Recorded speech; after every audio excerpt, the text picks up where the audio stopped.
This child was abandoned deep in the forest of beasts. A giant leopard raised him until the age of 5. During that time, he learned how to hunt. Later, an old man, trapped in the forest, took him in. Because of this, he had to train relentlessly. He ate poisonous herbs every night. In the morning, he ran and did squats until his body completely gave out. In the afternoon, he had to swing his sword and master his techniques. All of this was to become the greatest monster the Kingdom's Academy had ever known. The world is truly unfair. A long time ago, the highest authorities of this world spoke of the traces left behind by the Demon King and the great forest that was entirely covered by demonic energy. Because of this, none of them could use it, since whenever they entered, no one ever came back alive. So they came up with the idea of throwing those they wanted to kill into that forest, since whenever people cause problems, that would be the best place to get rid of them. Later, in front of this forest, a mother was crying, begging them to return her child, but the guard did not allow it, because the seed of darkness was sprouting within that child. The priest came to pray, and then threw the child onto the roots, a place of exile where no one could survive. Not even the greatest geniuses,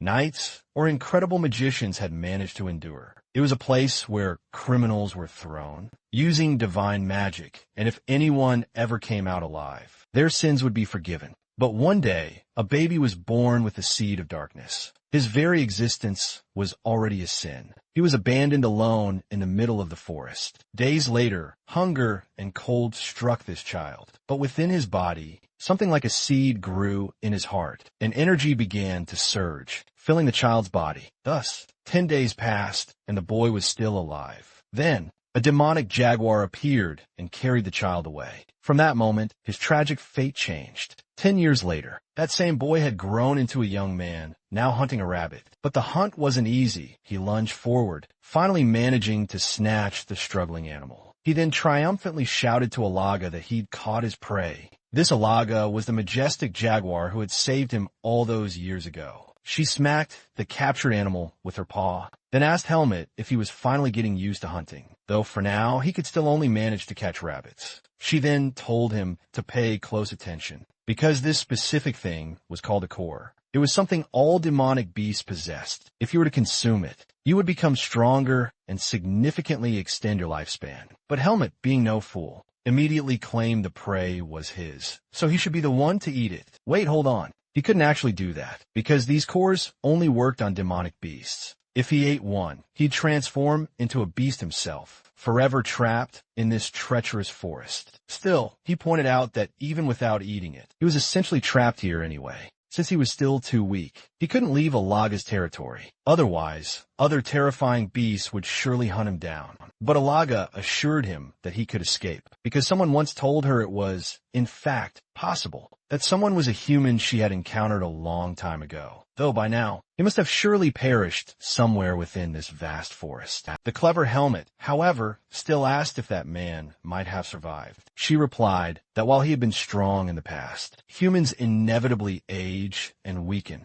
especially in this forest, which was brimming with demonic energy. Helmet only didn't feel its effects because of the mysterious seed of darkness within him. Yet, he stubbornly kept insisting, asking if she had ever met anyone else here. Annoyed, she playfully swatted his tail, reminding him that she had raised him all this time, and now he already wanted to disappear on her. After much pestering, she finally revealed that the place where that specific man had lived was located to the east of the forest. So, Helmet immediately dashed off, joyfully eager to finally meet another human in this isolated place. Up ahead, there was a strange area, encircled by sturdy wooden fences. With no other choice, he leaped over and found a small house nestled right in the middle. This was clearly something only a human could have built. In that very moment, a man slammed Helmet's head to the ground, demanding to know who he was. Helmet explained that Elaga had told him a human lived in the east, and he had come here hoping to leave the forest. The man then asked why he wanted to leave, warning him that the human world wasn't as beautiful or peaceful as he imagined. Humans were weak, with no claws or sharp teeth, but they were cruel and cunning, always seeking to dominate everything.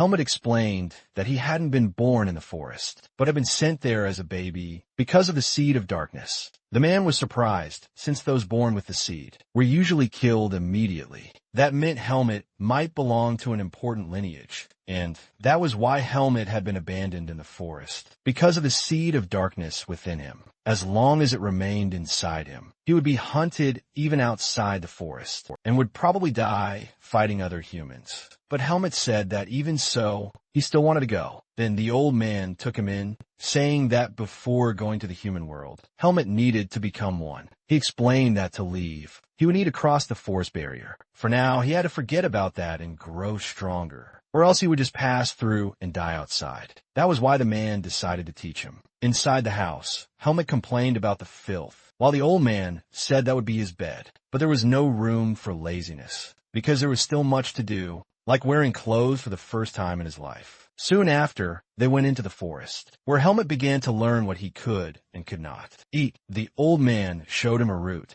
explaining that even though it contained demonic energy, it could be purified with water and eaten. Helmet was amazed, since he had never known plants could be edible. Later, Helmet went to fetch water, when Eliga appeared and smacked him on the ear, scolding him for listening to that human, when he never even listened to her. But Helmet shot back that the old man promised to make him strong enough to leave the forest. Nothing interesting would happen if he stayed here. And off he went, while Eliga thought Helmet might have a good life. That good life certainly wasn't starting today. Soon enough, Helmet was back on the ground, hands outstretched. His brutal training was about to begin. The old man mused that this boy was truly different, born with far more than just a seed of darkness. He was absolutely worth teaching. After some grueling time, Helmet collapsed, groaning about how hungry he was. The old man whipped up a vegetable stew, and Helmet was utterly captivated by its deliciousness. A moment later, the old man explained that, since Helmet wasn't a demonic beast, he had no claws or sharp teeth, and the human body had its limits. That's why he'd teach him to use a sword, starting tomorrow. But first, he showed Helmet exactly what a sword was. He picked it up, swung it sideways, then slashed downward. The strike split a massive rock cleanly in half. That, he explained, was how humans survived. This was called vis. Just as beasts had demonic energy, humans possessed an invisible source of power they could wield. Even though Helmet's seed had different properties, it was still a similar kind of power. Helmet became incredibly excited and wanted to learn it, but he just got a flick on the forehead. His body wasn't ready yet. That's why the most important thing was for him to understand the sword. Even if it was difficult and painful, he had to press on and never give up, because the sword would reward his efforts. A few days later, Helmet was throwing a tantrum, because the old man kept criticizing his posture. Still, the more the old man observed him, the more he realized Helmet was a strange boy with incredible growth. Even though the seed of darkness usually made humans violent, this child was clever and didn't give up easily. And so, the old man struck Helmet's hand with his sword. He asked if the boy finally grasped the difference. Since he still hadn't figured anything out, the old man threatened to withhold his dinner. Just then, Helmet declared he was finally starting to get it. He understood why the damage varied so much, along with the strike speed and impact points, even though his movements looked identical. The old man then clarified that merely mimicking outward appearances wasn't enough. He had to truly understand how his entire body connected with the sword's spirit, keeping absolute control over everything. That's why he needed to pour his heart and soul into every single move he made. Helmet immediately resumed swinging his sword, until he later made his way to the riverbank, hoping to rest despite the dullness of it all. Just then, Alaga materialized right behind him, remarking how much he'd grown in such a short time. Helmet then boldly asked what debt the old man owed her. In truth, the human had simply wished to live there, and she had granted him special permission. Helmet even playfully teased her, pointing out she hated living with anyone. Yet she let him stay without a single fight. But she was the forest's undisputed ruler, and it didn't matter who dared to disturb her. She would still fight them all. On second thought, though, maybe not everyone, because she had been cautious not to be ambushed by the serpent. That serpent, Naho, was ever present during her battles, dwelling in the forest's treacherous southern region. Naho had been relentlessly pursuing the human living here, If Alaga exhausted herself in a fight, the serpent could swoop in and finish them both off. She wasn't entirely sure how strong the old man truly was, because demonic beasts openly displayed their energy, while humans naturally concealed theirs. And Naho utterly despised that human, ever since he had destroyed the dreadful sanctuary she had carefully constructed. Helmet wondered what kind of dreadful place that could be. Alaga then snatched him and shot through the jungle. Upon their arrival, it turned out to be a human farm, a grim place where humans were mercilessly forced to work under the lash of other humans. That other group consisted of females, human women, something Helmet had never witnessed before. They were being led into a hut to be served at Naho's dinner, since the serpent loved to eat women. For their tender flesh, meanwhile, the men worked until the end of their lives. That was why this place was called a human farm. Among them was a bald man, who seemed to be causing trouble. In fact, everyone there was bald, maybe some kind of requirement, but this one wore a cloak and acted as the leader. He was skilled at finding other humans. Thrown into the forest had Helmet been unlucky, he might have become one of them. As Helmet and Alaga were about to leave, a voice rang out, well, look who it is. It was none other than the serpent Naho, the owner of the human farm. Just feeling the pressure of these two beings, Helmet instantly froze while Naho remarked that she enjoyed eating young humans. But Alaga simply replied no thanks, saying she didn't eat men either. She preferred those with tender flesh. Smelling the air, she then asked Helmet what he was to Darien, which for those who didn't know, was the name of the old man. Alaga swatted the serpent with her paw for bringing her filthy face too close. But Naho said she had smelled that wretch, because it had only been a few years since he came and destroyed her farm. Alaga countered, but the boy had stolen the old man's clothes, and if Naho dared touch a single hair on his head, she would tear her apart. Naho simply ordered her to leave her territory. Not long after Helmet fainted, Alaga carried him back, warning him to be careful from now on. That was why he needed to stay close to the old man. No one knew what that serpent might do, but Helmet stopped and asked if he could become as strong as her. And the old man, Alaga, replied that this was a level most humans could never reach. Even after a lifetime of effort, it would not be easy, and if he wanted to leave the forest, he needed to give his absolute best to grow stronger. The moment the old man returned, Eliga bid her farewell and departed. Meanwhile, Darien called Helmet back to the cabin. That night, Helmet was writhing in agony, as if his stomach had a gaping hole in it. Earlier, the old man had forced him to eat something before bed. It was nothing less than a poisonous herb, and he was ordered to eat it without complaint, as it would help suppress the seed's power. He kept groaning in torment, convinced he might die then and there. Meanwhile, the old man stood atop a mountain peak, reflecting on the past 4 or 5 years. The very next day, Helmet continued swinging his sword relentlessly. He then asked Darien if his body felt lighter lately, wondering if it was because of the poisonous herb, or perhaps it was also the demonic soil's influence, since the pain had ceased in recent weeks. Darien simply said, "It's time." He picked up a piece of wood and began to speak of this, of the unseen power. He hadn't taught Helmet about it until now, because his body hadn't reached even the basic level. But now, his body was finally ready to accept this. From this moment forward, he would learn the true training method. Darien released energy through the wood, telling Helmet to feel it in the atmosphere, to control it, and then channel it into his sword. That was how he was to proceed from now on. Helmet gripped his sword, as the old man commanded him to breathe deeply, while striving to absorb the energy of nature. He needed to think simply and move calmly, because if he lost control of this, his body would shatter first. And so, their battle began. Helmet grumbled about the old man's incredible speed, but kept attacking, intensely focusing on his breathing. Darien effortlessly blocked every move, urging him to use his senses and absorb even more energy. This, he stated, would be their way of training from then on. Even if it took ages, Helmet had to show his will, with every ringing clash of their blades. The old man warned him not to lose rhythm or control. For grueling years later, Helmet finally felled a tree using only a wooden sword. The old man praised his progress, saying he was doing incredibly well. After all these years, he asked Helmet to show him his vis, Helmet refused, explaining that the last time he did, Darien had flat out refused to fight him, claiming there was nothing there to challenge. Still, he eventually channeled his vis through the sword, while the old man mused that his growth was truly incredible. Not only did he possess the seed of darkness, but he was also incredibly talented. This boy would surely flip the world on its head, whether for good or for ill. It seemed the time had finally arrived for him to leave the forest. But Helmet protested, saying he wasn't strong enough yet. However, if the seed grew any further, he wouldn't be able to cross the divine barrier. So it had to be now. Darien explained that the human world lay beyond the southern part of the root forest, and to reach it, Helmet needed to pass through the divine barrier.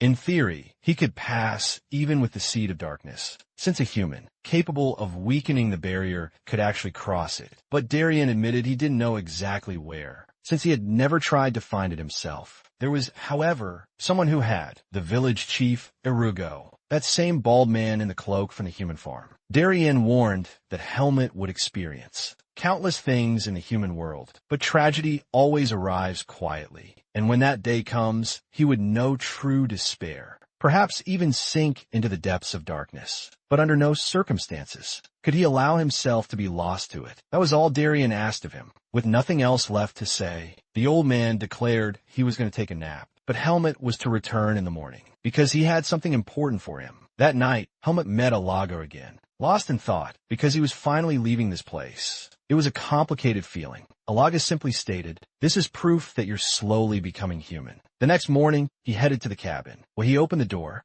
the old man sat there, utterly silent, a sword in a worn bag laid out before him. That sight struck Helmet profoundly. His time to leave had finally arrived. He swore he would never forget Darien, his master, and, since he was going to the farm, Ella told him the wretched serpent was hibernating. So unless there was a huge commotion, she wouldn't wake. Still, should Ella enter her territory, Naho would sense it. That's why Helmet had to go alone. Outside, Alaga told him Darien's life had reached its end. She told him not to make that face, for Darien had lived and died exactly as he desired. Now, it was her turn to offer Helmet something, an item he'd been left with when abandoned. He might just need it one day. It was a pure gold medallion. Inside, etched were the words, "May light illuminate your path. Margaret Irene." This was likely a clue to his family. Back in a human world, the suffering and fear of others fueled Erugo's power. But eventually, thanks to the relentless pursuit of a certain mage, his atrocities were finally exposed, and he was sentenced to either death or exile. To avoid death, he chose the root forest, where he eventually stumbled upon the two-headed serpent. And so, Helmet set off, telling Alaga to take care of herself and not to die. At the human farm, as the chief went to turn off the lights for sleep, Helmet suddenly appeared, his sword already pressed to the man's neck, warning him not to move. Then, the story truly unfolded. Dark magic, an inherently evil power, capable of making even a weak mage incredibly strong. Once there, he was granted permission to reside in her territory, in exchange for his obedience and regular sacrifices. Utilizing his magic, he gathered the exiled humans and forced them into submission to Naho. Thus, the human farm was created. Erugo was crowned king of the farm, while all other humans were treated like mere livestock. Naho never once interfered with his work, as long as he continued to offer his sacrifices. Yet, even while serving the serpent, his ambition began to swell once more every winter. While Naho was in hibernation, demonic beasts launched daily attacks on the farm. Yet, even amidst these constant crises, he somehow found satisfaction in that life. Until now, with a sword pressed tight against his neck, he demanded to know what Helmet truly desired. What Helmet wanted to know was precisely how to escape the root forest. The bald man then asked if he was Darien's disciple, but it wouldn't matter if he refused to speak up. He was finished. Erugo countered, arguing that if he died, Naho would awaken from her deep hibernation. But if that happened, Erugo would surely perish too, since Naho was powerless to revive the deceased. He insisted that he was the only one who knew the way out of the forest, so killing him would end any chance. Helmet, ever the clever one, reminded him that mages excelled at recording their knowledge. If he died, Helmet could simply search his home and uncover it. Finally, the bald man agreed to reveal how to leave the forest. He led him down a winding staircase into the underground, explaining that the method he discovered was purely theoretical. No one had ever attempted it, nor possessed the ability to. The only one who might have managed it was Darien.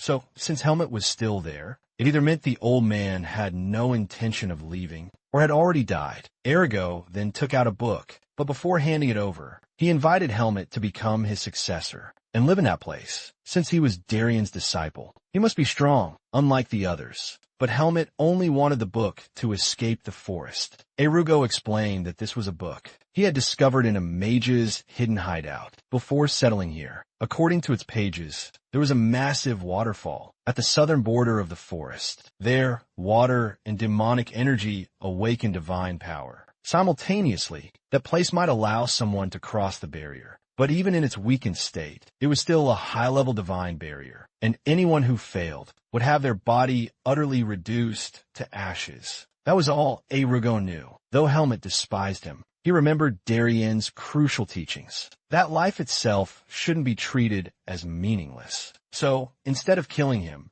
he landed a hard blow to Erugo's stomach, then bound him to a pillar, warning that he would be released later. As Erugo shrieked that his magic wasn't working, Helmet simply walked away, declaring his departure from the forest. But Erugo wasn't finished. Unleashing a twisted spell, he summoned Lady Naho. The ancient serpent awoke from her slumber, demanding to know why she'd been summoned. Erugo shouted back, explaining the urgency. Darien was dead, and his disciple was right here. Naho's response? Pura delight, declaring this was finally her long-awaited opportunity. Meanwhile, as Helmet sprinted through the forest, he suddenly encountered Naho's monstrous forces, the horde of demonic beasts under her command. Feeling their overwhelming, oppressive aura, he quickly realized running was his only option. Soon, demonic energy permeated the entire area. Then, Naho herself materialized, declaring she had waited an eternity for this moment. She wouldn't allow him to escape. For Helmet, that meant only one thing. He'd have to get past her dead body.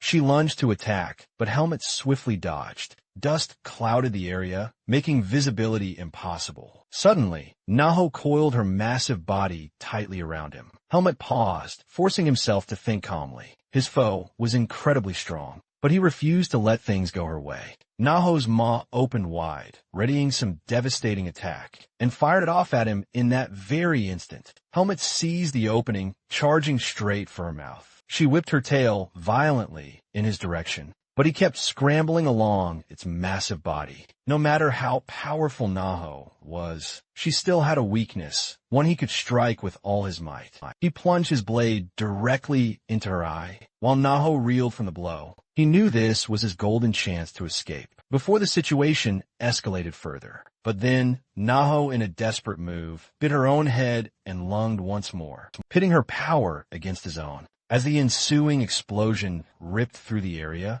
Helmet managed to slip away unseen. Sometime later, battered and utterly exhausted, he found refuge, hiding deep in the forest. He mused to himself that Serpent was truly, terrifyingly strong, and just as he left, she reappeared right behind him. He couldn't hide inside her forest, after all. Just then, she lunged at him, her huge mouth gaping wide. Ilaga appeared, ready to face Naho head-on. She commanded him to get out of there, because the two of them were about to clash. This was his golden chance to seek freedom. So, Helmet made his escape, while the two women stood, locked in a tense stare-down. Ilaga declared, Naho isn't going anywhere. Meanwhile, Helmet, after navigating his way through Ilaga's territory, wound up running for 2 straight days. This left him with just one desperate chance. He had to find a way to escape the forest. Through those two, the area near the waterfall was strikingly different, because there, it was almost impossible to sense any demonic energy. But just then, feathers began to flutter down from the sky,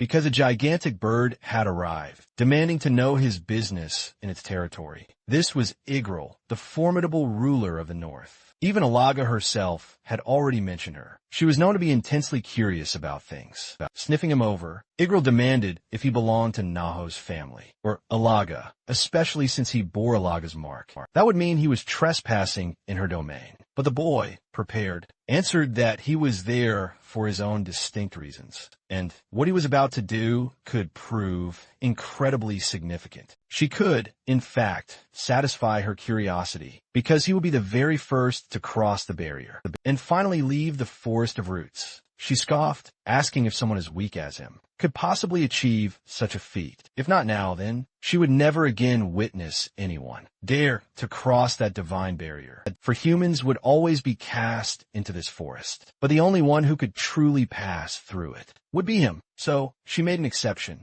She genuinely wanted to see him attempt to cross the barrier, and because of that, she would protect him until he reached it, no matter the final outcome. He asked her to tell Alaga he had survived and successfully escaped the forest. And just like that, he dived, heading for the waterfall from below. He had to get past the treacherous forest of roots. Divinity, the very power of purification, protected humans and repelled all negativity. But now, that power was piercing through him, inflicting a pain he'd never known possible. Meanwhile, in a different part of the world, a group of travelers made their way by cart. Well, their supplies were in the cart anyway, as their leader insisted they needed to rest. They'd travel much faster later on. If they faced a demonic beast while exhausted, they'd be in serious trouble. So, the blonde boy was sent to fetch water. Before nightfall, when he got to the river, he saw nothing but a battered body, lying motionless on the ground. He ran back as if he'd seen a ghost. Reaching the group, he screamed about a corpse in the ravine.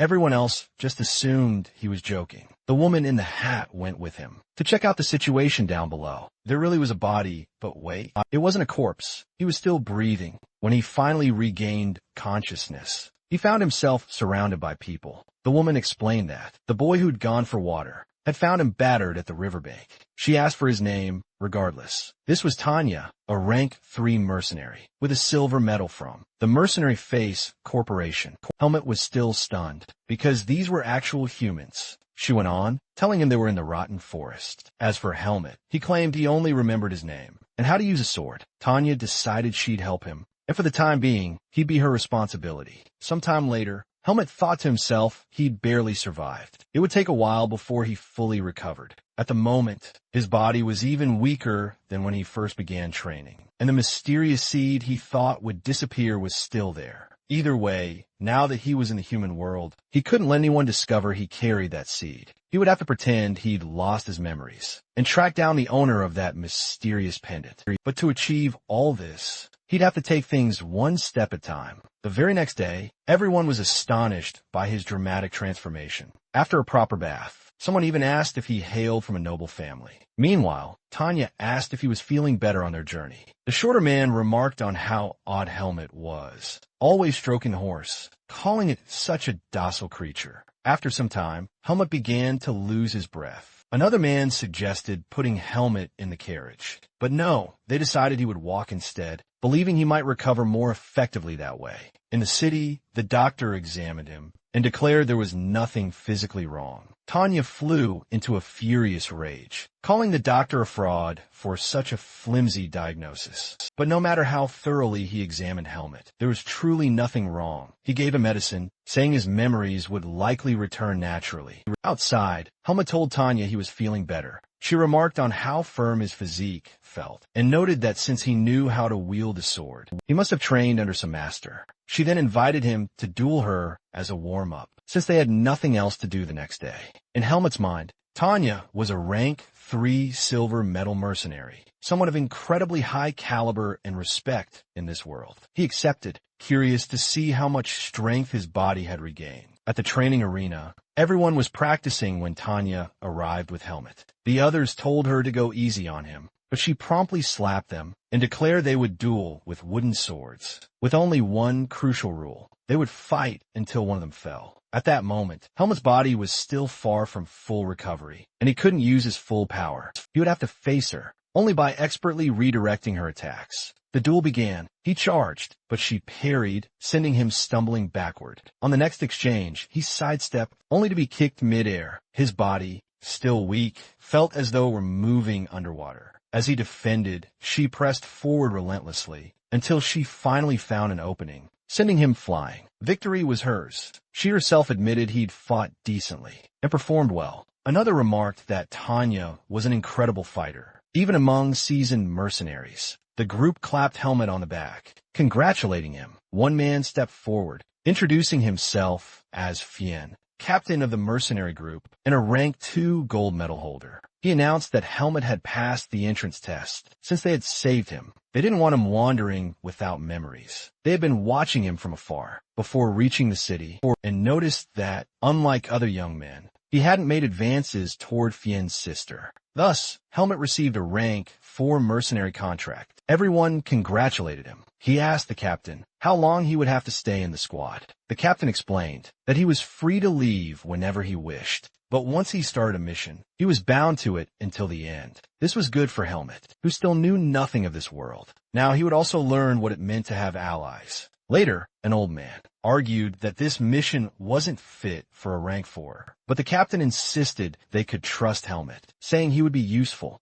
Since it was a last-minute addition, they would only pay 1/3 of the normal price. For his rank, the Tariq mercenary squad would also join this mission. After the old man left, the captain explained that tomorrow's task was to escort a large convoy. Even if they were ambushed, only rank 3s should fight, since the monsters would be too strong. One man warned that, if the Tariq squad tried to provoke them, they should ignore it, since Tariq didn't have a good reputation anyway. With the meeting over, they would gather in the morning. That night, Helmet trained alone, reflecting on the duel. His body still hadn't recovered, but that didn't matter. He'd start his training all over again, just like the first time. The next day, everyone set out together through the dense forest to reach the valuable cargo they were tasked to escort. Old Mills ordered the Face Squad to guard the rear. The blond man pointed out that the other nearby mercs must be the Tariq squad. One of them sneered, asking what the skinny kid was even staring at, saying he was so ridiculously thin, he probably didn't even know how to hold a sword. In Helmet's thoughts, comparing an opponent's strength to his own was no different than sizing up demonic beasts. That human probably wasn't a leader, since he wasn't particularly strong. Still, it was best to keep an eye on him. Just a few days later, that same jerk ended up knocking down the scrawny blonde, claiming it was just an accident. The person next to him even looked like a girl, but Helmet simply ignored them. He picked up the skinny one and walked away. The bully was furious at being ignored yet again. He was actually a rank 3 mercenary who'd been temporarily demoted after injuring his arm. On top of that, his brother had sternly warned him that if he caused any more trouble, he'd be expelled. So he decided the group would have to back him up later. Meanwhile, the blonde was utterly frustrated. Barely 3 days had even passed, yet those bullies were picking on him every single day. Furious, he grabbed the water bucket and stormed off to fetch water from the river. Down at the riverbank, just as he filled the first bucket, those men suddenly appeared behind him, calling him over for a talk.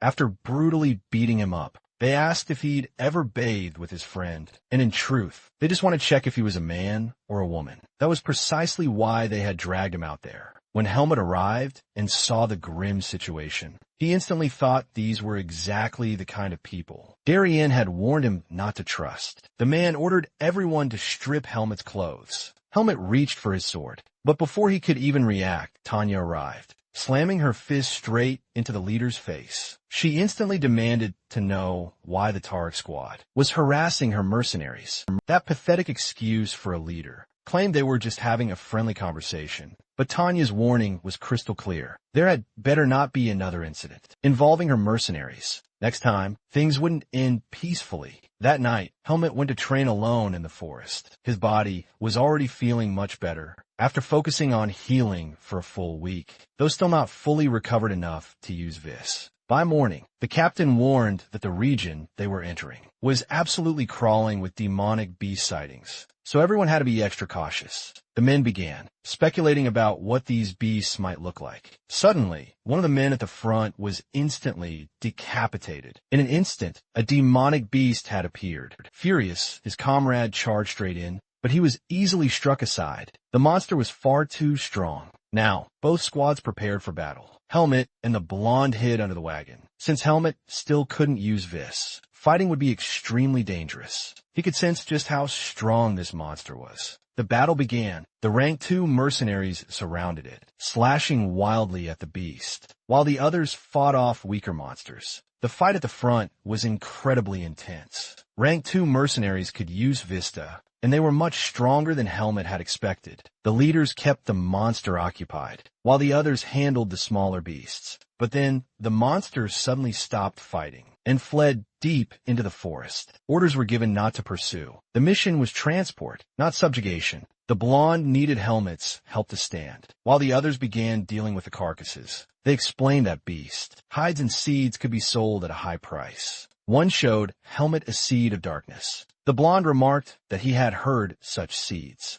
could dominate human minds and transform them into monstrous demonic beasts. Those unfortunate enough to be born with one typically perished at birth, or were cruelly banished to the root forest. Helmet finally grasped why Darien had uttered those words. As long as he carried the seed, his fate was sealed. He would be forced to battle against his fellow humans. The entire reason he'd mastered Vis was precisely to suppress the dangerous seed within him. Even now, unable to tap into his Vis, he had to conceal this perilous secret at all costs. The blonde approached to examine one of the beasts more closely when suddenly it lashed out, grabbing him by the neck. Helmet reacted with lightning speed, drawing and slashing in one devastating motion, slicing the monstrous beast clean in half. A strange, unsettling sensation coursed through his body. Tanya, observing from a distance, noticed something peculiar about the distinct way he drew his blade.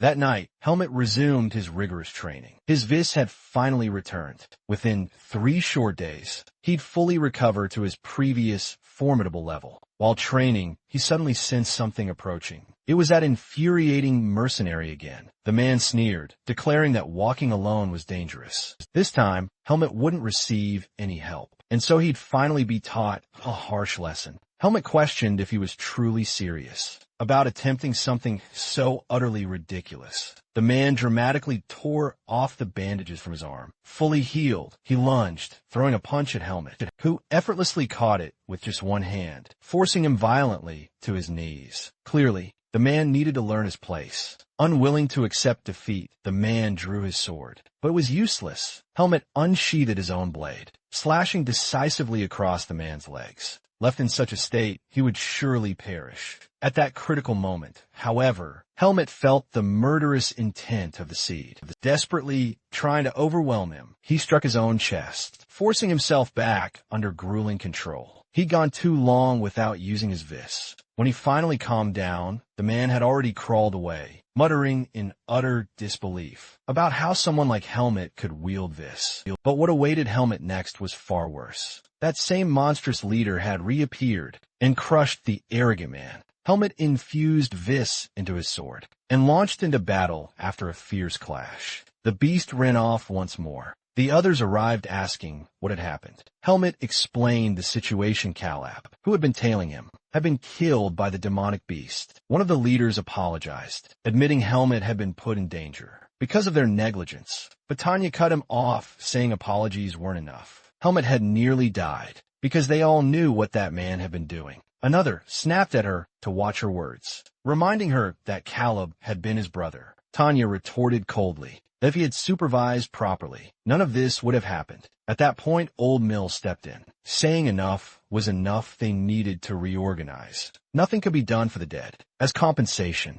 Helmet would receive the fallen mercenaries' payment. From now on, they had to find a safer way to deal with demonic beasts since 3 members had already died. Afterward, Tanya scolded Helmet, smacking him around, telling him not to wander alone anymore. Something about her tone reminded him of how Darien used to treat him. The next day, they continued their journey through the forest, fighting demonic beasts by the end of the day. Everyone was exhausted from constant battle. The monsters seemed to be targeting only their squad. The Tarek squad had barely fought at all that night. In the carriage, Old Mills insisted that Tarek help guard the rear. But Tarek disagreed, saying that instead of security, efficiency was better. It was simple. While the Face squad fought the monsters. The others would leave the forest quickly. Mills demanded if they had no honor, but Tarek replied that the only thing that mattered here was survival. Dead if they had no honor, but Tarek replied that the only thing that mattered here was survival. This beast would eventually slaughter them all. It was just biding its time, waiting for them to exhaust themselves. Before striking, its plan was terrifyingly simple and efficient. The next day, the squad rode at the rear, just as they always did. Then, the Tarek squad suddenly bolted, abandoning them the moment the demonic beasts appeared. The captain instantly realized they had been utterly betrayed. Helmet, deep in thought, decided that it was finally time to act. As the monstrous beasts swarmed in, the battle began, but the sheer numbers were utterly overwhelming.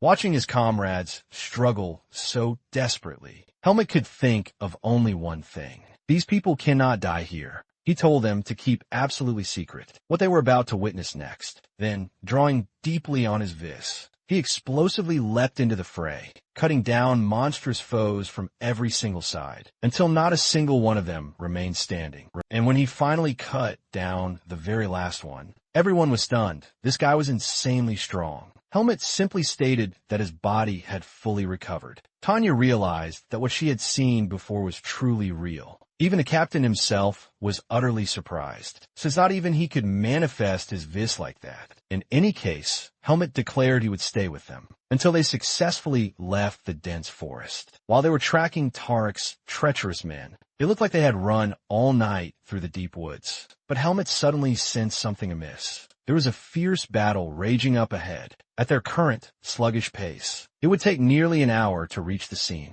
So they hurried on, attempting to save those absolute idiots. In the other group, meanwhile, they were barely managing to defeat the monstrous beasts when their ruthless leader suddenly showed up. Now they were truly doomed. The blue-haired one told the other that they simply had to run. Otherwise, they would all surely die. If they fled now, all witnesses would conveniently disappear, and their reputations would remain perfectly safe. The two then slipped away, shouting disperse, while poor old Mills paid the ultimate price for his terrible decision. As the enormous beast started, ruthlessly dragging everyone out of the ravaged carriage. At that precise moment, Helmet finally arrived, sending the monstrous creature flying with a single swing of his sword. Earlier, the captain had told him to go on ahead alone. With his vigor restored, he assessed the situation. He felt confident he could take down this monster too. But as his blade sliced into the creature, he quickly realized this was the toughest foe he'd encountered. Since leaving the forest, he absolutely couldn't drop his guard. The two warriors clashed fiercely until the monster started absorbing the energy from the surrounding fallen. It was about to become even more powerful than before. Helmet had to unleash everything he had and finish it before the squad could arrive. The battle raged on, an onslaught from all sides. When the monster suddenly lunged, Helmet recognized the precise attack pattern. It was identical to the serpent Naho's. He leaped too, delivering a devastating, massive slash. By the time the others finally arrived, he had already laid waste to everything in sight. Fortunately, Old Mills was still miraculously alive inside the carriage. When he finally woke up, he thought he was in the afterlife and profusely apologized, claiming Tarek's men had threatened him. In the end, he wasn't dead, and the monstrous beast had been defeated.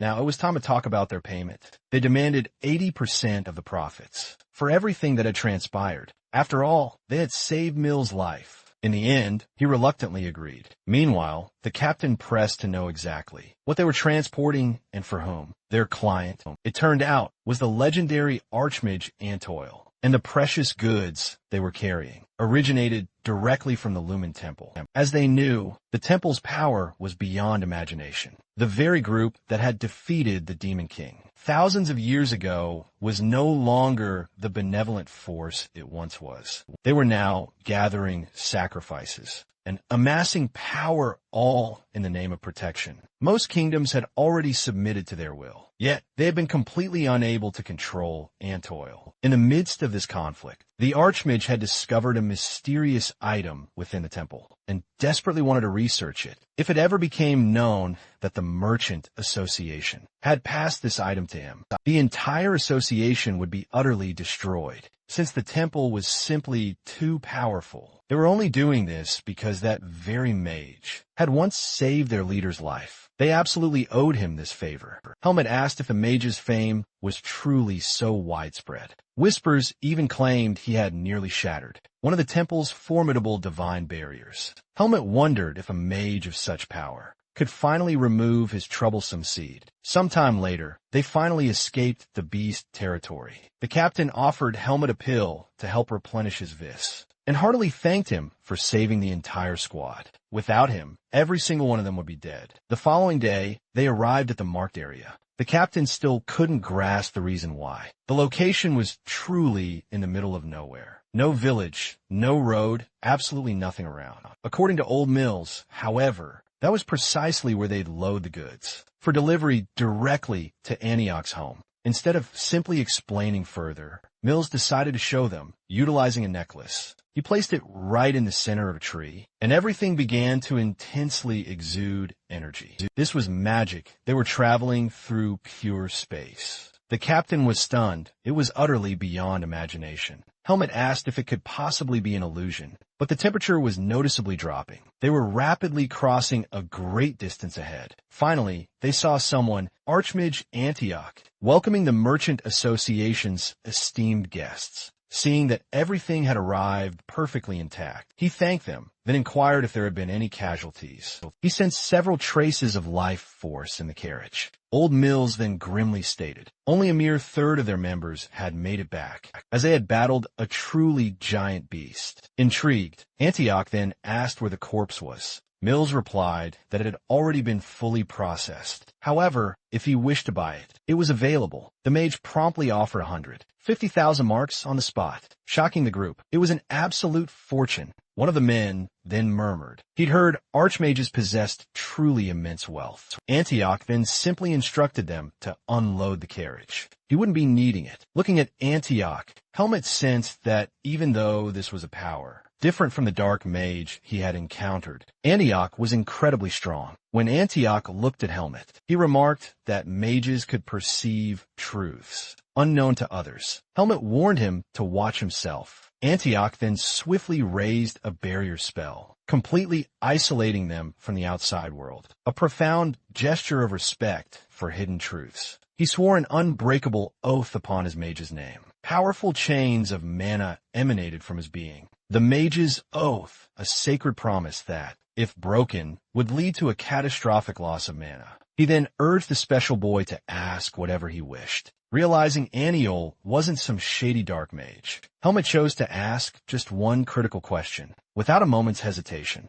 Antiol immediately asked if it concerned the seed of darkness. It was. Helmet desperately wanted to know how to remove it. Antiol answered frankly, it's impossible. The seed of darkness was inextricably linked to his very life. It possessed the terrifying power of a demon, a power that rarely took root in infants, who otherwise should have perished, reviving them through the seed itself. Therefore, the seed must live until the host's death. Helmet was utterly shocked. He had expected an archmage to surely have a solution. But Antiol was a mage, not a god. And this was the first time he'd ever seen someone actually controlling their seed so normally. The seed typically demanded demonic energy from its host. The more one resisted, the more their mind was consumed, until they finally went completely mad and transformed into something akin to a monstrous demonic beast. Helmet's case, however, was theoretically unique. He could suppress the seed's power by using either mana or vis. Both powers, of course, required immense talent and time. And Toil found it absolutely fascinating that Helmet had trained his vis, while feeding the seed the absolute minimum demonic energy necessary to prevent himself from going insane. He added that even experienced priests would struggle to detect traces of the seed unless they examined Helmet's body directly.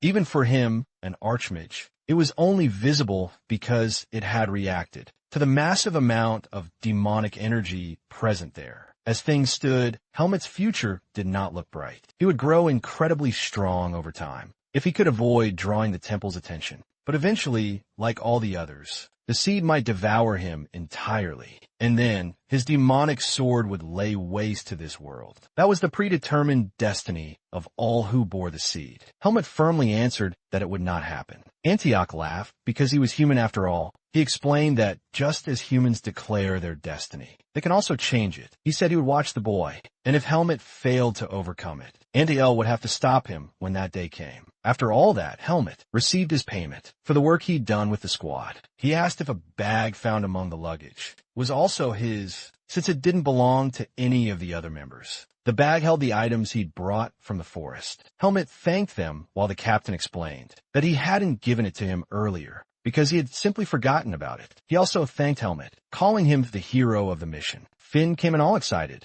talking about showing him the mercenary headquarters. But Helmet decided not to go. Tanya offered to let him keep, using the squad certificate, since he now had something far more important to do. Helmet gathered his belongings and left. While everyone bid him a warm farewell, the captain told him that whenever he needed a squad, he just had to call on him anytime. Helmet thought to himself that part of his heart ached, just like when he left Darien and Eliga behind. Now he faced the threat of demonic beasts once again, and the seed within him was absorbing more and more energy. Just like in the forest, the only way forward was to become so strong that not even the seed could control him. Elsewhere, someone muttered that they would never have taken the job if they had known it would be this dangerous. Still, what mattered was that they were alive and could rebuild Tarek without anyone knowing what had really happened. But then they heard familiar voices. It was the captain, Tanya, and the others passing through the door. The two became worried, realizing the others had survived. When Finn looked to the side,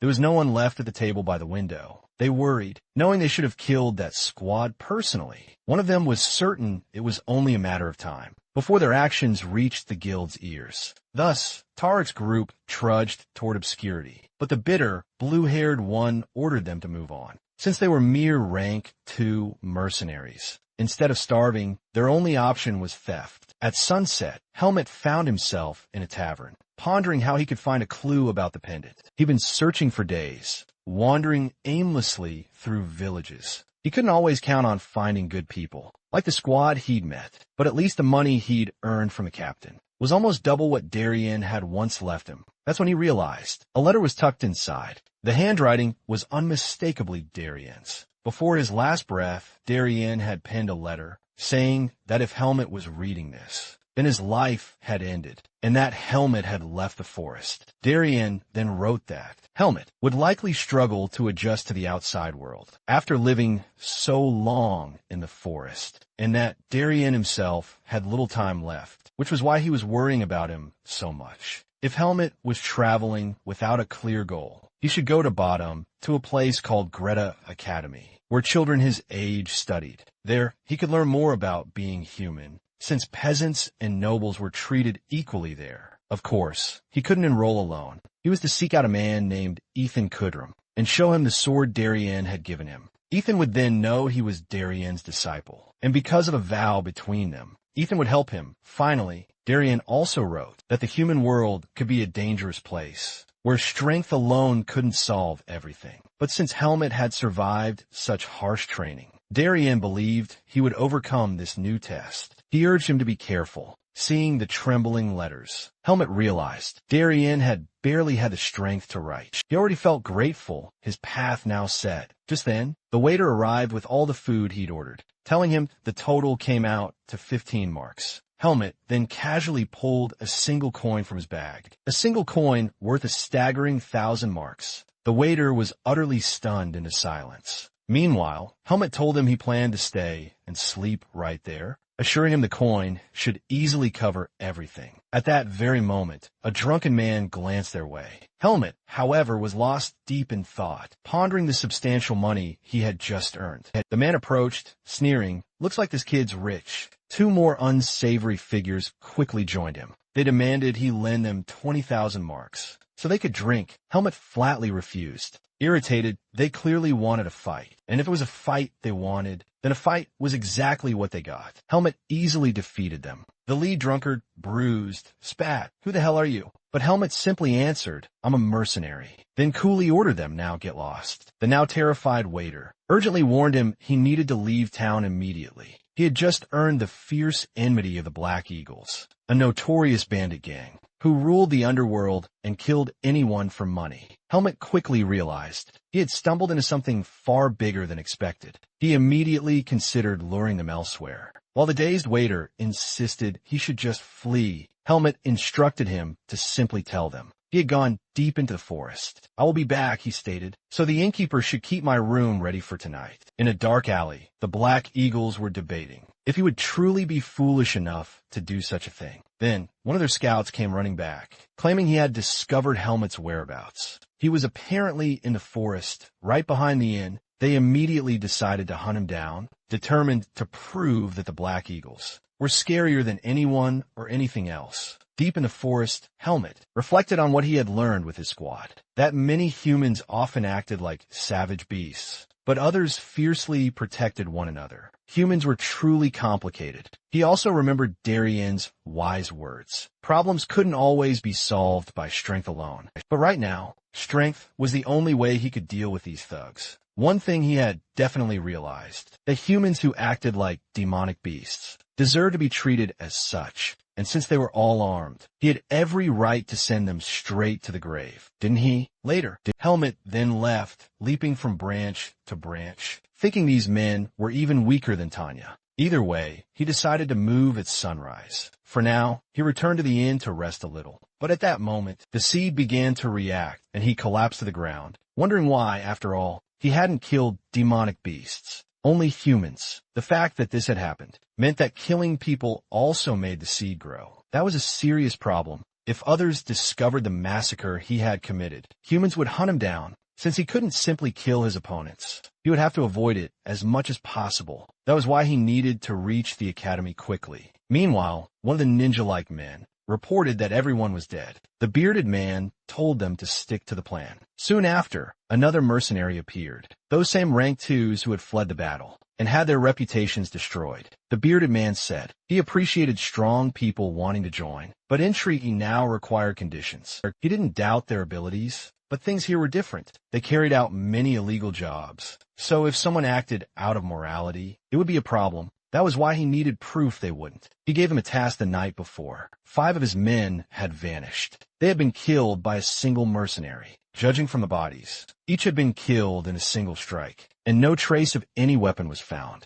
The killer's description was a boy of about 15 with black hair and black eyes. If they completed this job, they could join the Black Eagles. The blue-haired one immediately asked where he was. According to reports, he had been staying at an inn in a nearby village. Since not much time had passed, he couldn't be far. He had to be in another town. Helmet pondered taking on a mission to travel discreetly without drawing attention. As he stepped into the guild, the receptionist immediately greeted him and asked what brought him to the guild. Of course, he was there to accept a mission. As he was registered with the mercenary guild, there was no issue whatsoever. She inquired what kind of mission he sought. Helmet replied that the reward didn't matter. He simply desired a mission that would take him towards Bottom, as Bottom was a major city. Many people frequently traveled there. Thus, finding an escort or transport mission was straightforward. She showed him one, escorting a noble lady. However, there was a specific condition. The mercenary had to match the lady's ideal type. Helmet, to no one's surprise, was perfect. Having accepted, he made a stop at a shop, recalling the receptionist's earlier words. To ensure a good impression, with his handsome face, he already had an inherent advantage. Now, only proper clothes were missing. Within the shop, the mustachioed merchant eagerly showcased all sorts of garments. Helmet, calm as always, simply asked the price. That specific garment cost 2,000 marks, while the mission reward was a paltry 800, an absurd imbalance. Back at the guild, the receptionist was awestruck by Helmet's new look, remarking that he looked stunning. Helmet simply retorted, "I'm not handsome. I'm Helmet," as she let slip that he was too handsome for his own good. Just as she confirmed he was perfect for the mission, a man from House Zeringer made his appearance to vet the mercenary they had hired. He presented himself as Gilton, the esteemed butler of the Zeringer family. He elaborated that while escorting and transporting weren't entirely dissimilar, the key difference was protecting a person instead of cargo. Should it prove too difficult, Helmet could simply follow the accompanying knights, and they would even increase his pay. With the mission objectives finalized, they then proceeded to the inn, where the Marquise's daughter was residing. Gilton then introduced him to a knight named Cedric, and then our focus shifts to the young lady herself. She was practically glued to Lord Alia at the dining table. The butler then introduced Helmet, their newly hired mercenary, but the lady barely even glanced his way, utterly fixated on Alia instead. Alia urged them to depart without delay, then excused himself to rest, simply watching the man walk past. Helmet sensed a strange anomaly. The young lady promptly followed Alia, while Helmet inquired if Alia was also a mercenary. No, he was merely a guest of the lady, and quite renowned at Greta Academy. According to the butler, the young lady was actually heading there to take her entrance exams. With only 2 hours remaining, Helmet was instructed to prepare and fetch a horse from the stable. Once he was steady on horseback, Helmet recalled that his preparations hadn't exactly been smooth sailing. The horse had thrown an absolute fit, nearly bucking him off its back. The young lady called out to Lord Alia to enter the carriage. As Helmet watched him, Helmet realized Alia seemed to be a mage. That explained why he'd felt so strange about him since the very beginning. But what kind of magic he used, or why he'd cast a spell on himself, was still a complete mystery. Inside the carriage, the lady asked if he was truly the best in class at magic. He confidently answered yes. She admitted she was nervous for the upcoming exam, but he reassured her, saying everything would be fine. She kept trying to coax him into teaching her, but ultimately, he told her he would find a specialist for admission tests instead. He then urged her to rest for the long journey ahead. Meanwhile, among the masked figures, the spy reported everything, including that Helmet had accepted a mission. The only problem was that knights of noble house were involved, which could complicate things. Still, they were ordered to eliminate him solo. That was the Black Eagle's philosophy. Their enemies had to be taken down piece by piece. The blue-haired man promised that this would absolutely be put into practice. Meanwhile, within the escort group, the lady was complaining about the poor quality of the inn, where they settled for the night. But in this region, such inns were all they'd find. This would only be for one night. Meanwhile, in the forest, Helmet was training. He felt his vis was far stronger now compared to his previous days in the forest. He pondered if he could truly focus on his training at Greta Academy, and even more importantly, if he could find any clues about the seed. As night fell, he suddenly heard a noise. He investigated, only to find a bird controlled by Lord Alea. Lord Alea had also found Helmet quite suspicious. Alea had seen many skilled mercenaries, but rarely one so young, yet ranked so high. Soon after, the young lady came pounding on Helmet's door, insisting she knew he wasn't asleep. In the end, the maids had to drag the excitable girl away. The next day, as they continued their journey, it was nearly lunchtime. They stopped the carriage near a lake to rest and eat. The mercenaries grumbled at the back, forced to eat stale bread and fill their stomachs with plain water, while the lady enjoyed her fine dishes. Helmet found himself missing Finn's cooking. Then he noticed something strange about the water. It tasted slightly sweet. Could it be poison? Everyone else drank it without noticing, but soon some began nodding off. Even the butler, noticing the lady was mumbling in her sleep, quickly dozed off himself. One by one, the servants collapsed. Helmet quietly poured his water away, realizing it was all part of their scheme. When the attackers finally arrived, they were stunned to find him wide awake. 2 of them immediately recognized him. It was the mercenary from that transport mission. Helmet immediately called them traitors for abandoning their squad. They retorted that it didn't matter now. Now he and the lady were their prey. The blue-haired mercenary blocked an attack. But before things could escalate further, Lord Alea suddenly appeared. He warned that if they didn't want to die, they'd better drop those swords and clear out. Spotting another figure still clinging to consciousness, the blue-haired mercenary spun his blade to face him, demanding to know if he was the mage behind this whole mess. Alea simply brushed him off, telling him to shut up and clean up your own mess. He muttered about having a little chat with that brat, clashing his sword. Meanwhile, the bearded man declared the mage needn't bother moving, since it would be a quick, painless death. The mage retorted that a silent mage was a dead mage. Meanwhile, Helmet battled through the forest. Against the blue-haired man, he thought himself lucky that the mage hadn't fallen asleep. The blue-haired mercenary unleashed a colossal slash, ripping through the very air, utterly convinced he'd already vanquished Helmet. But from behind the swirling smoke, Helmet emerged calm, declaring this was only the beginning. He even thanked the man for pursuing him so far. since this place would now be his end, for he was no worthy opponent. The mercenary snapped, enraged that Helmet was using this, and charged forward. Helmet sidestepped, leapt high, and slammed a devastating blow right to his face. The traitor crashed to the ground, utterly battered, gasping, "How could a brat like you wield this?" Helmet struck him once more, telling him he'd let him live. The man begged him to just finish him off instead, claiming it was better than this humiliation. But Helmet retorted that nothing was more humiliating than abandoning his comrades. Thus, he would live with that shame. The man laughed hysterically as he lay in the distance. As Helmet recalled the mage who had stayed behind, the mage had already utterly overwhelmed the other candidates, summoning more spells as the bearded leader foolishly rushed in, only to be blasted directly in the face with magic and hurled violently against the jagged rocks. The mage then restrained the others with a powerful binding spell, warning them not to move amidst the chaos. The bearded man managed to slip away, broken and utterly shaken, wondering when everything had gone so horribly wrong. But then he spotted Helmet walking past, completely without a scratch, proof that he had indeed defeated the blue-haired mercenary. As he reached the carriage, the mage casually tossed him a rope, ordering him to bind the prisoners, who would be tossed in jail the moment they reached the city. Helmet then recalled what Darien had once told him, that there was a place where those who committed evil deeds were truly sent. He regretted letting the others escape. The mage questioned how Helmet hadn't collapsed yet. Helmet replied that he hadn't actually drunk the lake water. Suddenly, the mage fired a powerful blast near Helmet's head. Helmet then asked how the mage hadn't fallen asleep either, since he had seen him drink the water too.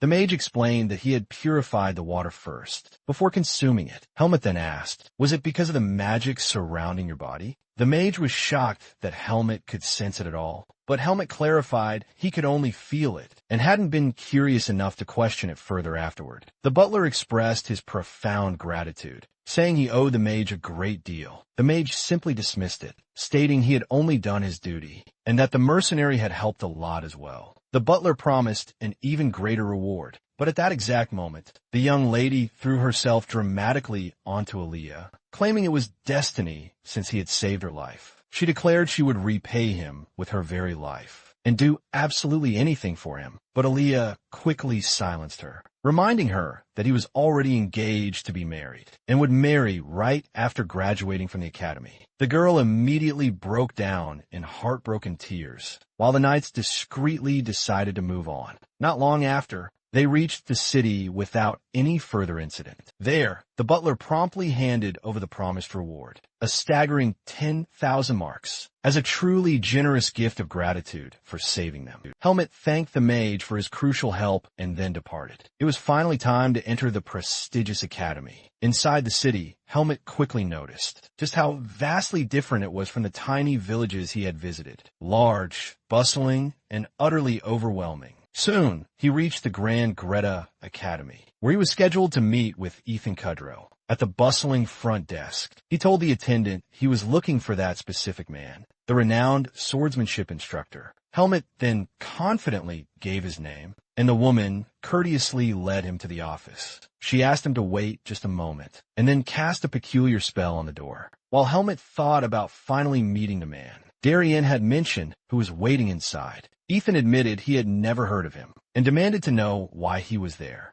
Helmet could already tell he was not as strong as Darien, but of all the sword masters he had seen, Ethan was the strongest. Helmet showed him his sword, saying he would understand if he looked closely. At first glance, it seemed poorly made, but upon focus it was clear. This was one of the finest blades. Only one man could have crafted it. Darien depaired shocked. Ethan asked if Darien was still alive. Helmet told him he had died recently. Ethan clutched his head, lamenting that it had been 20 years since Darien vanished. He had sworn to repay Darien for saving his life. Since Helmet held that sword, he must be Darien's last apprentice. Ethan asked why he had come. Helmet explained that he wished to join Greta Academy. Ethan understood why Darien had sent him. Perhaps the boy would need a guardian. Judging by his condition, Helmet was about 14. They would register him as 15 and put him through the transfer exam. But if anyone learned he had been Darien's disciple, he would be admitted instantly. Helmet realized something troubling.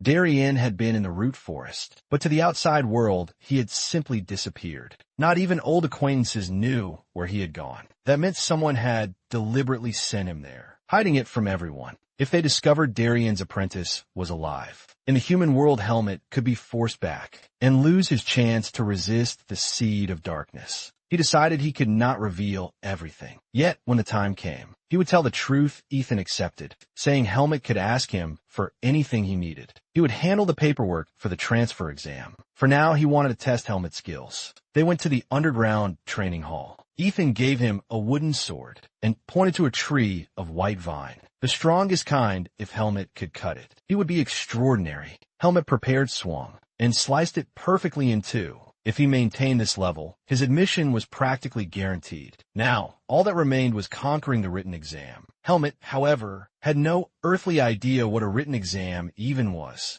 And so, the disappointment began. His results were worse than a 5-year-old's. With only 10 days left until the exam, he had to improve, and fast. But as an instructor, Ethan was strictly forbidden from tutoring candidates. According to Ethan, Aaliyah had enrolled at the very top of his class. With perfect scores, a true prodigy. Helmet decided to ask him for help. Ethan was utterly baffled. Helmet approached Aaliyah and straight up asked him to be his tutor. Aaliyah flatly refused, declaring he'd never teach a stupid swordsman. Helmet insisted he needed to pass, and everyone said Aaliyah was the absolute best. He wasn't asking for charity. He would pay. Aaliyah just laughed, asking how much money a mere mercenary could possibly have. Helmet simply asked, "How much do you want?" Furious, Aaliyah demanded 100,000 marks up front. No installments. Helmet agreed immediately, saying he'd prepare for tomorrow. Aaliyah was absolutely stunned that he'd accepted such a ridiculous price. They agreed to meet there the very next day.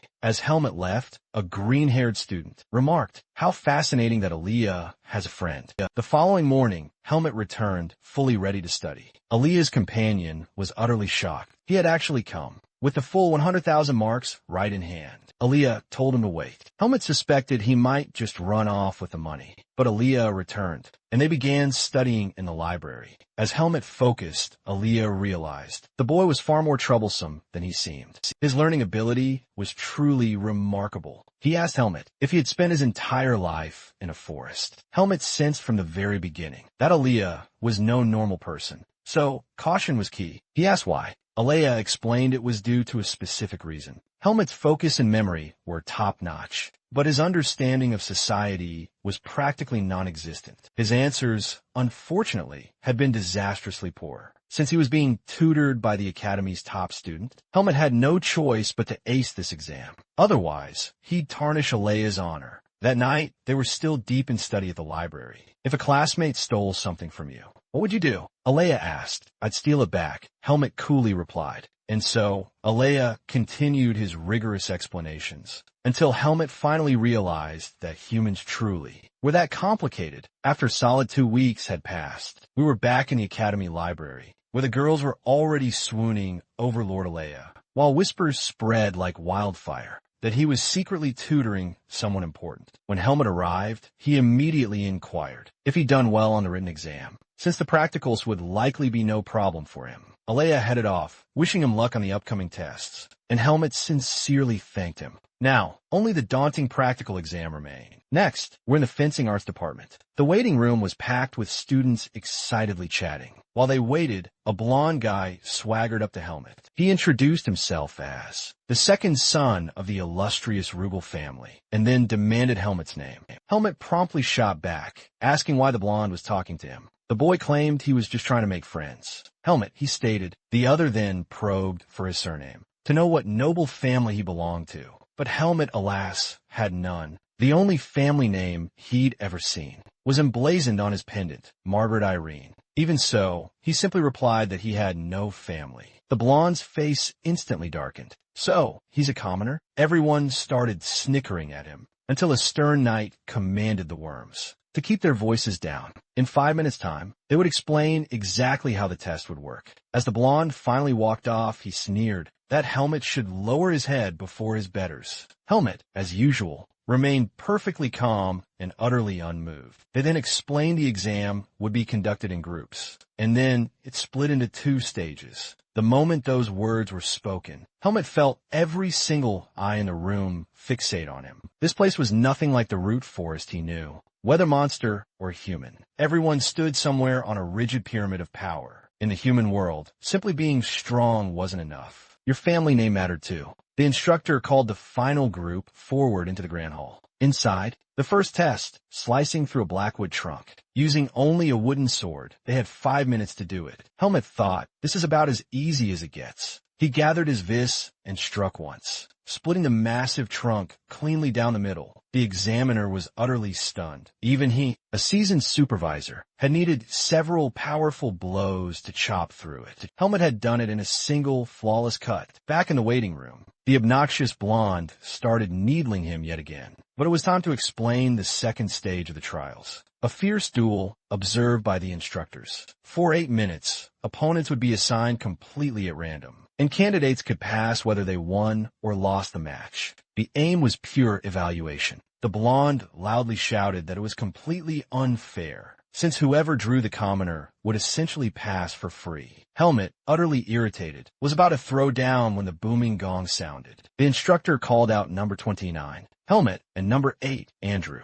Inside the arena, both candidates stood poised and ready. One instructor quietly asked Ethan if this was the candidate he had personally recommended, since Ethan had never recommended anyone ever before. The boy must be truly talented. The rules were set, 8 minutes total, in 2 rounds of 4. The goal wasn't outright victory, but a pure demonstration of skill. Begin. Helmet's opponent had heard he was just a mere commoner. Even if he had somehow cut the tree, he must not have had any proper training at all. He was going to get beaten to the floor, just like that. The instructor was completely at a loss for words. Number 8 was already utterly incapacitated, furious at having lost so swiftly to a commoner. The staff were deeply impressed by Helmet's raw ability. The gap between him and the other candidates was simply enormous. But if things kept going like this, it would be tough to truly gauge everyone else's skill. Ethan then suggested that Helmet, instead of just finishing off his opponent, should duel as if he were teaching him fencing. He urged Andrew to forget his status and family. He'd benefit immensely from facing someone far ahead. Andrew agreed, insisting he had his pride and wouldn't fall so easily. What followed was a series of control clashes, with Helmet calmly pointing out every mistake, exactly as Darien had done with him long ago. It was just like watching a teacher instruct a student. Ethan remembered how he'd once nearly died to a beast and been saved by Darien. Now he saw that same powerful presence in Helmet. A week later, in Bowden, Helmet went to the mercenary guild. The clerk asked if he wanted to place a request, but he said he was there to take one. The clerk admitted he'd first assumed Helmet, the heartthrob, belonged to some renowned family. When choosing a job, Helmet recalled Ethan's reaction to him, paying Alia 100,000 marks, and he started learning about finances at the guild. He wanted a job he could complete by next month, with a high reward. The clerk found one with a strange location. Greta Academy. The pamphlet reported a ghost appearing at the academy, seen at night, scaring people. The request was to identify and eliminate the ghost. While he was walking through the academy, a green-haired boy called him Alia's pupil. It was the first time the idol of the magic department had been seen with anyone, so their relationship had become gossip. The boy said he was a slightly different sort of mage, and summoned a zippy little light spirit that shot toward Helmet, who promptly punched straight through it. The boy laughed. It was a light spirit, rotten. It couldn't hurt anyone. Even if it could, you couldn't block it physically. Spirits have no bodies, and only a few mages could control them. This green-haired boy was one of them, Sion, the only elemental mage at Greta Academy. Okay, nice to meet you, Helmet said and moved on. He explained he was already smack dab in the middle of a job. Since it was an on-campus request, though, Sion immediately asked if this was about the Academy's ghost. He was super interested in the rumor and quickly offered his help. In the end, the two of them eventually headed out that night, with poor routine serving as their only light source. Sion then mentioned that, unless a spirit was summoned through dark magic. It wouldn't be particularly dangerous. Helmet then suggested they split up to search the area more efficiently, but Sion refused, choosing to stick right by him.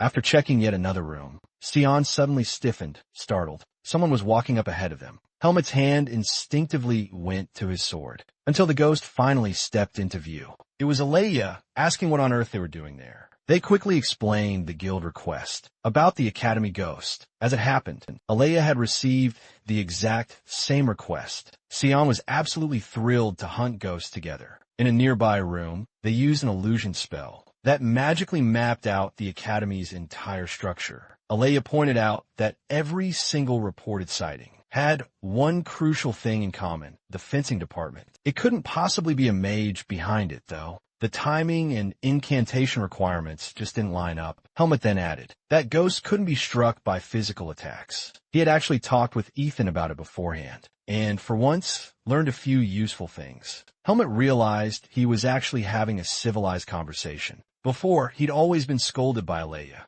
or had his ear tugged by Darien. The thing was, the three of them held different kinds of knowledge, but together, they could piece together the answer little by little. That's how a conversation should work, right? With that thought in mind, Alea told Helmet to try using his sword with Vis on the ghost if they happened to encounter it. After a little while, Sion went off to rest. Helmet asked Alea where he could possibly find Spirit, but as an elemental mage, Alea couldn't simply track one down. Thinking about it, though, someone else had already realized something important and had gone off chasing after Spirit. They dashed after Kian. Helmet then asked if he'd known what a spirit was all along. Turns out that was exactly the case. Using Kian to track it down was the only strategy Alia had devised to pinpoint the entity up ahead. Alia then cast a detection spell, revealing clear tracks on the ground, leading straight towards the training field of the fencing department. Alia explained that spirits sought quiet spots to hide and establish their bases.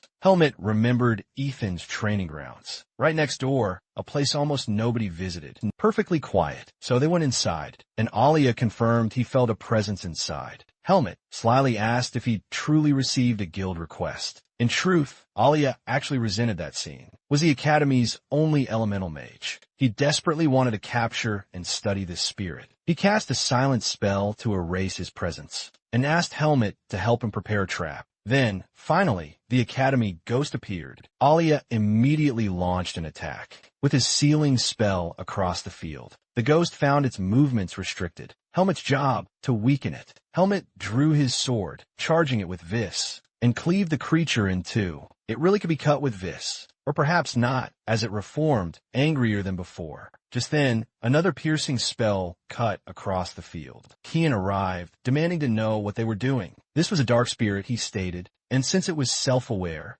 they needed a delicate approach. Alia scoffed, demanding how they could capture a spirit that was completely out of control, while Scene accused him of wanting to experiment on an innocent creature. Alia, in turn, complained that Scene had refused to cooperate with his research into spirits. That was because Alia's experiments were quite frightening. Now, the plan, Alia would maintain the seal, while Helmet kept it occupied. Scene would attempt to calm it, using several layers of intricate magic circles. Scene and Alia then combined their efforts. The spirit lunged. Helmet's swift slash intercepted it, but the spirit bolted, and Helmet was right on its heels. Leaping high, his blade flashed down swiftly. It nearly struck its face at the very last instant. That's when Sion unleashed his spell, shrinking the furious monster into a tiny, little, pouty-headed creature. The very next day, they brought it to the mercenary guild, proudly reporting the mission complete. Sion rambled on about why the ghost appeared at the Academy in the first place, boasting about being the only elemental mage around.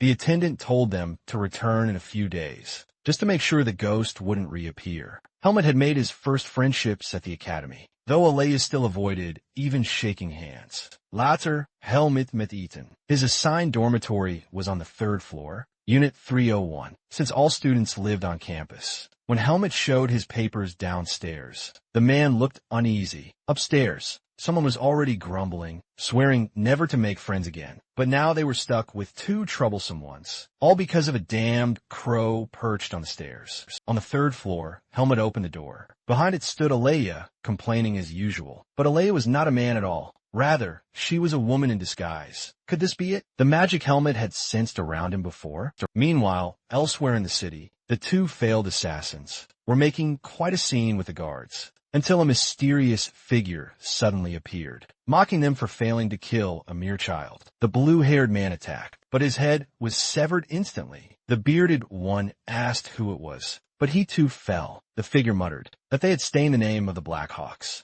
Then it turned its attention to the terrified guards. Back at the academy, Alea was furious, unwilling to face Helmet. But when the key turned, there it was, the new room. Helmet thought the dorm was simpler than the Kudrow mansion, but compared to the forest, it was paradise. Since leaving the forest, he had allied with and aided the Pace mercenaries, and now he was enrolled in Greta Academy. He was finally on the right track. From now on, his sole focus would be getting stronger. But then he sensed something. Instinctively, he reached for his sword, only to remember he'd left it behind. Behind him stood Alia, looking ready to explode his head. Alia snapped that he, too, was assigned to room 301. Helmet was utterly bewildered, until he noticed two beds. Alia, fuming, stormed off to the director's office, ordering Helmet not to touch a single thing until she returned. Or else, you'll regret it. Director Liam Weiss calmly sipped his coffee, just as Alia burst in, demanding how he could possibly let this happen. She was the head of the magic department. She had every right to a private room. The sly director, already anticipating this, apologized smoothly, explaining the dorms were under renovation, leaving fewer rooms available. Alia fumed, reminding him of his promise. He knew exactly why she needed privacy. If it was discovered she was a woman, chaos would follow. The director told her to be careful. You have an archmage's magic, he reasoned. No one in the fencing department will ever notice. Still, she remained absolutely furious. You know exactly whom I'm up against, he replied gravely. Granting you a private room now will look like excessive privilege. The only solution is to assign you a friend as your roommate until next semester. To Alia's utter dismay, that friend was Helmet. The director insisted you've taught him, fought alongside him, and even admitted you've become friends. Alia protested she'd only done so for the money. Still, the director said, it's my job to encourage bonds. If you endure this, next semester the room will be yours alone. As Alia left, he mused how close things had come.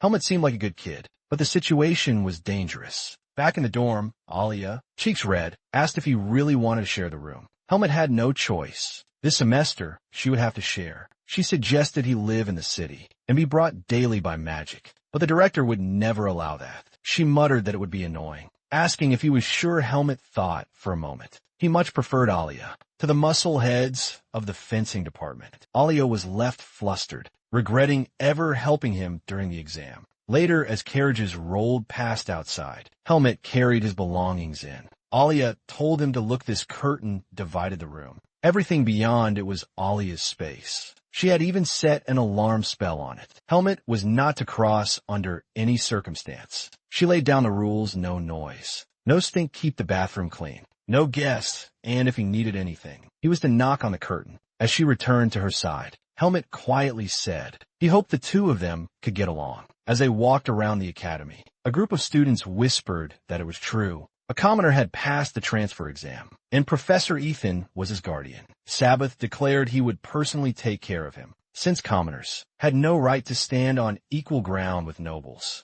Tomorrow was fencing class, and they planned to teach that street rat a lesson. Later, Helmet finally changed clothes, thinking how comfortable they felt. He planned to head to the training hall, but on the way he ran into Marimo head our friend Sean. Shocked, Sean asked if Helmet was in room 301. Helmet, with his usual expression, asked if that was a problem. Sean couldn't understand it. Alea had always lived alone, as head of the magic department, yet somehow agreed to this arrangement. She muttered that it must be tough to live with someone so constantly stressed, then asked if Helmet had fencing class that day. Since it was his first Sion, gave him some advice. Stay away from a mad dog of the department. Helmet asked if the department raised dogs, but it was only a nickname. This mad dog was a second-year student called Oscar. Just last year, anyone who dared cross Oscar ended up brutally beaten. One unfortunate student even dropped out after losing an ear. Yet, the academy only gave Oscar a mere suspension. His exceptional talent was why no one dared touch him now. Sean advised Helmet to pay close attention in class. He then added that his room was 303. So, if Alia ever tried to kill Helmet, he should immediately run upstairs for help. Later, at the fencing field, the instructor gathered the second years into 4 lines. He inquired about their vacations. Since this was the very first class of the semester, he promptly announced basic training. I hope you all spent your break cuddled in mommy's lap. Now, give me 20 laps around the field. Helmet ran effortlessly, wondering if 20 laps wasn't far too little for a proper warm-up. Meanwhile, a boy nicknamed Lettucehead was absolutely furious about running next to a commoner. He instantly decided to make Helmet meet the academy floor. His first petty kick, however, did absolutely nothing. Confused, he tried again and again, until Helmet, thoroughly tired of the nonsense, slapped him straight to the ground with a resounding thud, face first, and simply kept running calmly. The other boy, seething, swore immediate revenge. After the laps, the students lay utterly exhausted. The same furious boy confronted Helmet again. He fiercely accused Helmet of knocking him down, even though he had started the entire mess himself. Enraged, he vehemently threatened Helmet, boasting he was protected inside the academy's walls. But outside, no one would ever save him, since he clearly didn't know his place. Poor fool, he had no idea just how strong Helmet truly was.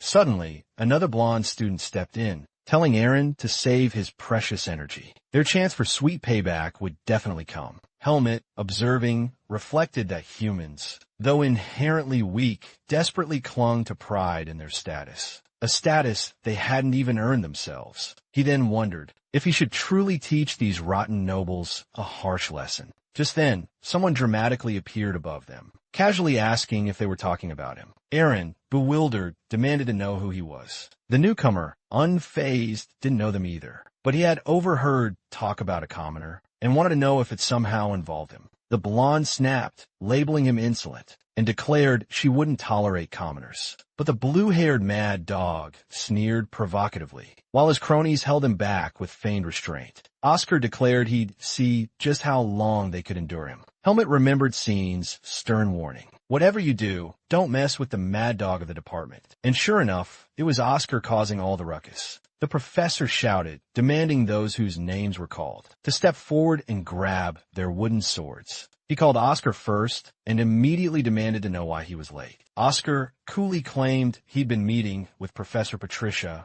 but she was actually on break that entire day. If you're going to lie, at least put some effort into it. The instructor barked, immediately punishing him with 30 laps. Helmet realized Oscar must have a truly terrible reputation. The professor warned the class to train seriously. No fooling around. Helmet then picked up a sword, swinging it powerfully in various directions. He thought back to Kian's earlier words, that the first class wouldn't be anything special at all. Indeed, it was simple, and Helmet wondered if it would get significantly harder later. At that very moment, Oscar called out to him. Oscar then asked if Helmet wasn't going to thank him, because, according to him, the earlier fight had stopped. But Helmet hadn't actually asked for any help, and Oscar then clasped his hand, claiming they were fellow commoners, and hoped they'd get along just fine. Helmet sensed a strange energy emanating from his hand, but ignored it and listened carefully, as Oscar continued, adding that he absolutely hated people who constantly begged for help, all the time, before finally walking away.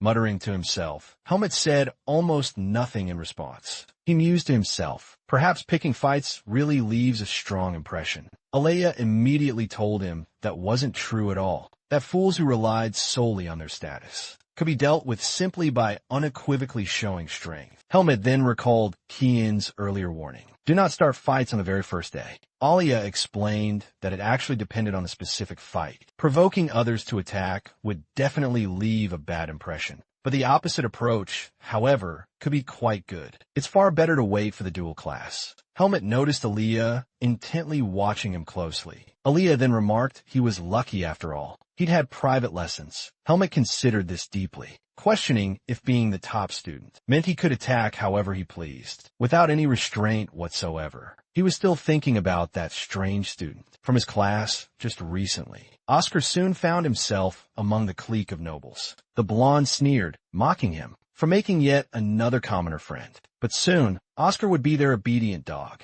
Oscar smacked him hard on the neck, saying he was getting way too excited, then asked if he wanted that obedience right now. At Greta Academy, there's no discrimination. When it comes to learning opportunities, Oscar stated coldly, but over time, a nasty belief had taken root, that nobles should just harass commoners. Though not official, it always happened in secret. Oscar had earned his nickname, Mad Dog, for his menacing presence. He turned on the nobles, mocking them for doing nothing but watching. One of them admitted Oscar lived up to the name, but since returning from suspension, he had to walk the line. Another misstep would mean suspension again, so the noble demanded he throw a punch, saying if he obeyed, his life would be ruined. But at least he'd become their dog. It was clear who the true coward was. Oscar's friends jeered that even the Mad Dog was afraid of the kennel. Furious, Oscar was about to smash the boy's face when someone struck both of them twice on the head. "Are you here to become thugs?" It was Professor Patricia.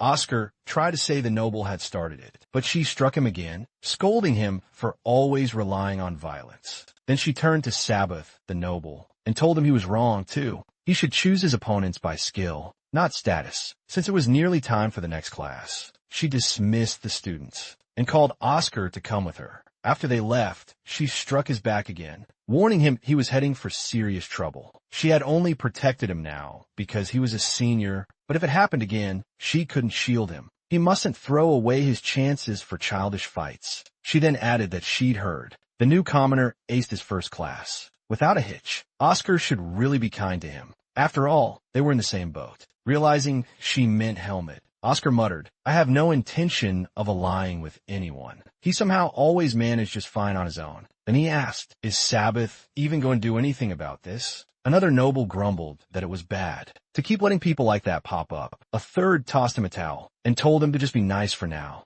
The boys complained, but they didn't understand he didn't mean be friends. The teacher announced that one of the students still hadn't arrived. Another student in the back said the one missing was Helmet, adding that he'd even told him the class location. She ordered someone to go find Helmet until he finally arrived himself. The teacher asked why he was late, but the truth was he didn't know. The location had been changed, and everyone else claimed to have been informed. She asked if Helmet had received the notice or not. The nobles were already laughing at him, and the teacher herself realized he hadn't received it. But he spoke very properly. "I didn't receive it. I'm sorry." And since she didn't do anything about it, we would have to be the ones to put those nobles in their place with our own hands. Then class began, because today was the start of the basic course, to train their endurance, a crucial trait for swordsmen. For each one would receive an almond and had to balance it on the tip of their sword without dropping it. Whoever managed to do it for 30 minutes would be excused from class. She called Helmet to help her distribute the almonds. Oscar had thought he'd be more rebellious,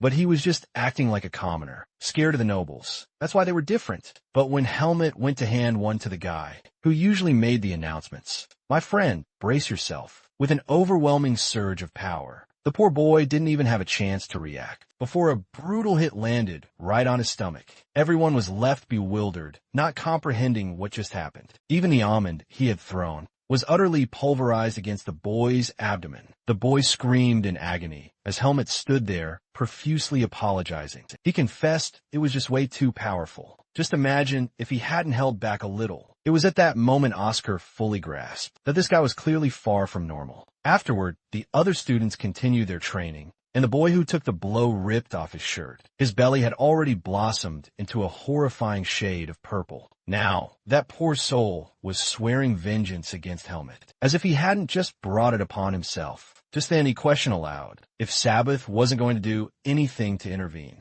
Another student chimed in, grumbling loudly, that it was absolutely unacceptable for people like them to just keep showing up. Then someone else tossed a towel their way, telling them to simply be kind to the duo for now. The boys grumbled, clearly not understanding that he didn't mean to be friends. Soon, they would all learn a powerful lesson, so they should behave themselves until then. The students demanded to know what Sabbath was planning. Everyone was absolutely fuming with anger. as the next class was just about to begin. Later, Mirambo made his grand appearance, declaring he had heard all the latest news. Helmet had already earned disciplinary action in mere 2 days. Helmet simply smiled, confirming that was indeed correct. Another confused student just couldn't grasp why he seemed so cheerful. Alia scolded Kian for rudely barging into someone else's room. Kian insisted he merely wanted to see his dear friend, Helmet, but Alea had flat out refused after more bickering. The thoroughly annoyed Alea then threw them both out, forcing them to talk things over in the hall. Sean apologized, claiming he didn't know Alea was inside. Helmet was still wearing that odd, persistent smile, perhaps for the very first time in this entire story, as he usually sported such a stern expression. Sion then asked what exactly had transpired. Helmet replied he was simply brimming with pride, even though he couldn't hurl the almond with his absolute full strength. At least no one had been seriously injured. He was happy to tackle problems the human way. Just as Alea had said, he knew he could only ever settle things with his own strength. So for now, he'd train harder and just settle it. Marimo then casually asked if he had any weekend plans and invited him to join her in the city. Helmet replied he actually had to visit the professor's house to discuss something important. And Kian immediately got excited, asking if he could tag along to the Kudro estates. 2. Claiming building connections was good. Helmet pondered for a moment, then agreed. Kian then darted off, reminding them they'd meet on the weekend. Helmet, however, wasn't quite sure what to make of it. That night, inside a mysterious building, a hooded figure arrived. Another stated they'd received a new request. He grumbled it was just a commission from some arrogant noble brats. But since the payment was good, they'd accept it. He then added that some individuals had tried to brazenly impersonate their faction. He then looked over the documents and asked Chromo if he recognized any of the names listed. No one did. They would shelf that request, while he focused on another. Even so, someone should still keep an eye on it. He had a really bad feeling about the name Helmet. Time passed, and finally, the weekend arrived at the academy. Students used their break to head into the city, leaving the campus eerily silent. Helmet was all set to go when Marimo questioned if he wasn't taking anything with him, considering they'd be gone for 2 whole days. Helmet thoughtfully mused that, in the forest, to maximize survival chances, one would travel with as little as possible. Kian then asked if Alia was still in her dorm room. Obvious enough, right? Considering Alia rarely went to the city during breaks and practically never visited her family. I'm not a stalker, Kian insisted defensively. Helmet, his expression utterly blank, casually asked if Kian wanted him to ask Alia something. Kian immediately blurted, never mind. His mindset shifted once he was in the city. Once in the city, Oscar noted how much calmer it was. Those filthy nobles couldn't possibly mess with him here. Even if they dared, he would never bow his head in submission. Still, he unexpectedly found himself thinking of Helmet, and how that boy always remained so calm. Whenever Oscar felt himself losing control, he just couldn't deny that. What had happened in class was so satisfying to watch. Then, he glanced back, feeling uneasy. He wandered through the bustling market, eating a skewer. Someone really was tailing him. He stopped in an alley and demanded to know what they wanted and who had sent them. Well, he saw more men gathering. He could guess who it was, since his sword was at the smith's. He'd have to take these guys down with his bare hands. He suddenly shouted, "Professor Allen's here." The men flinched in panic. Oscar dashed forward, shoulder-checked the first, vaulted over him, and sprinted away. Unluckily, more men were waiting at the other end. Surrounded, he snarled at the idiots to stop posturing and start fighting. Meanwhile, at the Kudro estate, Ethan thanked the boys for coming. Shin beamed, calling the place beautiful, and Ethan told him to just call him Professor. He was so happy. He'd never expected Helmet to have such a polite friend. Sean said that since they were on break, they could visit the city. Helmet mentioned training, and Kudro said that was a great idea. So, Helmet would not be escaping. A trip to town that evening with Sean, Sanyuk, asking how Helmet could leave a house like this to sleep in a dorm. He even wiped away a fake tear, wondering if Alea nagged him. So much with spirit summoning that there was no time left to nag Helmet. At least Sean was getting better at summoning spirits. Just then, someone staggered up behind them. Oscar, battered and bloody. Sean jumped with a yelp as Oscar begged for help. 3 men with swords showed up at the end of the street. One glance at the emblem on their cloaks was enough. Helmet recognized the Black Hawks. Helmet stepped forward. He would talk to them. Kian asked what he planned to do. Helmet recalled that the Black Hawks were mercenaries who killed their targets for a price. Not long ago, he had defeated members of that faction. He had hoped he wouldn't have to deal with them upon enrolling at the academy. But this was also a prime chance to gather info. One thug nervously asked their captain what to do. They couldn't possibly leave any witnesses alive. They'd slaughter all three, starting with the swordsman. Helmet moved, and one man's arm instantly flew off. Next, he viciously kicked the second's hand, sending his sword spinning high into the sky. Before it even landed, Helmet had punched the rest down. By the time the blade clattered back down, everyone was out cold, everyone except Helmet. Even Oscar was utterly stunned by Helmet's sheer speed. Helmet even paused to double-check, since the Dark Seed hadn't reacted at all. So, it was clear that if he didn't kill them, there would be no problem at all with the seed. Marimo cautiously asked who those guys were. Helmet coolly replied they were the Black Hawks, stomping on one's hand as he explained. A ruthless mercenary group that kills people for money. Asuka demanded to know who sent them, though he already had a good idea himself. But getting that info would be incredibly hard, since they've been trained specifically not to talk. He muttered they just have to find out how many bones need to be broken before one of them finally opens their mouth. Marimo gaped, asking if he was absolutely crazy, planning to torture these guys. The other companion couldn't grasp what was going on in Helmet's head either, but Kian quickly spoke up. The only thing we can do now is call the guards. Not even Oscar could believe he'd actually said that. Still, attacking an academy student was a very serious crime. So, Kian left, stating it wouldn't take long, and sternly warned them not to do anything stupid.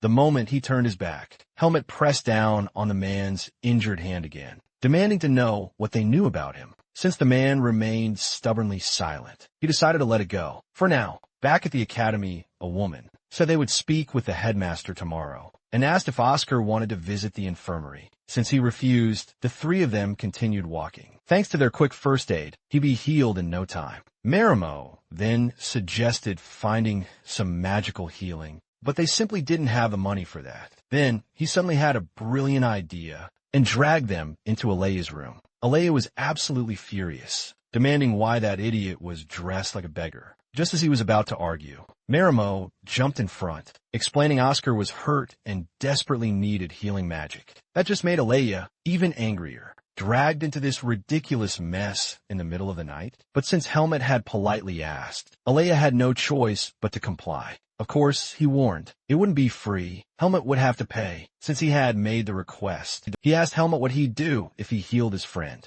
Without a second thought, Helmet answered, anything I can do. Alea agreed, smiling far too happily. Meanwhile, Helmet instantly regretted saying it. Alea healed Oscar, who put his shirt back on and said Helmet seemed rough, but actually had skill. Then he left, while Alea kept grumbling about that rude idiot. Marimo said it was good to help others anyway. Helmet insisted he didn't need anyone's help, but Marimo told him he was underestimating human relationships. Alone, there was only so far one could go. That even applied to Alea as well, who had ended up befriending two antisocial types. Helmet actually thought about this whole human relationships thing. The next morning, word spread that Oscar had been attacked the night before, but the suspects were arrested, after also targeting Helmet and Marimo. By the morning, though, the headmaster learned they had already escaped. Oscar demanded how that made any sense. From what he'd heard, there had been an infiltrator among the guards. Marimo asked how the academy would handle it. The headmaster said they would not sit idly by.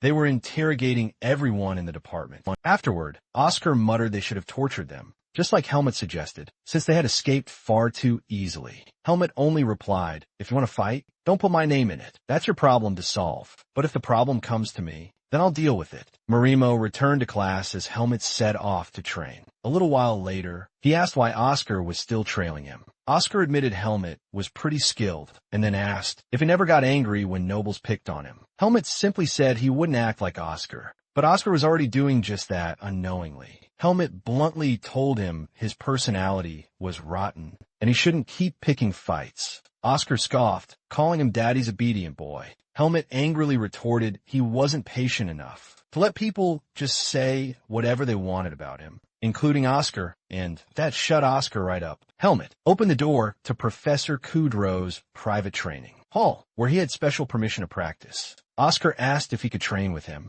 but Helmet slammed the door in his face, claiming Oscar would just get in the way. Elsewhere, the nobles were grumbling about their interrogation over the Black Hawk's recent business. One claimed they'd easily get away with it, since the Academy couldn't directly touch them. He asked what Sabbath planned to do, since his useless scheme had utterly backfired. Sabbath, furious, gnawed on his fingers, swearing that the Academy's investigation only meant their battle against the commoners was merely just beginning. The very next day, the instructor announced they would begin dual classes the following week. Helmet was glad he could finally settle things. In a duel, she then added, there was something important first. A written test the day after tomorrow. The grade would count heavily, so they should study the assigned books later. Alea was furious Helmet hadn't bought his books. He asked if no one had explained it to him. Helmet remembered Kudro had told him, but he'd forgotten after everything that happened. On the way back from the mansion, Alea told him to get permission to leave the academy. The only problem was he had no money. Alea complained until he suddenly remembered. Helmet had paid him 100,000 marks,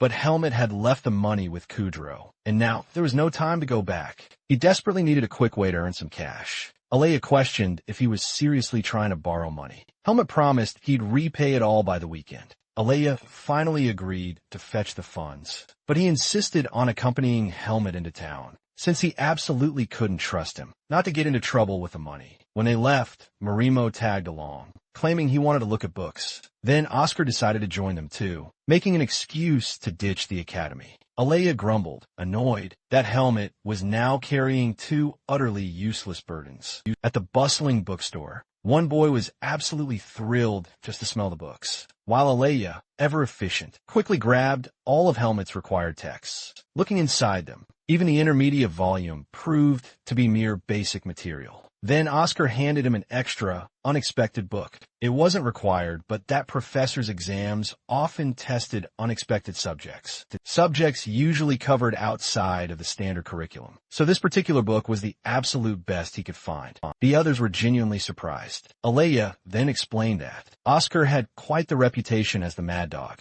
so his thoughtfulness was truly impressive. Oscar then asked for a new book of his own, but Alea flat out told him to buy it with his own money. The grand total came to 2,000 marks. The clerk suddenly asked if that was Alea. He tried to deny it, attempting to slip away, while the others gleefully teased him for an autograph. But it was in fact true. He had entered the academy with truly record-breaking scores. Seeing this, Helmet finally understood a little more about those complex human relationships. Alea declared the whole trip had been unnecessary. Helmet asked if Alea had bought any books. Of course, Alea had already bought his own earlier. Helmet wasn't talking about those books. He was talking about something far more profound, knowledge. Helmet questioned if mere books could truly teach him anything. Alea explained that knowledge itself varied greatly. Many books simply laid down rigid rules. And if you ever thought you knew absolutely everything, one day you'd inevitably fall flat on your face. He sternly warned Helmet to take meticulous care of those books, because he absolutely wouldn't replace them if they got lost. But the very next day, by some unfortunate stroke of bad luck,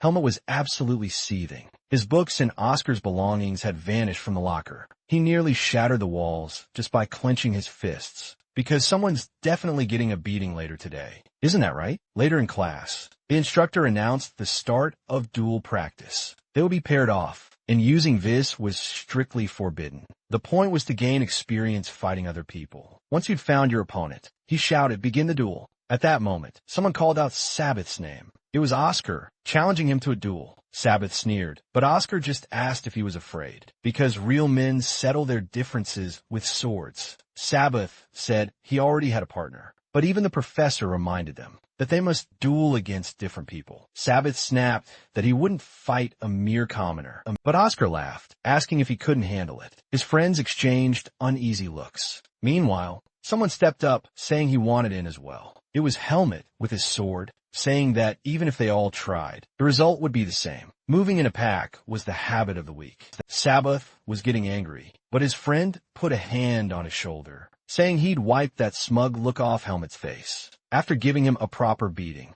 Earlier before class, They had sat down to discuss their plan. Sabbath said they should provoke the two and then accept the challenge. One of them said he didn't know Helmet's strength, but it would be impossible for him to beat Oscar. Sabbath said he would use Vis. His friends asked how, since Vis was forbidden, so he came up with a plan. He would claim he'd only used it to defend himself from violent attacks at worst. He'd get a warning, but if they crippled Oscar, he'd be expelled from the department. In other words, a risk worth taking. Then another added a condition. He wanted to face Helmet's crew because he still wanted revenge for the day of the run. And just like that, the stage was set. They could barely wait for the day of battle. When the big day arrived, Oscar and Sabbath faced off. Sabbath just grinned, boasting he'd put that commoner squarely in his place. But mid-fight, something shifted. Everyone froze, captivated by the spectacle. Even Sabbath himself was drenched in sweat. He had no idea what was unfolding. Oscar still hadn't landed a single blow.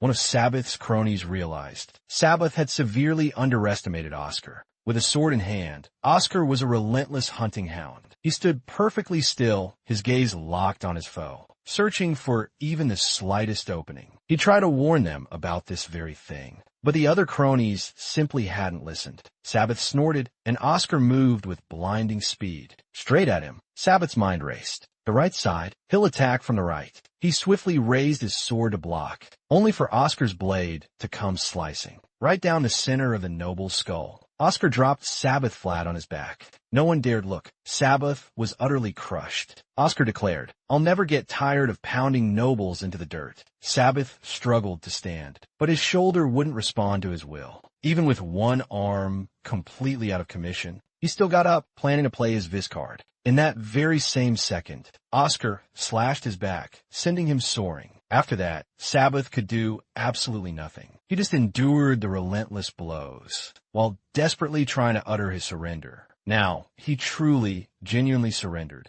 Oscar finished him with a final thrust to the gut, a brutal reminder for the rest of his life. If he said, "I surrender," Oscar would only hit harder. Now, we switch scenes to Helmet's intense fight. The noble taunted, "Why the scary face? Are you worried about your little friends?" Helmet just stood there and coolly replied he was worried about him. Before dessert, we cut back to Sabbath taking yet another brutal beating, dropping once again like a lifeless rag doll. He looked around, but everyone just stared back with utter contempt. He desperately grabbed his sword, declaring he wouldn't let it end like this. Right then, he activated Vis to finish it swiftly, but as Sabbath lunged, Oscar merely spun around, flipping and slashing him from every single angle. Since Sabbath had already shattered the rules, no one would bat an eye if Oscar broke them too.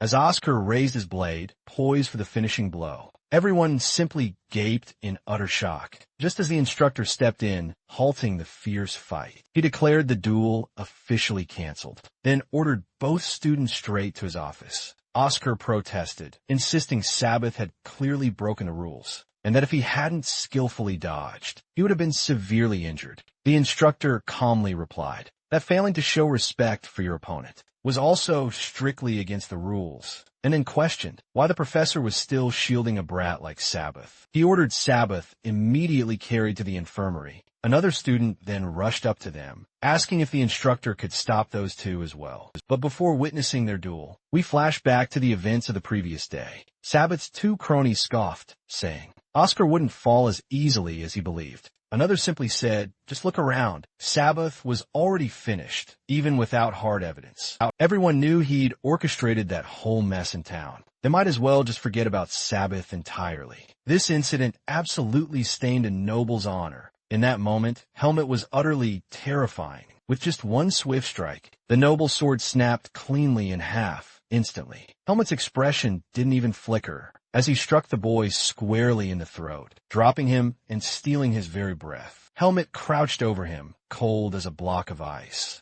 and asked if he thought being a noble would protect him here, outside the academy's safe walls, because Helmet could snap his neck whenever he pleased. The noble began to sob uncontrollably before this monster, when Helmet deliberately stepped on his hand. The seed within him reacted fiercely. He grabbed the noble and violently hurled him upward. The instructor came running, rushing forward, shouting that the duel was unequivocally canceled. But the look Helmet gave him was so utterly murderous. The instructor's knees instantly buckled and trembled. He stood there utterly speechless, motionless, unable to move. Helmet finally stopped, unceremoniously dumping the punk on the floor. The instructor then ordered Aaron immediately taken to the infirmary, and Helmet to his office. The other said what he really wanted was to beat Helmet senseless, and warned him not to lose this historic duel. So, right before the fight, Helmet asked if he was the one who messed with his locker. The noble scoffed. Who else would it be? Believing Helmet was wide open. He lunged, aiming directly at Helmet's legs. Then he said he'd give them both a chance to apologize, if they had anything to say, since neither of them spoke. He said he'd expected as much from Oscar, but not from Helmet. Helmet calmly replied that he hadn't broken any rules. But before they arrived there, the instructor had stopped by the infirmary and saw that Aaron's throat was torn, and all the fingers in his hand were broken. If they had been any later, he might never have spoken again. He probably would never even hold a sword. Oscar shouted that they'd hired the Black Hawks to kill them, so it would be best if those nobles never held swords again. The instructor smacked him on the head, asking if they realized they'd gone too far. Helmet said he didn't understand why they were blaming them. Aaron was weak and still had the nerve to keep cursing them. What Helmet did was give him a warning, to make him understand, you can't mess with just anyone. Oscar added that they had stolen the books from his locker. The noble's instructor said that was against the spirit of the department. Helmet asked whether insulting,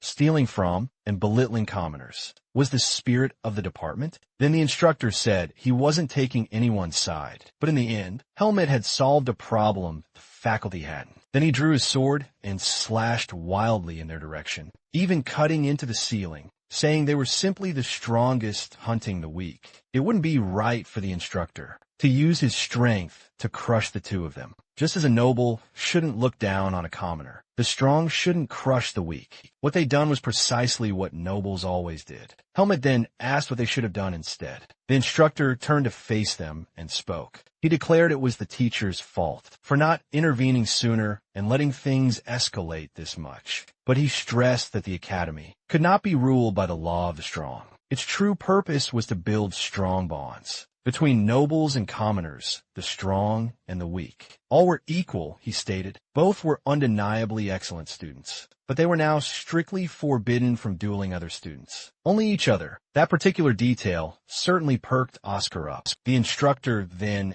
handed them a thick document because their punishment wouldn't end just there. They wouldn't be allowed to leave until they each wrote 50 apology letters. As night fell, Oscar's hand was red and blistered. He simply couldn't bear to write another single line. He stormed out, cursing the instructor under his breath. Meanwhile, Helmet reflected that he didn't regret it, but he had definitely made a mistake. He had lost control of the seed for just a second. Oscar turned, asking if Helmet's hand was hurting as well. Helmet merely grumbled in response that he couldn't train properly because of it. Oscar then questioned if he ever rested, then admitted Helmet was pretty skilled, that for such a lazybones. He then boldly asked to train with him. Helmet's answer was a resounding no. Absolutely no. Meanwhile, the instructor watched them from high above. He had always known Helmet possessed immense talent, but the sheer killing intent he'd shown back then, that had felt more akin to demonic energy. He prayed the boy wouldn't lose himself entirely to the shadows. Then, he gazed up at the massive slice helmet that had carved deep into the ceiling. Internally, he thought they'd surely dock that from his pay. Later that night, within a dimly lit warehouse, everyone knelt in solemn submission before their boss. He stated they had lost a Botan spy who had been trying to push them out of the area. The spiky-haired man profusely apologized, saying they had brought nothing but shame and failure. The one with the eye patch then chimed in, saying that a mere second-year student that should never have been able to fight like that, but the boss commanded them to stop. He hadn't called them there merely to scold them. In fact, they deserved a reward just for coming back alive. He ordered Chrono to speak up, because among all the students they'd faced, there was one with black hair and a crow-like face. They confirmed it was him. Chrono revealed that boy was Helmet, a former mercenary who'd slaughtered 5 of their men, with nothing but a tree branch. The boss admitted hiding in the academy was clever. They'd suspected it might become a problem, but they couldn't just let him run free like this. So he gave them a new mission, deliver a report to their superiors, and afterward they could take a vacation. But as the group left, buzzing with excitement, the boss silently ordered another to eliminate them after the mission was completed, because he might be meeting with that certain person. That night, Helmet snuck back into his room. only for Alia to quip that he'd arrived late. Helmet apologized for the noise, but Alia had already heard all about it. Rumors around the academy claimed Helmet had beaten a student so badly he would never fight again. Helmet grumbled that he hadn't been able to train because of it, while Alia asked if he wasn't at least glad. Helmet apologized for losing the books. At that, Alia angrily pulled back the curtain, asking if he hadn't understood what he'd said before. He hadn't told him that, expecting his books to be stolen, so it wasn't his fault. Helmet only thanked him, while Alia shut the curtain again, cheeks red. The next day, Helmet went to lift weights, but his training hall was being cleaned, so he had to use the shared one. Since the duel, things had definitely changed. Students had actually started talking to him, not because they wanted to, of course, but out of fear. Still, that was better than he'd expected. Soon after, someone approached, saying Professor Kudra was looking for him. Helmet arrived, and Kudra said he'd heard about the incident. During class, Helmet immediately apologized, admitting part of the blame was his. But Kudra stated that wasn't why he'd called him. He warned him that those boys would soon face their comeuppance. And get this, the two students were about to be expelled from the academy. Not even high-ranking nobles were spared once they were caught dealing with the notorious Blackhawks. If Helmet truly understood where he had gone wrong during the last incident, then he needed to pick up his sword and keep forging his own unique path, trying to lighten the mood. Kudra joked about being quite the troublemaker in his youth. Afterward, he invited Helmet and his friends to his mansion. He even mentioned buying new books for the weekend. Helmet, noticing 2 stacks, asked why. Kudra replied that 1 stack was specifically for Oscar. Helmet wondered why he had to deliver them, while the professor internally nudged, "Make some friends, my boy." Later, the green-haired one appeared and said he had arrived at just the right time. Helmet seized the opportunity to hand Oscar his books, explaining Kudra had purchased these new ones for him. Next, Marimo asked Helmet if he had any free time that weekend. So, one evening Marimo was absolutely ecstatic, proclaiming this was the absolute best bar ever. They just had to celebrate justice finally prevailing, especially since Oscar was footing the bill for everything. The chatterbox kept running his mouth nonstop, while Helmet recalled Alea's earlier warning. He wouldn't be caught dead with those idiots. Helmet took a sip, internally deeming it utterly terrible. They kept raving about him becoming the new star in the department. Oscar laughed. Who's going to mess with someone who crippled a noble for life? Marimo then asked why he was making such a gloomy crow face. Helmet replied it made perfect sense for him to be hated, but he simply couldn't understand why these 2 particular guys wanted to hang out with him. Marimo, slurring a little, declared that wasn't a difficult question to answer. From the very moment they first met, he was certain exciting things would always happen around Helmet. Oscar chimed in, asking why he was so harsh with him, desperately trying to get Marimo to agree. But Marimo had already completely collapsed onto the table. Red-faced after just 1 measly drink, Oscar burst out laughing at him while Helmet mused. He still didn't quite grasp any of these social dynamics. After a night of heavy drinking, they tried to make their way home. Marimo was barely able to walk, stumbling along the path. Suddenly, Helmet spotted a large crowd, and he swore he saw Aaliyah right in the middle of them. Flashback to earlier that day. Aaliyah had been scouring the library for books, but nothing he wanted seemed to be in stock. He then considered heading over to Bowden. He recalled Helmet inviting him to hang out earlier, but Aaliyah had turned him down. Perhaps accepting wouldn't have been such a terrible idea after all. Later, it happened again. Women started swarming around him, eagerly offering him anything he desired. Just at that moment, he spotted Crow, waving him over, and quickly rushed to his side. Crow declared he'd already arranged for them to hang out that day. Meanwhile, Helmet had absolutely no idea what he was talking about. Oscar grumbled as the women demanded to know, how could Aaliyah go out with those sword-wielding brutes? The mood quickly soured when one girl pointed at Oscar's hair and asked if that was really his hair. Oscar, absolutely livid,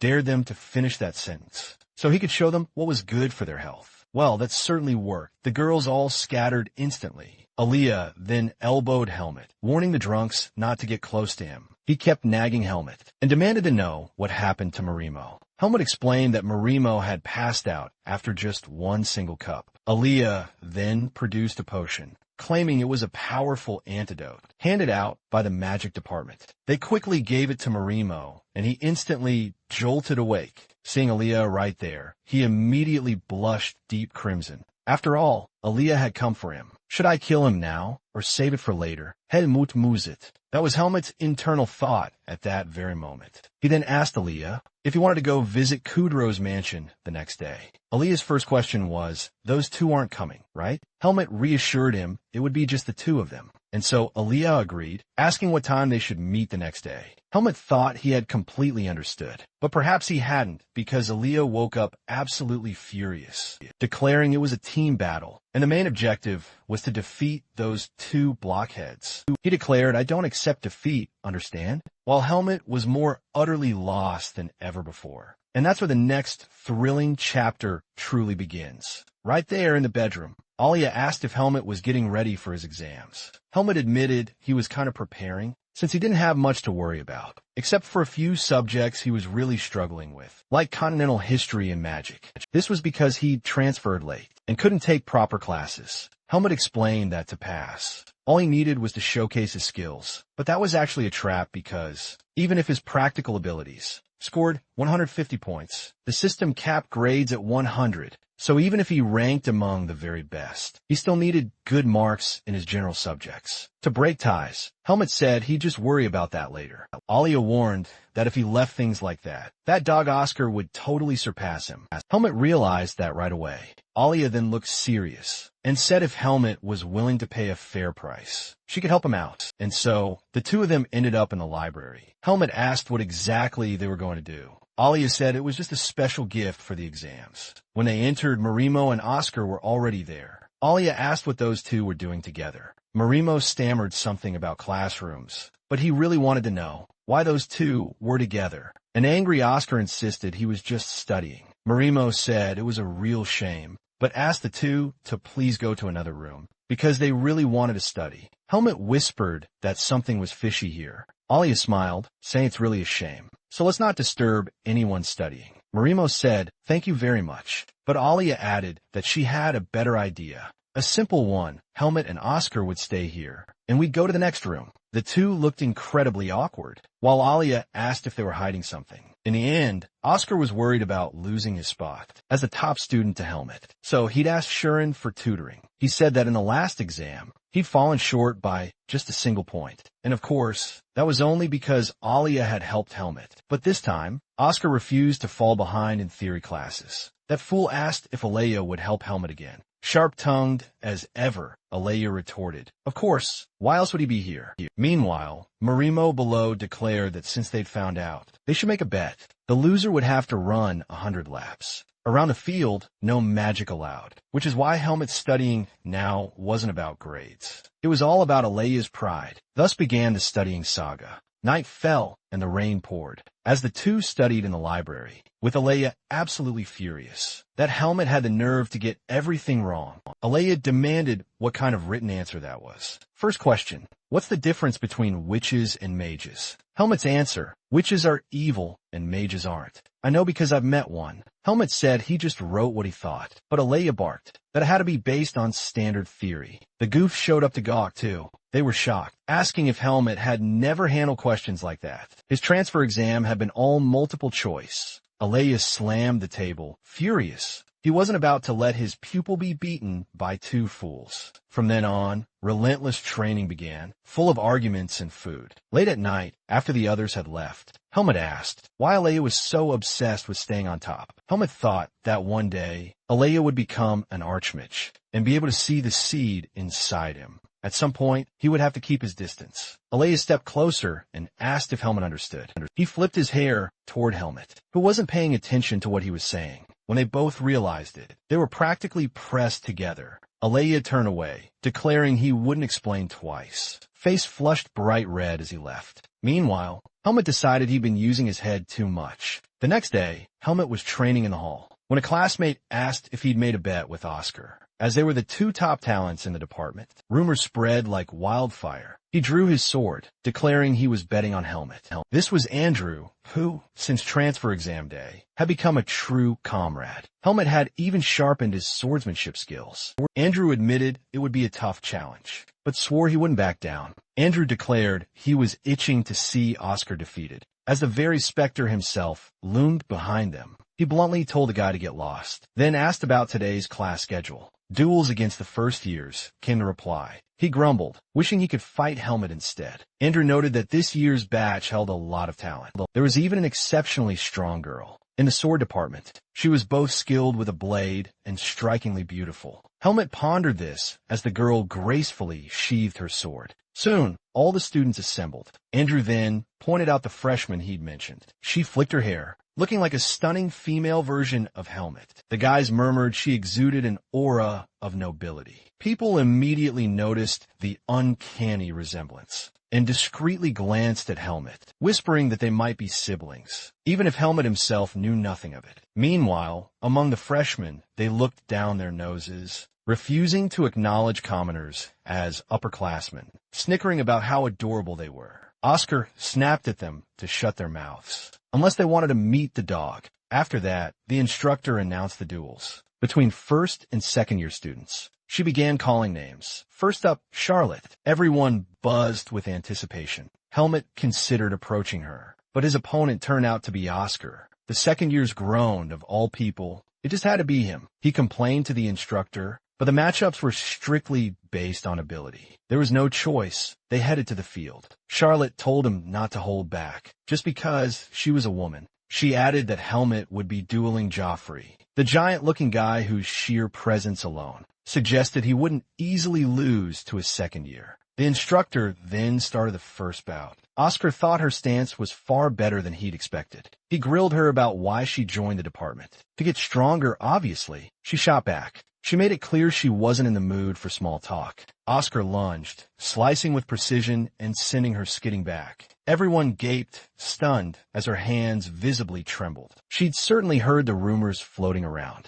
This, then, will be a valuable lesson. He teased that he was only just getting warmed up. That's when she steeled herself, ready to get serious. The fight intensified, and he noticed she could actually block. She clearly knew her way around a sword. He rushed in, aiming a deadly strike at her neck, but she expertly slipped back just at the last second. He pressed his advantage, blades crossing fiercely. He asked if she was trying to force a draw here. He knocked her away, declaring he hated the arrogant and those who didn't respect themselves enough. Was your confidence at the start really that fake? If you're not willing, then get out of the sword department. She shouted back that she didn't care about class. She only wanted to learn, and thanks to him, she realized her vision had been too narrow. Then, she fiercely called for him to come again. Oscar went all in, and they fiercely traded cuts. They kept at it, circling and clashing around the arena. One attacking, the other relentlessly defending. Just when she thought she'd finally caught him, Oscar was already impossibly above her. He calmly told her to relax her shoulders. This will hurt, he warned, coming down right beside her. His blade held at the ready. It's a shame your opponent was me, he declared. In the end, the instructor declared Oscar the winner. He admitted she'd surprised him once. She tried to change her posture while the girl groaned. Help. You're too heavy, she complained as he finally got off. And she genuinely thanked him for the advice. The jealous ones in the back immediately called him a pervert. As she left, she glanced at Helmet, and he met her gaze. Outside the arena, the big guy growled, "How dare she lose to a commoner?" Charlotte fired back undeterred, telling him to change that kind of thinking. Or he'd end up flat on the ground in that very moment. Then, he stood face to face with Helmet. Before the duel, Helmet remembered a talk with Andrew. Andrew had asked what he'd do. If he ever met a much stronger opponent. The big guy eyed him, clearly deep in thought. This must be the commoner everyone's been talking about. But he hardly looked impressive. It was that same condescending gaze people give their inferiors. The instructor called out from behind them, telling Helmet to take it easy. Everyone still remembered his last duel. The match began, and the big guy charged immediately. Helmet instantly blocked the attack, but another strike came swiftly from the other side. He had to leap back as their blades collided. The guy boasted loudly, claiming he'd have shattered Helmet's sword if he hadn't dodged. But Helmet, calm-faced, remained utterly calm. He'd fought far stronger opponents. The battle continued, but he slipped past every single attack. Because no matter how strong your attack may be, it means absolutely nothing if it doesn't land. Spectators muttered, finding the fight boring. The big guy then called Helmet a mere commoner, adding there was a gap he'd never, ever overcome. Helmet thought to himself, that was the dumbest provocation he'd ever heard. And the guy sneered again, suggesting Helmet's teacher must have been absolutely awful. That was the final straw. Helmet's face hardened instantly. The instructor told them both to focus. But Helmet exhaled and warned that from here on out, things wouldn't be easy. He sprang forward, slashing at the man's leg. In the very same beat, he circled around from behind. The big guy desperately leapt, but Helmet still landed the blow. The arrogant one shouted that the attacks were weak, only to find himself suddenly collapsing to his knees. His leg simply couldn't bear the weight. While Helmet recalled exactly what had been said earlier, about how being beaten by a commoner would be a good lesson for him, the noble frantically tried to strike back, but Helmet slid right beneath his legs with a powerful sword sweep, knocking him flat onto the ground. He fell face first, struggling to get up, but Helmet promptly knocked his sword away, telling him, "I may be a new student here, but I certainly don't recommend speaking ill of someone else's teacher."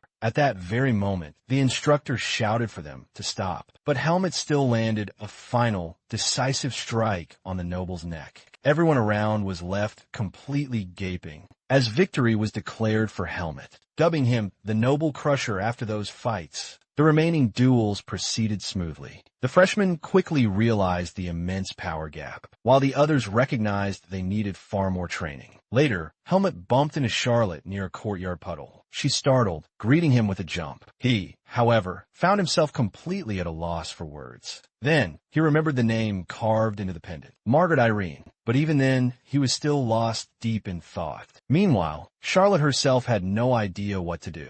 She became increasingly nervous under his unwavering gaze. After all, this was the senior student who had just utterly annihilated Joffrey. Eventually, he told her he'd witnessed her impressive abilities, and that she undoubtedly had a very bright future ahead. He casually asked if she knew his name, but there wasn't a single soul in the entire department who didn't know their rising, legendary star. She expressed her desire to fight him someday. Once he agreed, she promptly thanked him, remarking that she would eagerly look forward to it. Right at that moment, Oscar suddenly appeared, asking if they were acquainted with each other. They clarified it was merely a chance encounter, and Charlotte then left, saying it had been a pleasure. Oscar then asked if he was making a move on the freshman, but Helmet simply replied that he wasn't some womanizer. Unlike himself, later that night, Helmet questioned if he was disturbing Aleya. Aleya, who was perched on the window ledge, replied no, but after all those years spent with Darien, he just couldn't shake off a sense of danger.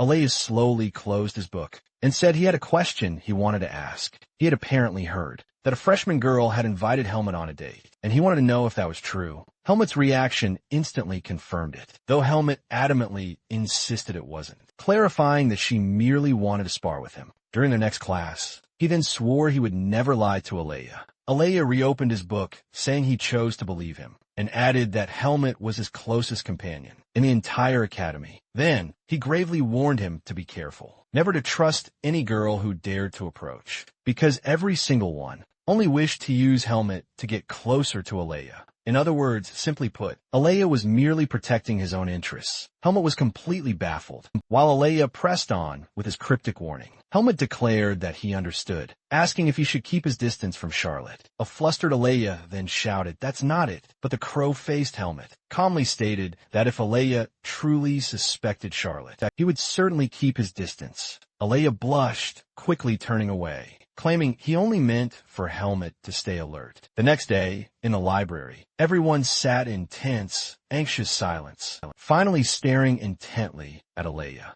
He announced that Helmet had, at long last, given a proper answer. Everyone leapt with joy, relieved he'd survived the hellish lessons. Still, Aleya snapped that the answer wasn't perfect, so there was absolutely no reason to celebrate. They were only just beginning. Marmo then drew everyone's attention, saying that with exams fast approaching, he had picked a special place for them to study, somewhere they could review and enjoy some waffles. Oscar asked, who even does that? But Marmo insisted he simply couldn't survive without a snack. Just the thought of warm waffles had Aleya practically drooling, and he admitted it wouldn't hurt to take a short break. Aska then asked if the place would even be open. Marimo bragged about Bodin's bustling night scene, but when they arrived, it was completely closed. Marimo bawled that he'd been absolutely dying to visit, while Aleya told him sharply to stop whining and just find somewhere else. Maramo suggested a toast shop instead, but Aleya shoved him forward, telling him to quit crying and keep moving.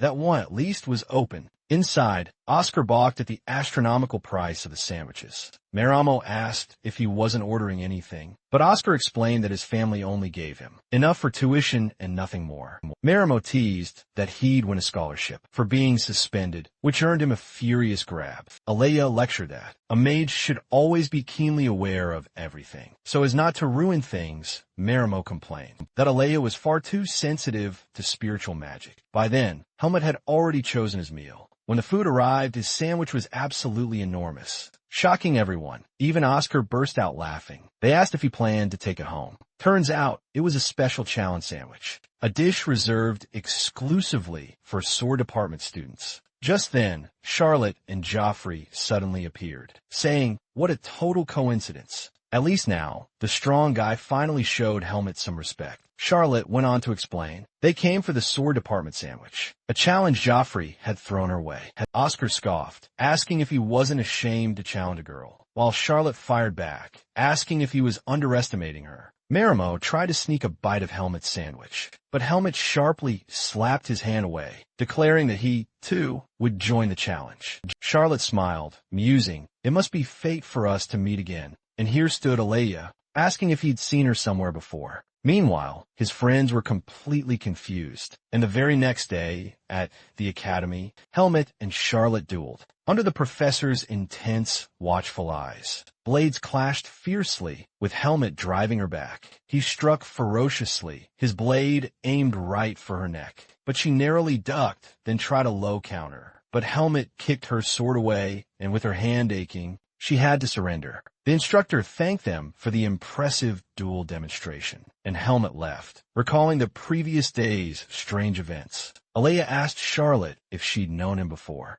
but she replied that she just recognized him by sight, since he was the famed senior of the magic department. After all, she even glanced at Helmet with noticeably flushed cheeks, unsure of what had just transpired. Maramo then complained, realizing something important. As long as Alea was always around, none of them would ever get a girlfriend. Helmet thought back to Alea's ominous warning. Judging by her reaction, maybe Alea had been right. So he decided it was best to pull back a little and solely focus on getting stronger. Strong enough that no one could ever cause problems for him. Later, Oscar was sprawled out in a chair, muttering to himself that he only had to make it through half a semester without getting suspended. Helmet suddenly startled him, asking if he really thought he could manage that. Oscar claimed he was just thinking out loud. Then he asked how the duel went. If it took long, it must have been tough. Helmet admitted it had ended far too quickly. He was only dragging it out because the professors had told him not to finish so quickly. Still, Oscar grumbled that if Helmet didn't want to disappoint Alea, he'd better buckle down for the written exam. Just then, Alea popped in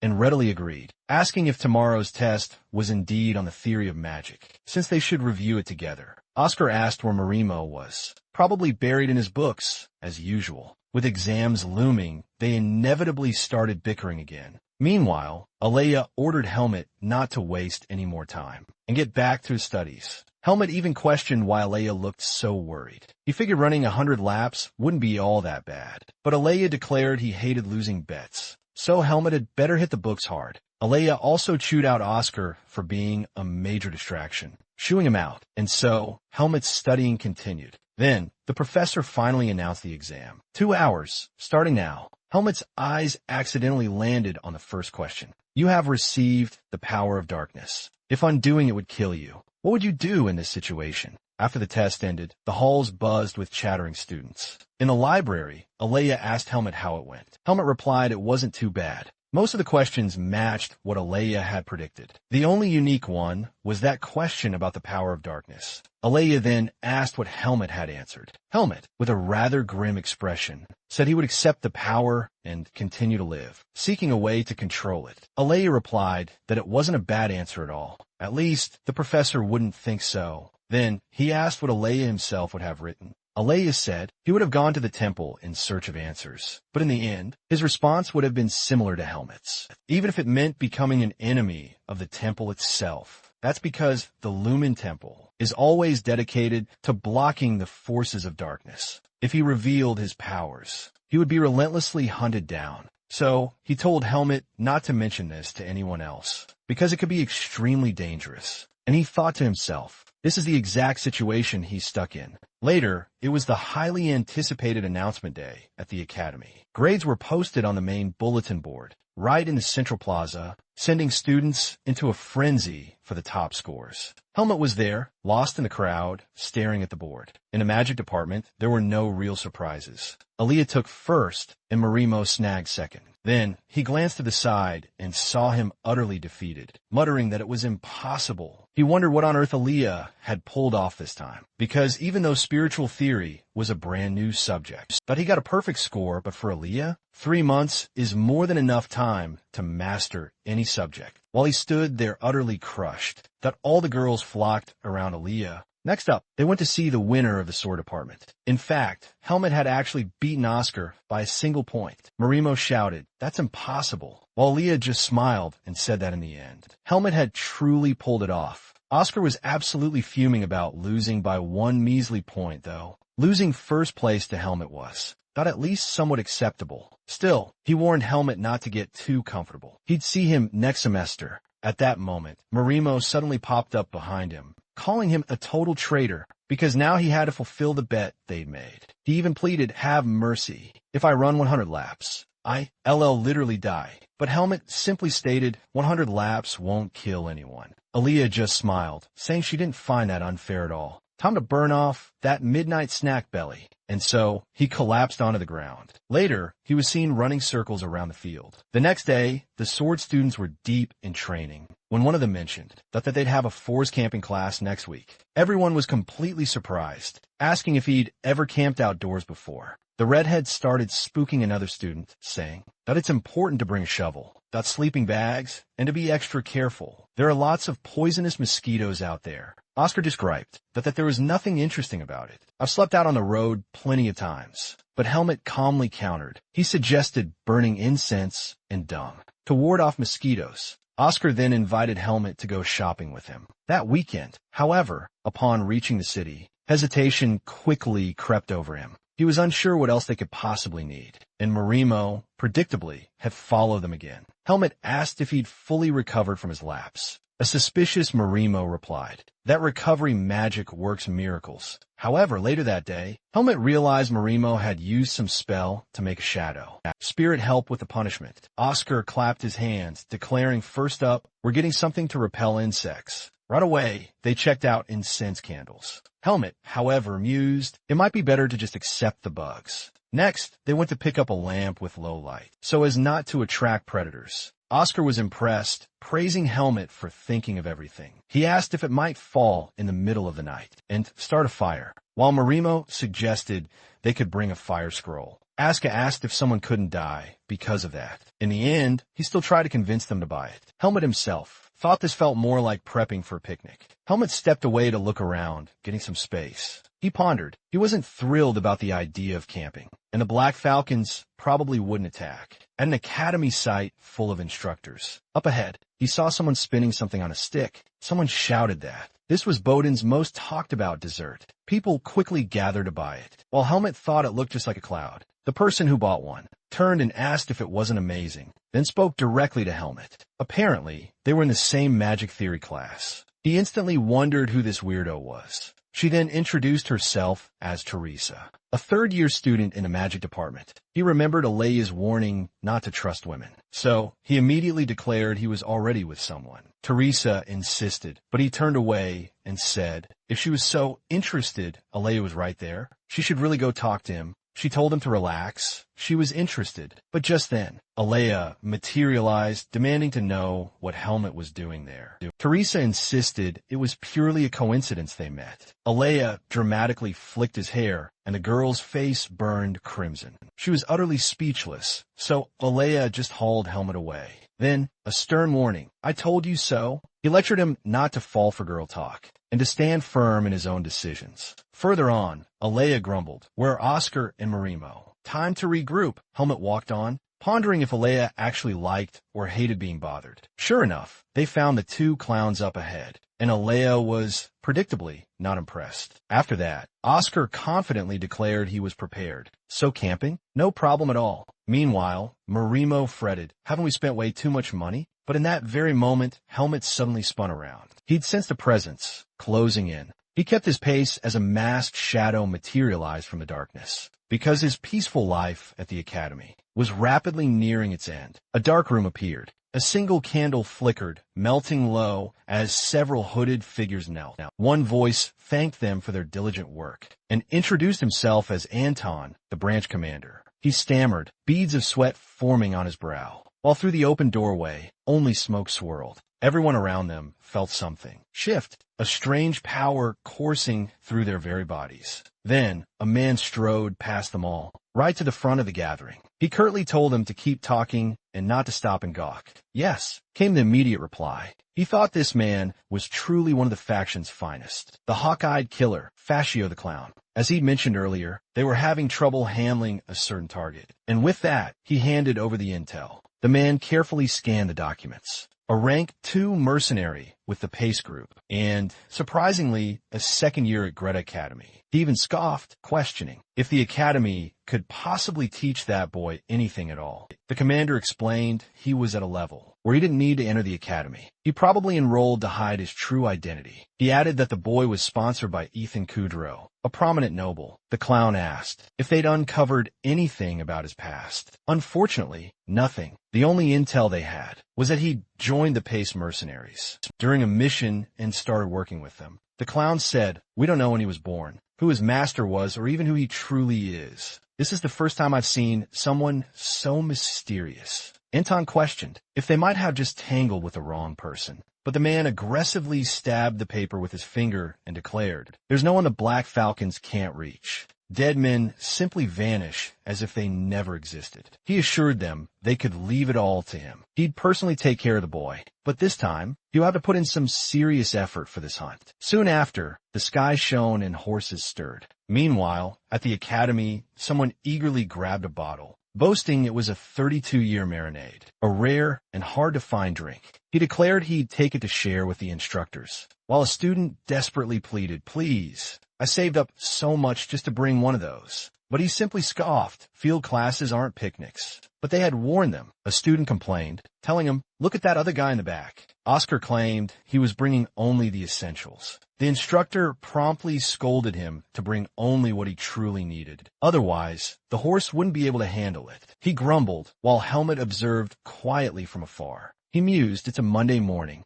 and today, the academy's camping classes begin. Time flew by as students rode high over the mountains. Helmet mused, it had been a while since I'd left. This fundamental fresh air was indeed good. Oscar proudly declared that thanks to his noble sponsor, he'd gotten a superior horse, and then asked what breed it was. Helmet, who didn't know, simply replied that Oscar's horse looked good, too. Oscar then gave up on that line of questioning and asked for the horse's name instead. Helmet wondered aloud, do horses even need names? Oscar dramatically called him Heartless. He explained, swordsmen and horses are partners who will be together always. So you should name them. Helmet then admitted, it's kind of hard. No, you just say, whatever comes to mind when you look at it. He then looked at the purple-maned horse and promptly declared, Oscar's name. Oscar immediately got mad, claiming it was weird to name a horse after him. Helmet simply asked, why is that weird? And the bickering quickly began, teasing him about his horse-like appearance. Later that evening,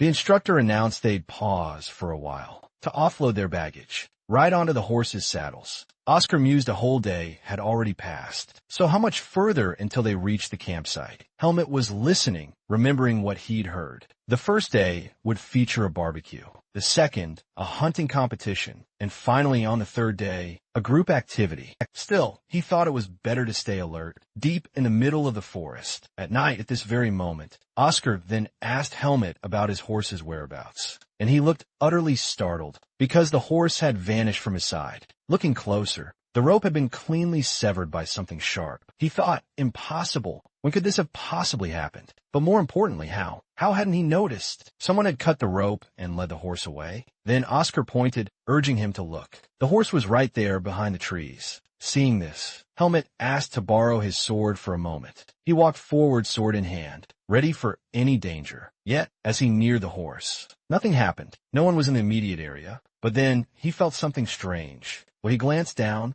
He almost stepped right into a hunting trap. Helmet couldn't understand how it had appeared. Without him noticing, this couldn't be mere coincidence. Something was definitely happening here. He felt the distinct pressure of being hunted. But then he simply smiled, declaring this hunter had chosen the wrong target, and he was about to have some real fun. He then called out, saying that since the horse's fur was white, he'd call him Snowy and try to coax him closer. Of course, since he had just come up with the name, the horse naturally didn't recognize it. As Helmet carefully approached, he decided it didn't matter who was behind this. If anyone got in his way, they'd be eliminated. But he secretly hoped that at least his opponent would be interesting to fight. Later, the camp was shown from afar. The instructor then loudly announced that, before everyone prepared for dinner, he would be announcing the new groups. From now until the very last day of camp, they'd be divided into teams to help one another. Each leader would receive a special communication sphere to contact the instructors if any trouble arose.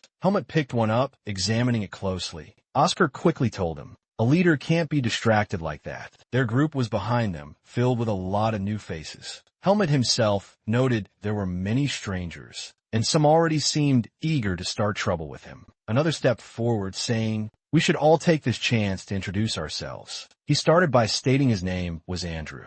On the other side were Mitchell, Basil, Wesley, and Dino. Helmet then asked, and the red-haired one? He grumbled that his name was James, and that they'd met before. Helmet replied mysteriously, yes, I remember. After that, Helmet told them to prepare dinner first, because he needed to talk to the instructor. Oscar asked, what is it? And he explained that when he went to get his horse, he had found a hunting trap. He said such traps were strictly forbidden in this area, so he'd report it since that was the case. Oscar said he'd go along, while the others glared, thinking he was just trying to avoid dinner duty. Later, under a dark, starry sky, the instructor asked if he had really seen a trap in that area. She asked if he was sure, and of course, he had almost stepped on it. But since there was no sign of it now, she said she'd warn the others to be careful. Oscar asked, is this the right spot? But looking closely, Helmet saw the grass was pressed down. Someone had removed it before he returned, that meaning they were being watched all along. Helmet then thought of something Alaga had once taught him.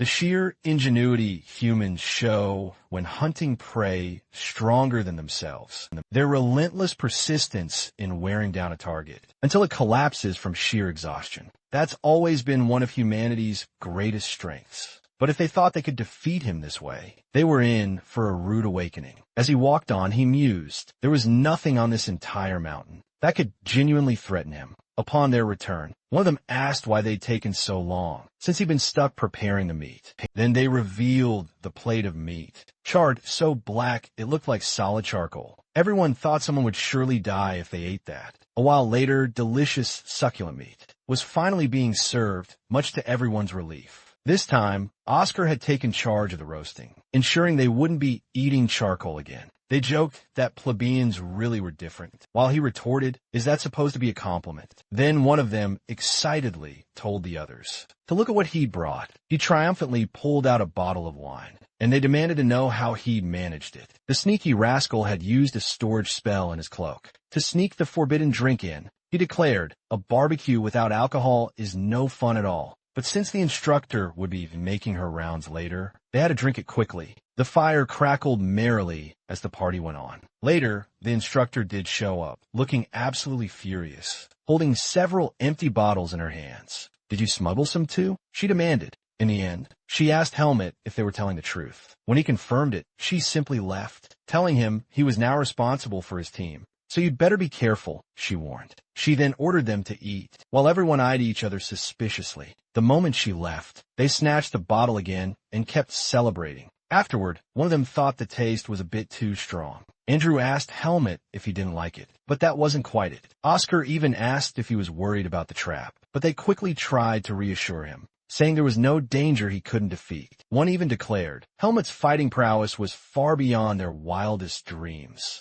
Mid-conversation, a question arose. Where did he learn such incredible swordsmanship? He'd learned it in the very forest where he grew up. They gasped, you must have had an incredible teacher to possess such skill. But Helmet's reply was somber. His teacher was no longer among the living. Silence fell, followed by hushed apologies. Then they burst out, forget this heavy topic. Let's just drink to our heart's content. Helmet recalled Scene's words ringing true. Humans truly do bond over drinks. Later that night, silence reigned. His companions were all deeply asleep. Helmet got up, mumbling about needing to vomit, and started walking deep into the forest. He scanned his surroundings, knowing he could sweat out the alcohol. But his hunter was likely watching him now. As he moved through the woods, cautiously pressing on, he spotted a house. He mused, this must belong to one of the camp overseers. He approached the door, knocking twice until an old man answered. Seeing the academy uniform, the man asked who he was. Helmet stated he'd found a trap in the forest and urged him to reinforce the patrols.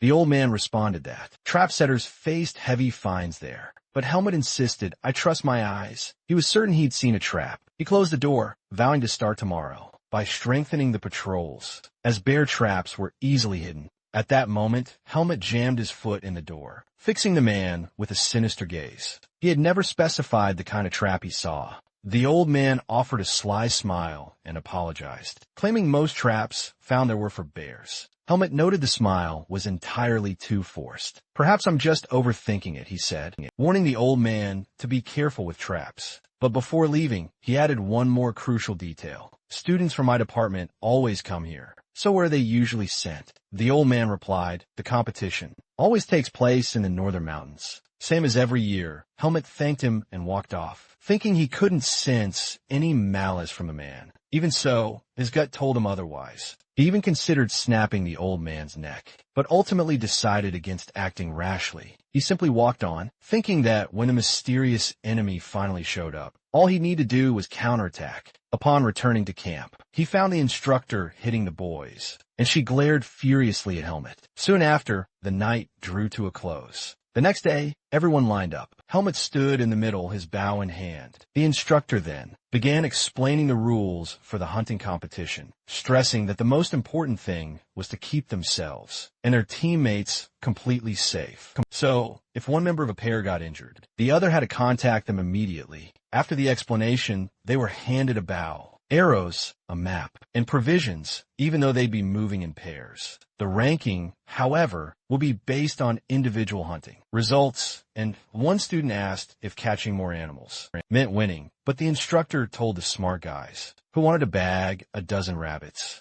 that the ranking depended heavily on the type of animal hunted. A fox was worth more than a rabbit, and a bear was worth even more than a fox. With no further questions asked, the hunt officially began. Oscar declared that they'd at least walk away with a win, since his partner was none other than Helmet. The other students immediately questioned Oscar's shamelessness, since the two of them were clearly the best in the department. But the instructor just said they were free to choose their own pairs, and Oscar walked off, laughing triumphantly at the other boys. Later, under the scorching sun, Oscar chirped that if they joined forces, they'd become absolutely unstoppable in the department. In other words, they could snag both the first and second place prizes. But Helmet wasn't paying him any mind. He was too busy wondering if the hunter would show up behind him. Oscar then asked if Helmet knew any good hunting spots. At that very moment, Helmet had an idea. If he just let Oscar hunt first, he could force him to return to camp alone,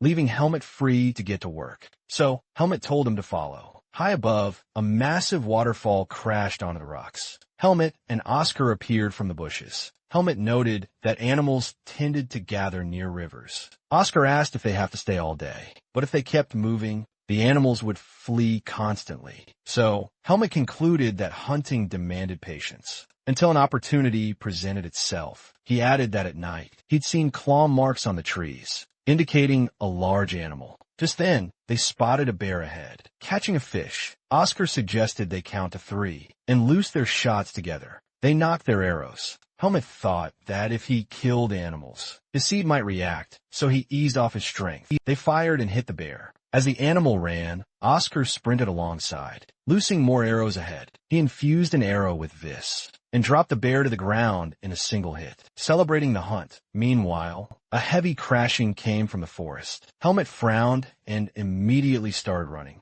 saying that wasn't an animal. He went ahead to see what was happening, springing from side to side until he reached the top. From there, he saw one student injured and the other shaking with fear, unable to use the help crystal. Helmet dropped down, startling him. The student asked how he'd gotten there, but Helmet could see his partner had fallen into one of the traps he'd seen in the forest. The other begged for help, but Helmet said that if they pulled him out, he'd bleed a lot. Helmet went deeper into the forest and gathered some herbs from the ground. He bit one from the taste. It seemed the right plant. He picked up a few stones and hurried back. He washed the stones and began grinding them together, with the plant between. The boy watched baffled, while Helmet asked if they were friends. He said yes. Helmet tore a strip from his shirt, making the boy gasp. Then he removed the trap, took an arrow from his quiver, and told Basil to hold on. He imbued Vis and struck the trap with an arrow, shattering it while Basil trembled in agony. Helmet then took the mashed plant from the stone and carefully spread it over the wound where the trap had bitten, explaining this herb would help staunch the bleeding. Then, he told the boy to alert the instructors immediately. Helmet mused the culprit behind this was still just toying with them because the trap hadn't been properly set. In other words, the trap hadn't been meant for him. He then turned, remembering he'd left Oscar alone. But Oscar suddenly appeared right behind him, complaining that Helmet had forgotten the rule about always moving in pairs. Helmet exhaled in palpable relief as Oscar asked what exactly had happened. The other student finally managed to contact an instructor. He said Helmet was absolutely incredible. He hadn't known what to do in a situation like that. He bowed, profusely thanking him for saving his friend. Helmet told him to keep a close eye on the wound. It would be big trouble if it got infected, while quietly thinking that this was the first time he'd ever received a thank you. At the academy later, the boy's leg was healed, and the old instructor said the first aid had been absolutely excellent,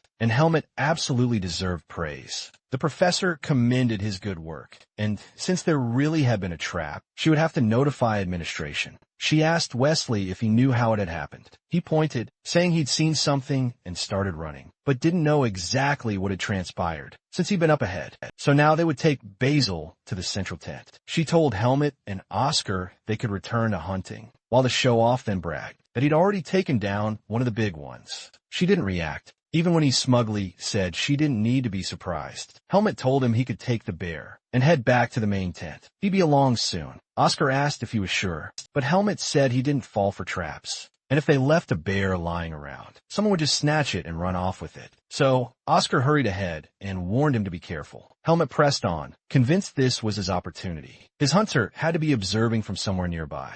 He used Vis to scan for their exact location, until he suddenly sensed something heading his way. He slashed quickly and dropped low to the ground. He then looked up. A wire was strung tightly between the trees. He grabbed hold of the dangerous hanging wire. It was iron. If anyone ran into that, it would be bad. It would be incredibly dangerous further down the path. Further on, he found a deer hopelessly tangled in the wires. That must have been why Basil had started running earlier. He raised his bow, planning to retrieve this animal later. The scene then shifted to the bustling camp, showcasing all the impressive game that had been hunted, including Oscar's massive bear. Everyone stared in awe. Someone mentioned that Helmet had brought it down, but a moment later, Oscar shouted that Helmet had actually brought something else. The instructor asked if it was, perhaps, a magnificent deer, commenting that the meat would surely be delicious. He then went on to heartily congratulate them all, saying they had truly worked incredibly hard.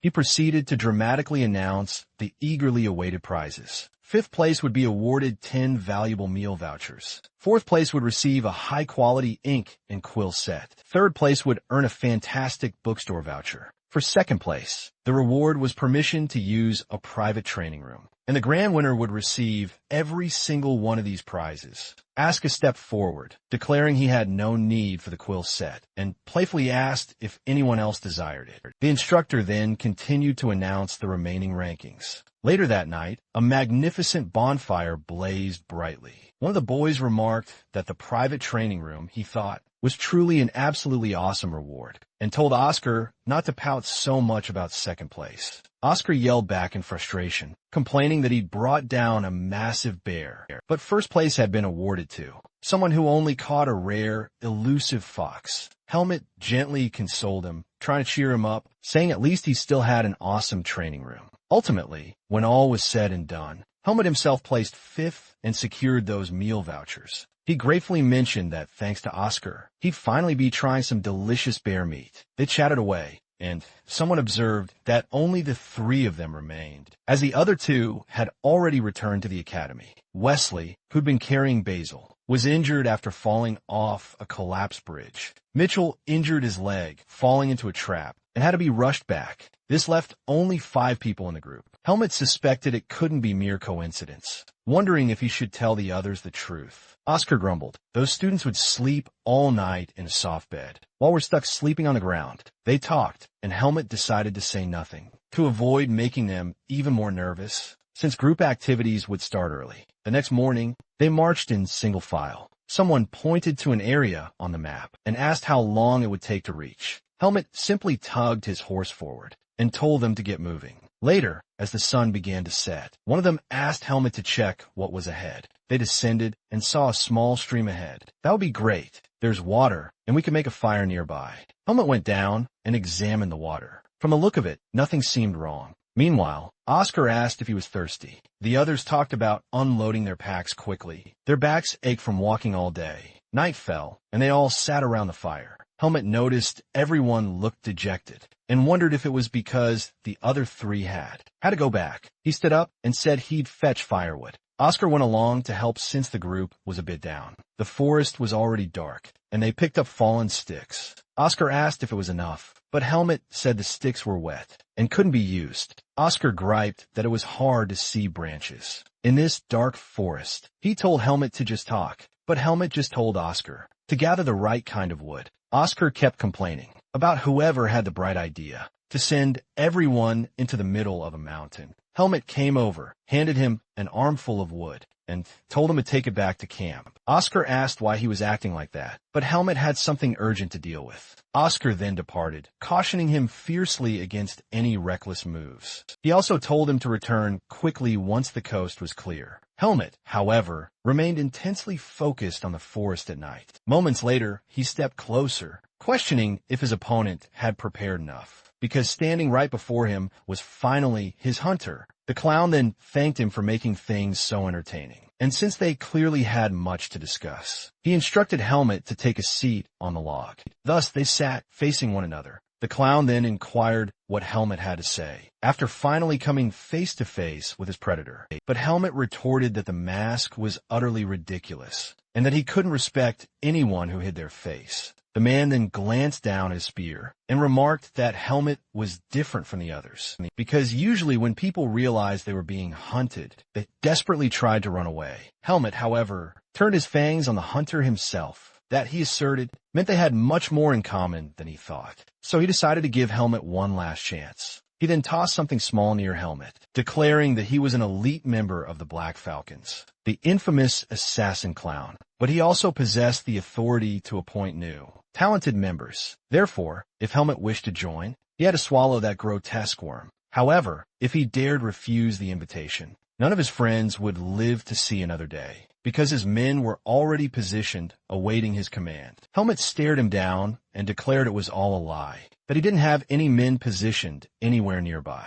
The clown simply replied that the choice was his to make. Helmet pondered the situation, wondering if he could truly escape retribution after harming high-ranking nobles. But the clown had already meticulously planned for that very contingency by sending the main nobles away far in advance. That meant Helmet had absolutely no choice but to accept. Helmet glared intensely at the disgusting worm and questioned what the clown had said earlier about them supposedly having so much in common. In that very instant, he defiantly crushed the worm, declaring the clown hadn't observed him nearly well enough. Helmet then lunged forward, sword in hand. The clown reacted, and suddenly, a tangle of menacing iron wires erupted in Helmet's path. He mercilessly slashed through every single one, charging relentlessly straight toward the clown, believing he just needed to eliminate him. To solve this problem, he slashed with all his might, but then he sensed something truly strange. That ominous aura had passed right behind him.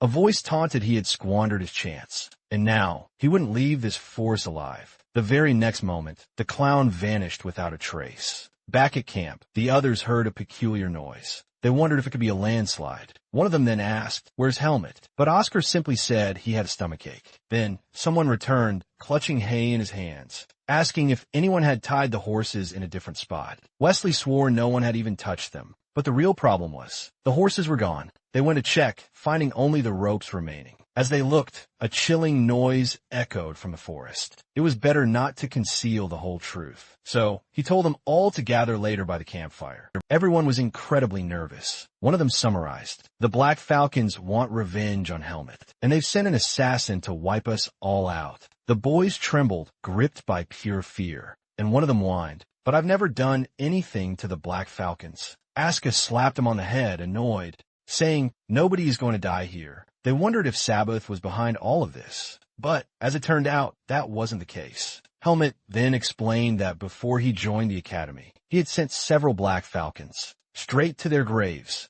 That was precisely why they were after him, because back then, he had been a rank 3 mercenary. Just hearing that made everyone stare in utter awe, finally realizing why he was always miles ahead in swordsmanship classes. Helmet then stated, "It's not fair for you all to suffer because of me, so I'll deal with this alone." One of them then asked, "Wouldn't it be better to alert the instructors?" and told Oscar to quickly grab the sphere. But when he reached into his pocket, it was gone. Everyone immediately started arguing, furious that he had somehow lost it. Helmet warned that traps were undoubtedly already laid out everywhere, so heading out at night would be a foolish move. In the end, he resolved to depart at dawn instead, even if it meant leaving without their horses. But the assassin refused to stay put. He declared that if he moved after the others, it would be absolutely impossible for the hunter to strike them from behind. That way, he would be the one to catch the hunter. Understanding the gravity of their situation, they all retired, bracing for the impending battle. Helmet, however, remained outside his tent, staring intently into the forest until 2 figures emerged. He sharply asked what they were doing out here, but they explained they were going to take turns, keeping watch in pairs through the night. Helmet warned them not to do anything foolish,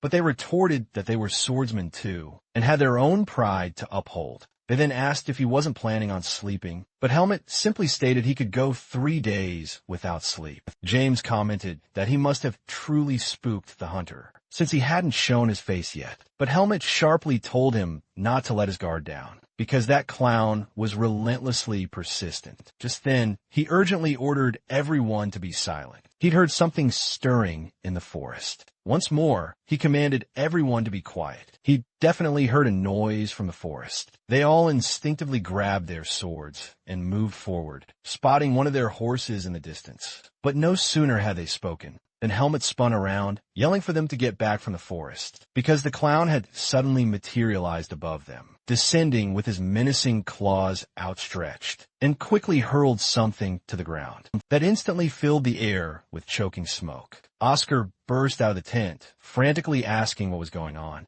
James, meanwhile, was tugging at his hair in sheer terror. But Helmet sharply calmed him, stressing they had to stay alert. A trembling James cried out, horrified, that the clown had taken Dino. But Helmet sternly told him, if he didn't want to end up in a coffin next, he had better get his emotions under control. Just then, the other 2 came running up, frantically asking where Dino was. Helmet inwardly mused. That absolute lunatic really knew how to mess with people's minds. James then anxiously asked what they were going to do, declaring they absolutely couldn't abandon Dino. One of them frantically asked how they could possibly save him. Meanwhile, another questioned if Helmet truly agreed. Not that they should just abandon Dino, but if they all stuck together, they'd be playing right into the assassin's hands. He grabbed Helmet by the collar, shouting that this was all his fault, and he wouldn't forgive him if he abandoned Dino. The others urged James to calm down, while Helmet explained he didn't want to put everyone in a situation where they risked all their lives for just one person. The boy wanted to strike him,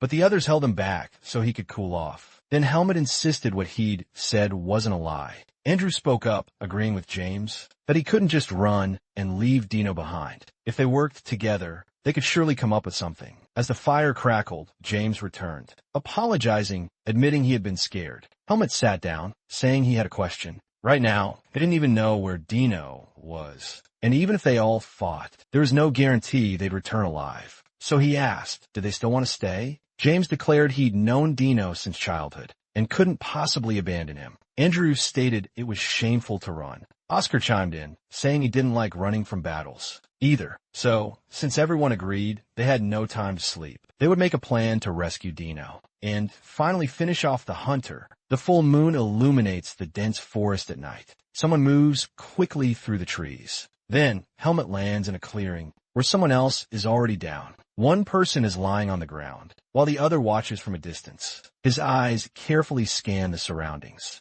He confirms that Fascio isn't there and decides he must take Dino back with him. He turns him over and asks if Dino is awake, saying they need to get back to camp. Dino opens his eyes, which are now disturbingly different. The young man jumps back, moving away from the imminent danger. He realizes it's demonic energy, and that his friend resorted to using it. This energy is pure, unchained berserker force. Injected into a human body, it clashes with human energy, annihilating both. Now, the creature looms before the swordsman. He draws his sword as the creature glares him down. The beast then lunges forward with a devastating strike. Helmet braces, his blade poised for impact. He's dragged backward, reeling from the attack's force. The creature relentlessly presses its attack. The sheer collision between them shatters the very ground around them. He leaps into the air, expertly dodging the creature. He then lands at a safe distance, maintaining his flawless combat stance.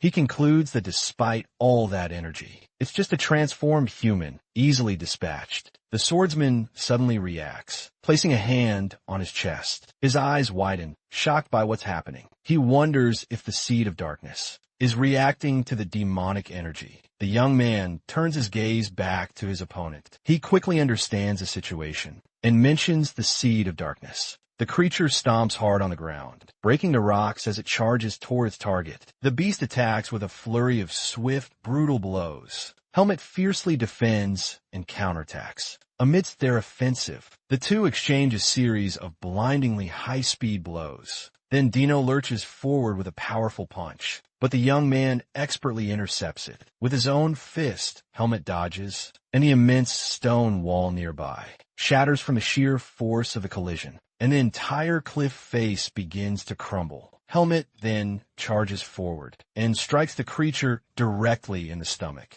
The young man then tells him to stay buried and meditate for a bit, as he'll get him out soon. An entire avalanche of rocks collapses on the transformed Dino. The swordsman approaches his trapped companion, now trapped in the rubble. He places a hand on his companion's forehead. Then he begins to extract the energy from Dino's body. The seed of darkness absorbs the demonic energy, which is much weaker than the one from the Forest of Roots. He can easily burn it all away with his fists. The demonic marks on Dino's face start to fade. His appearance swiftly returns to normal. He figures it'll take ages to burn everything down. Good thing Fascio isn't lurking nearby.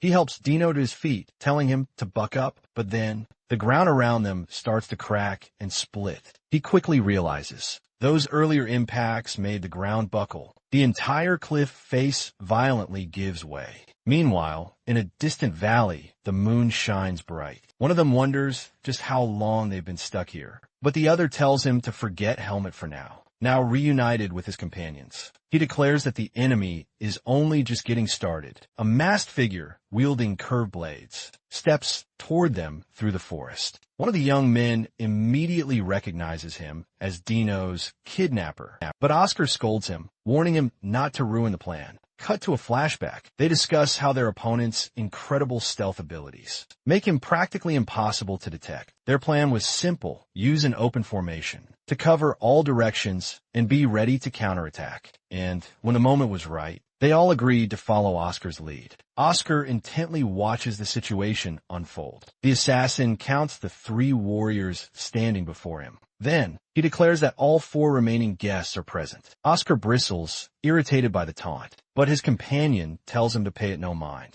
The masked man then identifies him as Oscar, and the others as Andrew and James. He introduces himself as Fascio, and chillingly states he's come to hunt them for making the wrong friends. However, the assassin admits that killing 2 nobles is extremely risky, and he truly dislikes taking unnecessary risks. Then, the assassin raises a single finger and says he has a proposal. He slyly points out there's a non-noble among them. and if they help him hunt him down, he'll let the others go free. Andrew and James exchange glances, seeming to actually consider the offer. The assassin presses on. It's a prime opportunity to get rid of the commoner, and even promises to keep it a secret. Oscar demands, "Are you really considering this proposal?" telling them not to be utter fools. But the assassin abruptly cuts him off, calling out Oscar James. He then raises his head high, declaring his mind has never been sharper, never clearer. With his sword raised, James firmly states,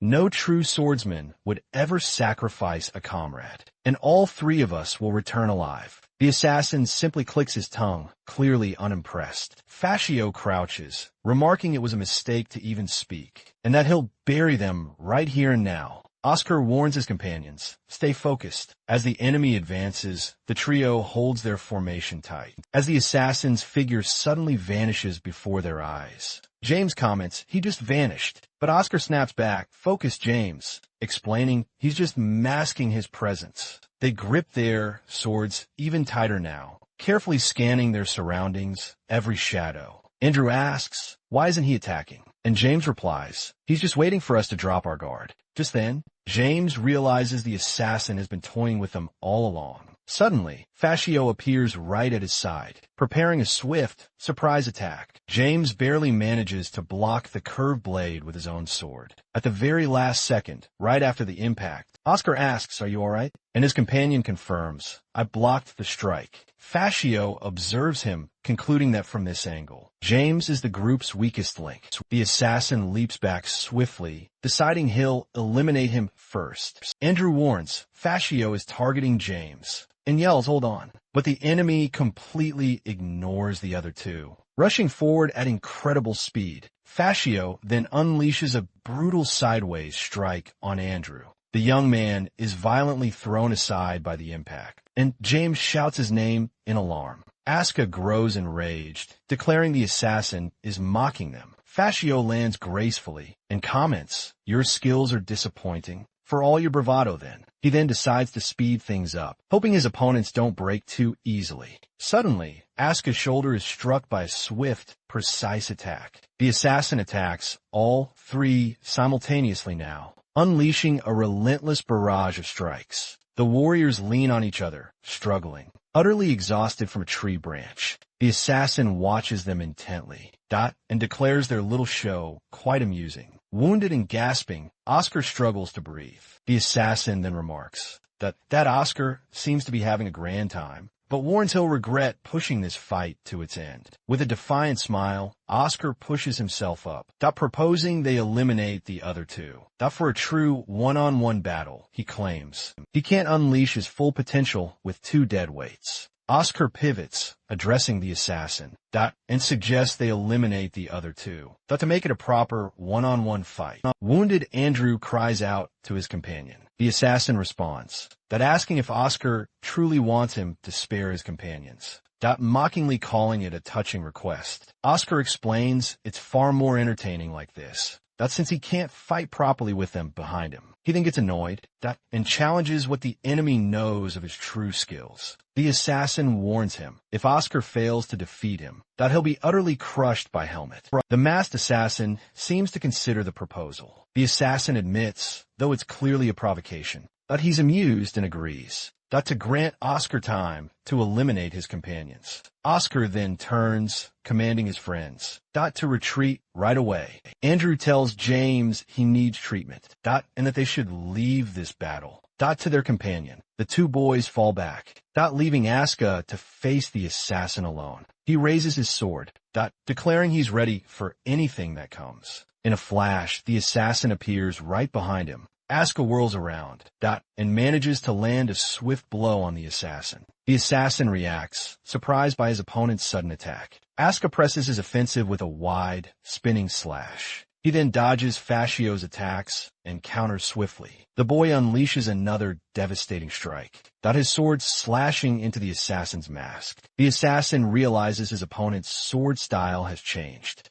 and wonders if his earlier confidence was a reckless gamble. Asuka recalls the instructions, sharpen his nerves, dot and strike the precise moment swords collide. He remembers a girl who could do it with even greater precision. Asuka is struck in the shoulder again, dot during this fierce exchange of blows. From a distance, his companions are engrossed as the battle unfolds. They can't help but comment that his fighting style seems like a rookie first year's. Oscar deftly defends himself from another relentless attack by the masked man. He continues his swift, agile movements across the battlefield. The swordsman struggles, breathing heavily, feeling the heavy toll of his numerous wounds. The assassin begins to chuckle darkly, and Oscar demands the reason for that eerie, unsettling laugh. The assassin confesses he wasn't bluffing, and that the more cornered he gets, the sharper his senses truly become. The assassin declares he'd love to savor this fight more, but it's time for the main dish to make its return.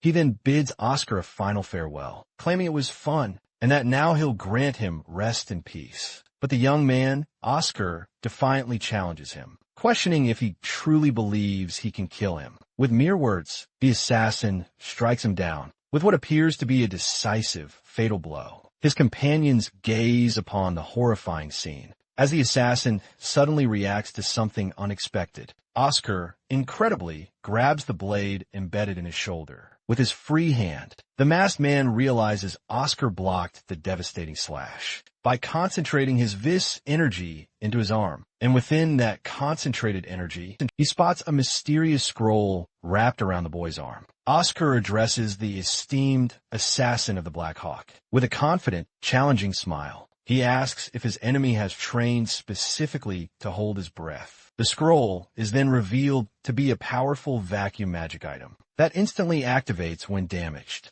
Oscar's plan was precisely to draw a direct attack to his arm, to forcefully activate the scroll then. And for a crucial, brief moment, the scroll's powerful energy rapidly expands around him. And this clever technique creates a critical opening for an attack, leaving the assassin utterly vulnerable. Oscar swiftly moves in, seizing this golden opportunity. He then lands a powerful, direct blow straight to the assassin's face, who barely manages to block it with his arm. Oscar lands his decisive blow, but the assassin skillfully manages to block it with his arm. The young man realizes his attack simply wasn't enough, as his formidable opponent defended himself in the exact same way he did. Then, Fascio delivers a brutal kick, sending him powerfully flying. Even with his sword plunged deep into his arm, the assassin still defiantly stands tall. He explodes in a furious rage, roaring at his opponents as arrogant monkeys. A small, glinting sphere suddenly rolls across the clearing floor. Fascio instantly recognizes it, a communication crystal, but he thought they'd lost it completely.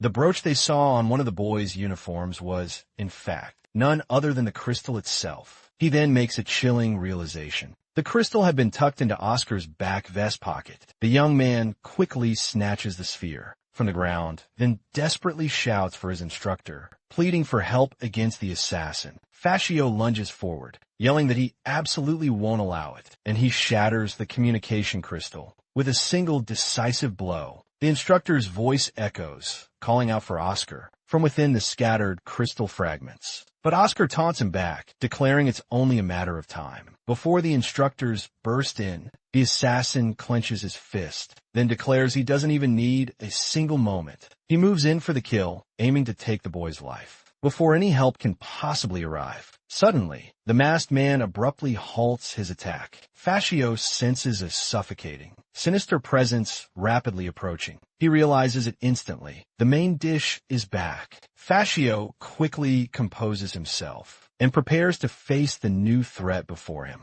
The newcomer rises, effortlessly carrying Dino, while Oscar watches from the ground below. Fascio concludes the situation is now far too much to handle, and that the entire operation has become a dismal failure. He then vanishes into the deep darkness of the forest. The boy turns to his companions, who cautiously ask if the enemy actually ran away.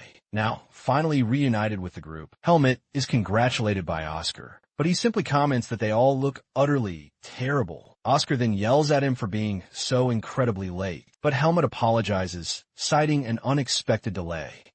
He then praises everyone for holding out until the very end. Andrew reports that he found the crystal and managed to call the other instructors. Helmet then asks them all to wait right there, his face remaining shadowed. He declares he has a loose end to tie up. Fascio makes a hasty retreat. Bitterly, he regrets only recovering one dagger. He's convinced Helmet is hot on his trail. And that's a huge mistake. This forest is a death trap. Despite retreating in utter failure, he vows to take down his original target. But an ambush strikes him from behind. Fascio deftly leaps through the trees. But then a blow unexpectedly lands. Helmet stands about clutched in his hand. Suddenly, Fascio is slammed by another powerful hit. The attack came from a branch above Helmet. Helmet congratulates him for being the first of the Black Hawk to survive this long. Fascio crumples to the ground. Fascio demands how he dodged all his traps. Helmet simply retorts, "Have I ever fallen for one of your traps before?"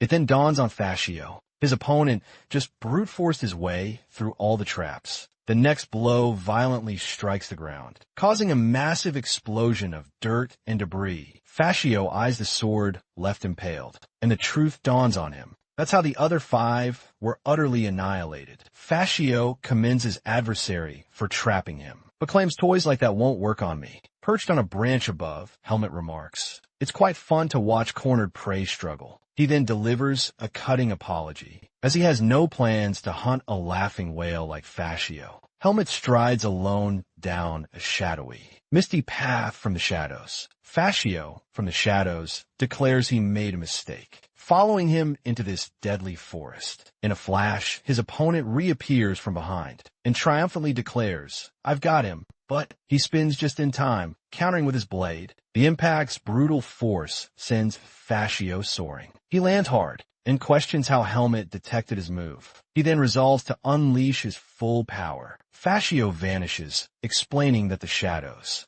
and foliage can perfectly conceal his presence. Given his opponent's limited senses, his adversary won't track him moving at high speed. Yet Helmet attacks him head-on within the foliage. Fascio stares, utterly bewildered at what just happened. Then, Helmet lands a powerful kick. It sends Fascio flying and crashing to the ground once more. Fascio realizes this wasn't just some lucky coincidence. He finds it utterly impossible that any human could predict his unique abilities. Meanwhile, Helmet remains perfectly poised in a combat stance. Fascio then charges forward, lunging once more. He finally understands that you can't completely hide your intent to kill when launching an attack, and that his opponent can sense that lethal intent to pinpoint his direction and launch a counterattack. He reflects that this truly goes beyond human sensory capabilities. Helmet approaches, asking if Fascio has run out of tricks. He warns that if so, he'll be the one attacking Fascio now. Fascio identifies him as the very personification of this, concluding he must be rank 1.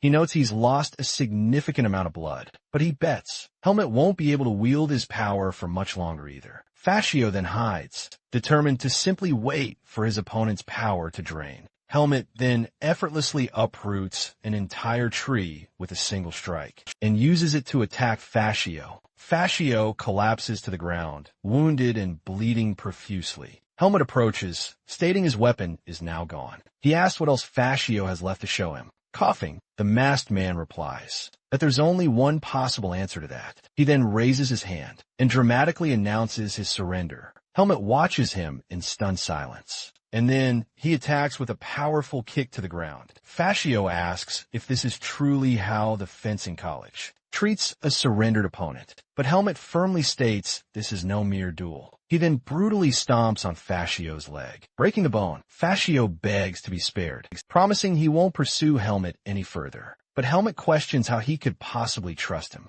He then warns him to think very carefully, as Fascio is just one member of the Black Hawk, and others will surely come if he doesn't return. He asks if, when that happens, Fascio will be able to protect the people around him. As he did today, the masked man tries to get up, but Helmet pierces his hand. Helmet states Fascio is misunderstanding, because he will die right here today, and he'll eliminate anyone else who dares to follow. Fascio grasps this grim reality. He's left with no option but to accept this fate. Speechless and defeated, his opponent lifts his blade, ready to finish him. The masked man frantically begs him to stop. Just then a voice cuts in, ordering the fencing college boy to halt. After a brief pause, the mysterious figure clarifies that losing Fascio would be a major headache for them in multiple ways. Helmet eyes the new arrival who's suddenly appeared. In the forest, the man pleads, holding out his hand, claiming it won't stop trembling. Helmet immediately senses this figure's presence is even more elusive than Fascio's.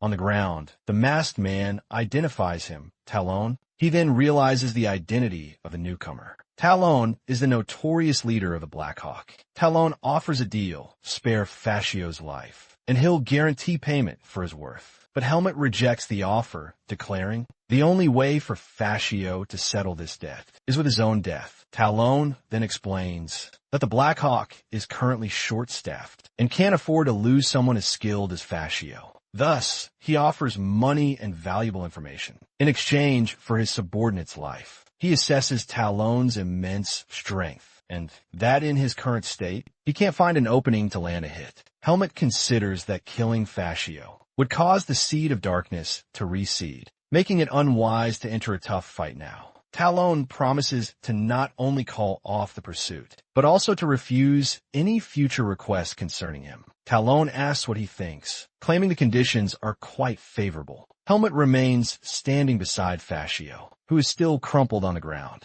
Then, he declares he needs both money and information. Talon calls him out as greedy, but agrees to grant his desires. He throws a bag of coins onto the ground, and the Black Hawk leader informs Helmut that there's about 300,000 mark inside, and asks him to verify. Talon offers the information for free, but Helmut refuses if it's just a single piece of info. He demands at least 5 pieces of crucial information from both the leader and Fascio himself. Helmut coolly replies that he already knew he'd pull a stunt like this. The enigmatic hooded man then explains his experience, lets him clearly see the countless questions on the young man's face. He then dramatically raises his hand and declares he has a condition of his own. Their final offer? A total of 5 combined pieces of information, since the deal already began as a loss for them. Helmet scrutinizes him, weighing the proposal. He then demands to know where they hid the remaining stolen horses. Fascio replies that if he heads east, he'll find them tied up in front of a large cave. Helmet then asks if the Hawkeyes would attack him in retaliation, but Fascio clarifies they don't have any concept of a team.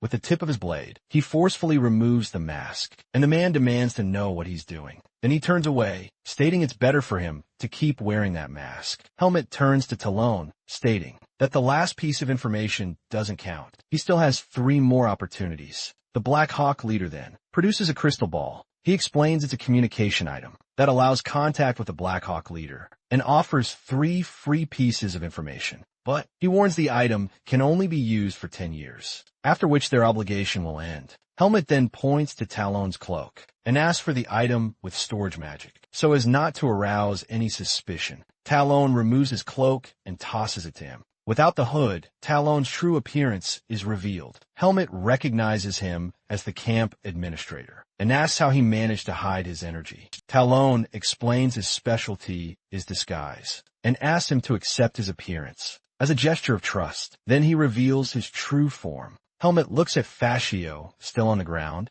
and promptly hurls him toward Talon. The Black Hawk leader catches him and slings him over his shoulder. Helmet tells him to take him away, but warns that he will kill him if he ever appears before him again. Talon simply says thank you and tells Fascio they need to go back so he can be treated, but he stops and says he just remembered something he'd like to know. Talon comments that based on his behavior, he doesn't hesitate to take a life, but he does hesitate before using his sword. The man asks if that was advice and apologizes if it made him uncomfortable. Helmet replies that while what he said wasn't wrong, he is a student of the fencing department at Greta Academy. Talon calls him unexpectedly humorous, saying he won't kill because he's a student. He then says he'll be waiting for Helmet's contact before disappearing with Fascio into the darkness. Talon and Fascio ride through the dark forest. Fascio feels ashamed that Talon had to give up so much to save him.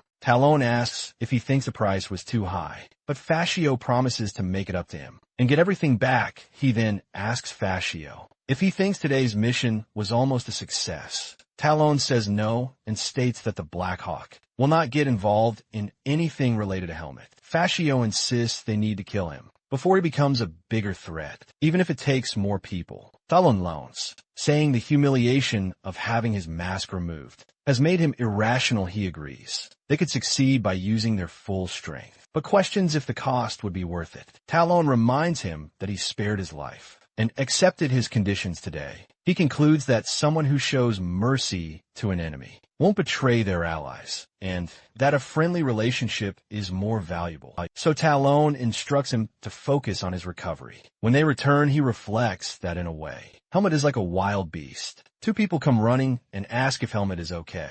He simply replies that he's fine. Oscar, James, and Andrew are injured, and an old man is tending to Dino, who is lying down. One of the men scolds him for his recklessness, but he just replies that nothing happened. The man brands him a troublemaker, and the woman at his side adds, the important thing is that nothing truly happened. Finally, a long, bearded old man, looking utterly exhausted, sees Helmet approach. He asks about Dino's condition, explaining that his finger has been reattached and his external wounds have been treated. But for the demonic energy, there's nothing more they can do. The old man then asks Helmet to recount the events, having heard he was the one who saved Dino. Helmet explains that Dino transformed into a monster and went on a rampage. The other man questions the presence of demonic energy. The old man explains Dino was fortunate and will recover if the remaining energy is purified. At a temple, the woman apologizes, admitting the incident was a result of their complacency. But Helmet interjects, confessing he was the one who actually put everyone in danger.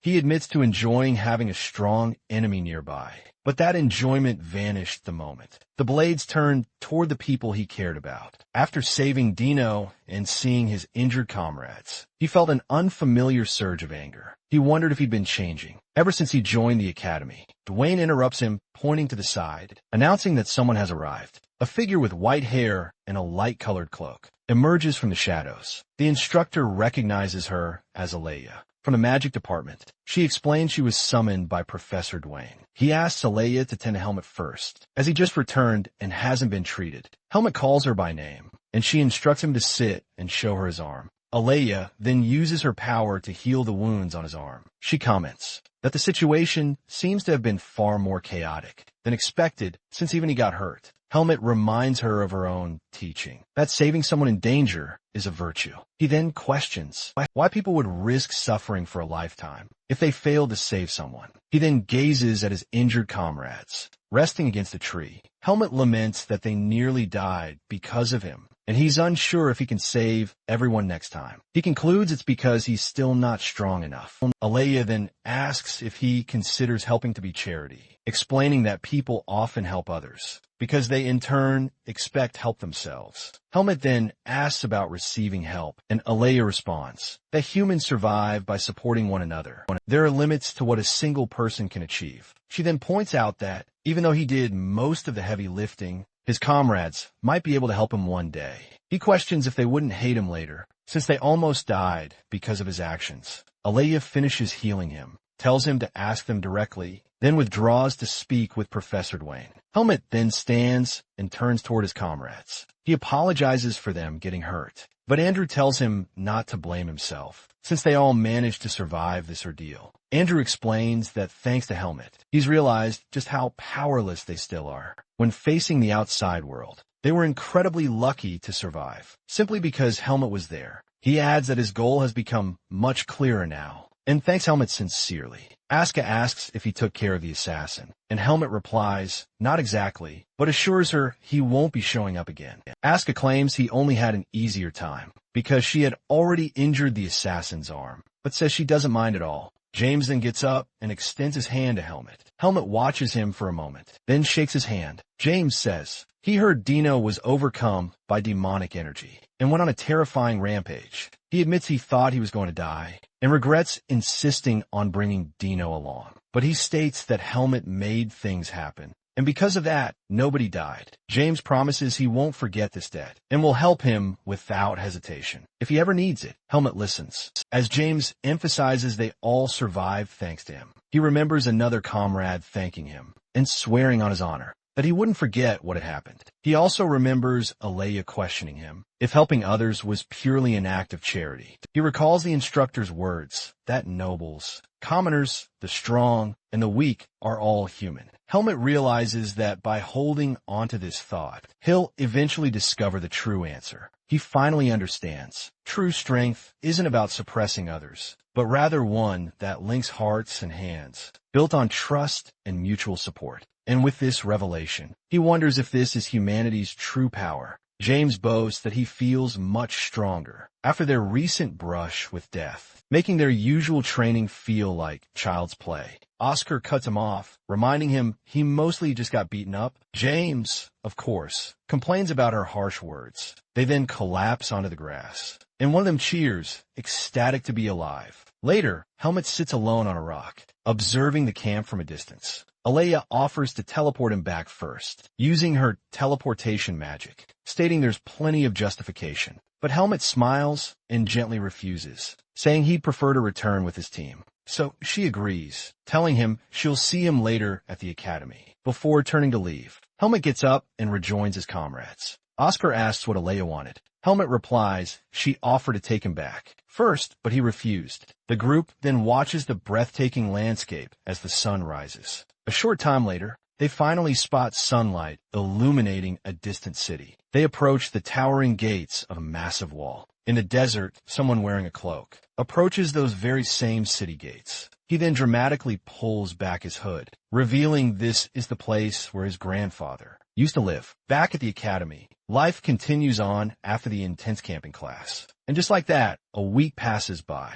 In a flash, the doors to one of the classrooms suddenly burst open. A student points, utterly surprised to see who just arrived. Dino then walks in, looking a bit awkward at his classmates' enthusiastic welcome. One of the guys immediately approaches him and asks if the rumors about his kidnapping by an assassin are true. The teasing doesn't stop there. He claims Dino should be grateful for the rest of his life. Suddenly, the teaser gets a swift smack on the head. Oscar quickly steps in, scolding his classmates. He challenges them to try getting kidnapped themselves, and then somehow coming back alive. When asked if he's taking Dino's side, Oscar denies it, claiming the others were the ones who started the teasing. James then argues that ultimately, it was Helmet who actually drove the assassin away. But Oscar quickly retorts that he was the one who stabbed the assassin. The other guy insists the assassin fled because of Helmet, and that Oscar should be thanking him too. Meanwhile, elsewhere, two students are discussing how Helmet has been training even harder lately.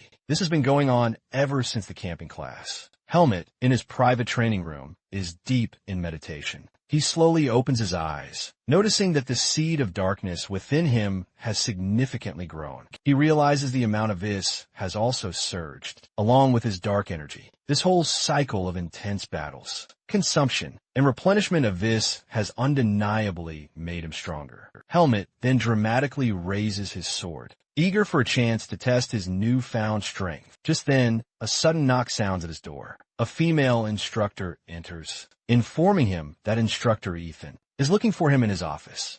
The young man can't help but wonder what the instructor could suddenly want with him. Instructor Ethan warmly welcomes Helmet into his office and invites him to take a seat. He asks about the young man's physical condition, remarking that Helmet is the only one at the academy who'd walk away with only minor injuries from a fight against a first-class assassin. The instructor adds that Lord Darien himself would have been proud. Helmet replies that if he had lost, he would have been severely reprimanded instead. With that, the instructor smoothly transitions to the main topic. Ethan then asks if the young man has any plans for the upcoming vacation that begins right after the final exams. Helmet answers that he was considering traveling while working as a mercenary, but has no specific destination in mind. The instructor then presses him, asking if he's planning to leave the academy. He explains that while he can't stop him, there's still so much more to learn here. Helmet reassures him, confirming there's still plenty to learn, and that he'll give ample notice if he ever decides to leave. The instructor then offers his help, admitting he'd been quite worried about who could possibly still teach him swordsmanship.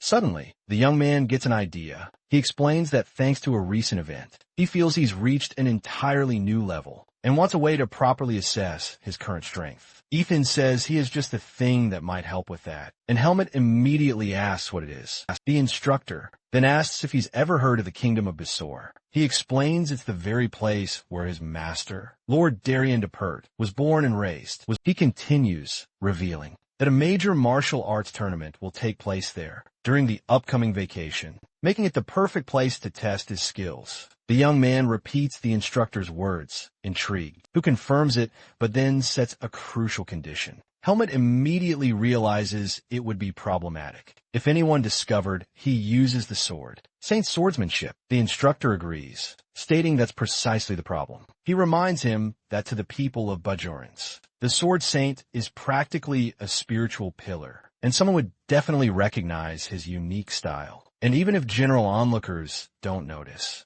the Knights of the Order of Palma, an order Lord Darien personally led, would surely notice. The young man quietly processes the name of the knightly order. Ethan concludes that if he does enter the tournament, he must only use common swordsmanship, but with his skills, that shouldn't be difficult. Helmet says he'll definitely think about it, and asks if there's a way to hide his face, so he won't be hunted down again. Ethan understands, recalling that the young man just suffered from being hunted by the Blackhawks. The instructor still expresses his worries if the Blackhawks will truly keep their promise, but Helmet assures him he has solid, undeniable proof. He then tells the young man to take good care of himself and ponder the upcoming tournament. Helmet declines, stating he needs to get to class for the grand announcement of the final practical exam. Ethan is confident he won't face any difficulties, but warns him not to hold a grudge against the instructors who crafted the challenging test. Meanwhile, across a different section of the academy, Alan declares this year's final practical exam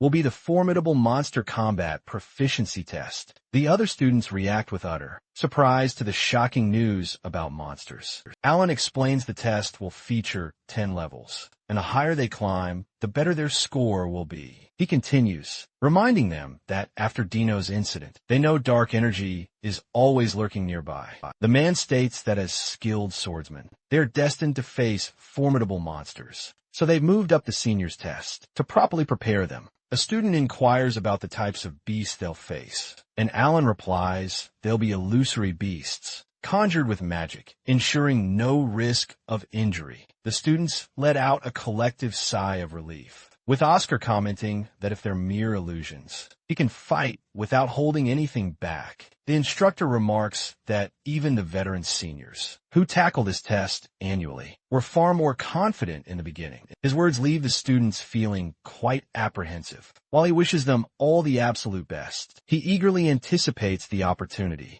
as he's already accustomed to battling them. Then, Oscar confidently approaches and asks Helmet if he aced the written exam. The young man replies, it was pretty much the same as last time, and Oscar emphatically asserts that the practical exam is what truly matters, and they should go absolutely all out. He boldly declares his plan to conquer all levels, and warns Helmet not to surrender. Halfway through, Oscar gets even more fired up, hearing Helmet would say the same, and promises everyone will soon witness whether or not he can truly clear all 10 levels. The result for candidate number 15, Oscar, is announced. He completed level 7. Asuka dramatically stands up and vehemently complains that the test makes no sense. Not even high-level priests encounter things like that, highlighting that no one else besides him got past level 5 and questions the test itself. Helmet replies that you don't need to pass all the levels to be approved, but Oscar insists that's not the point at all.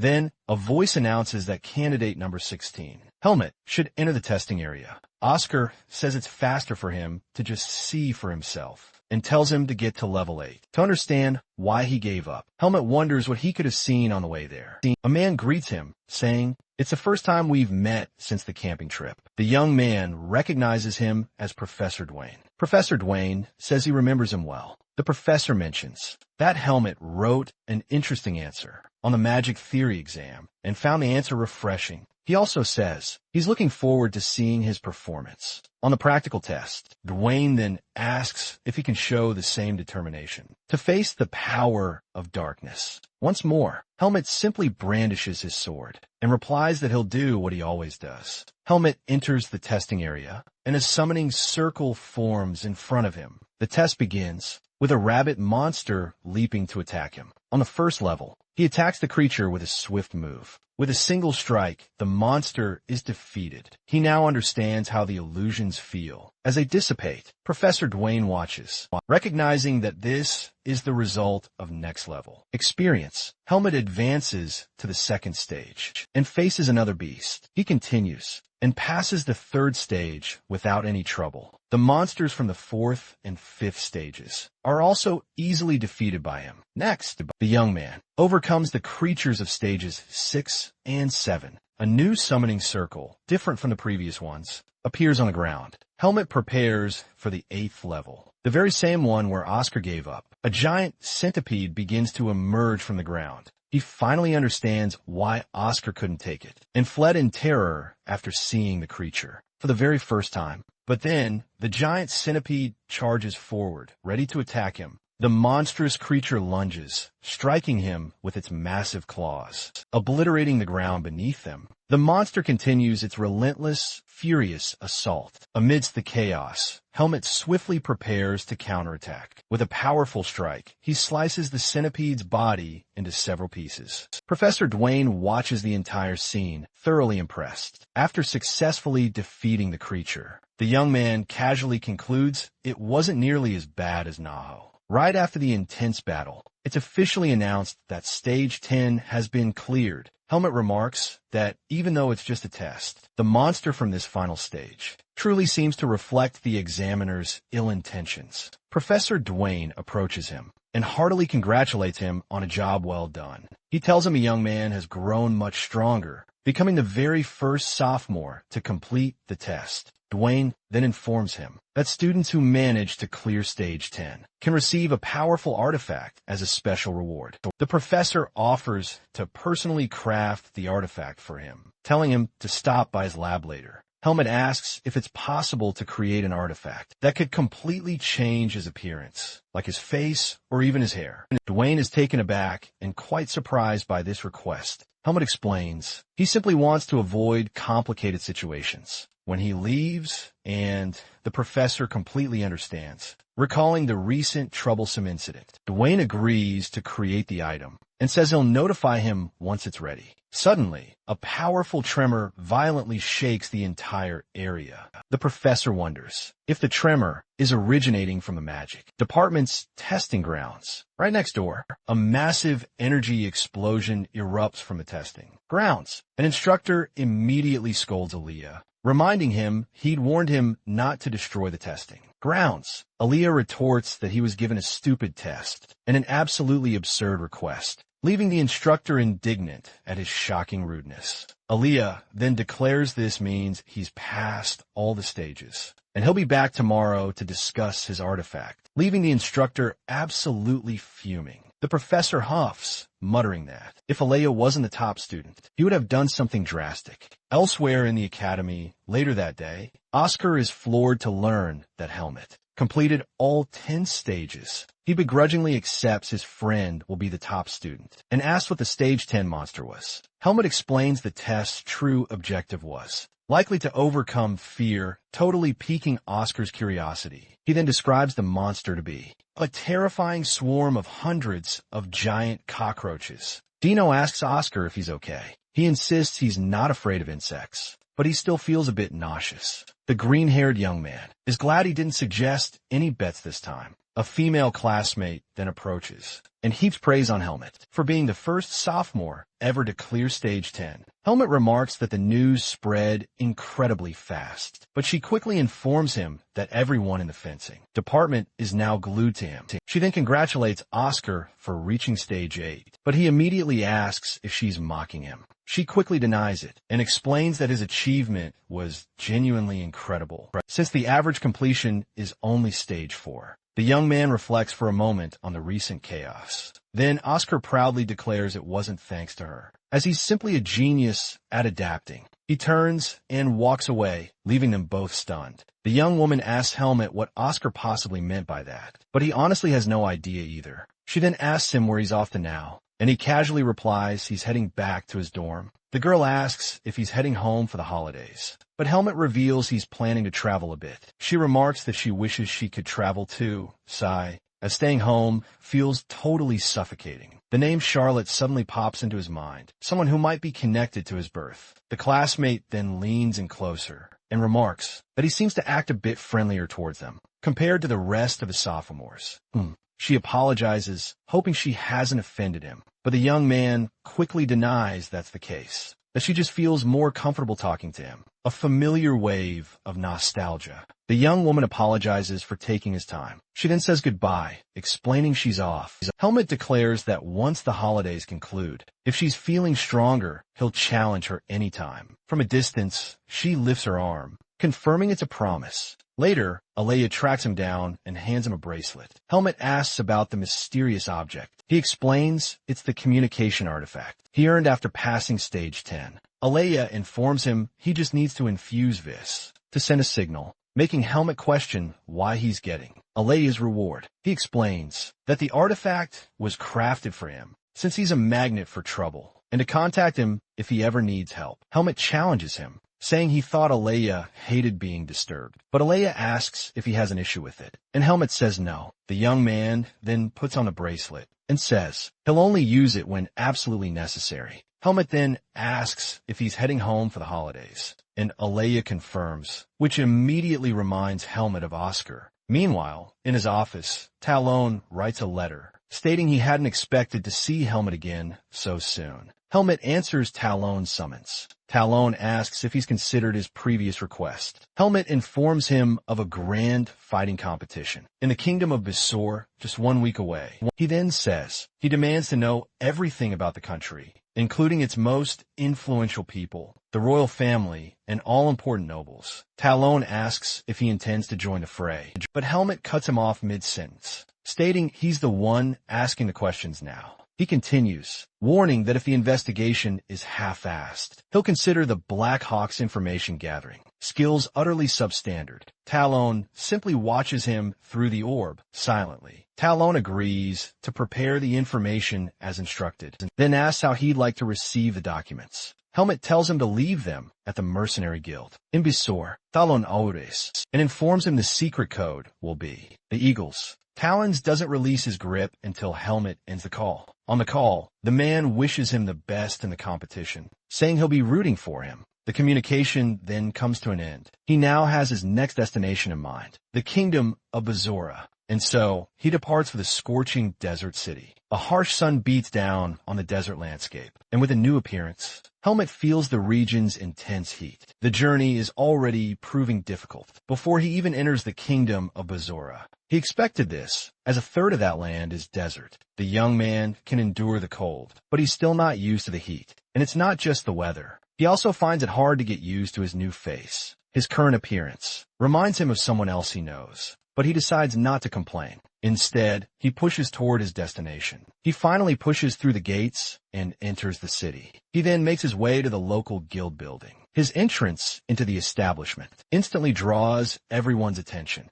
The men inside stop what they're doing just to watch him. He strides to the counter and asks the attendant for a cold, non-alcoholic drink, utterly exhausted from the journey. The young man leans over the counter. Suddenly, a man slams a mug down, hard on the wooden counter right next to him. The man turns to Helmet, who remains silent at the counter. He approaches and begins to taunt him, but another man tells him to stop bothering the kid. Ignoring the warning, the provocateur pulls up a stool and asks the owner for the same drink as Helmet's. Helmet then strikes him with a precise, swift kick. The man falls to the floor, and the young man unsheathes his sword. Pointing it at him, he falls silent upon seeing the blade pointed in his direction. Helmet comments that Bazora's heat is already irritating enough, and now he has to deal with pests. Silence fills the bar as the other customers watch the scene unfold. Suddenly, the other men in the bar start laughing at the situation. The man who defended him even offers to buy his drink, but Helmet just curtly tells him to back off, all because of the unbearable heat. He wonders what the people of Basor are truly like, finding their personalities utterly exhausting and starkly different from the mercenaries back in Bottom.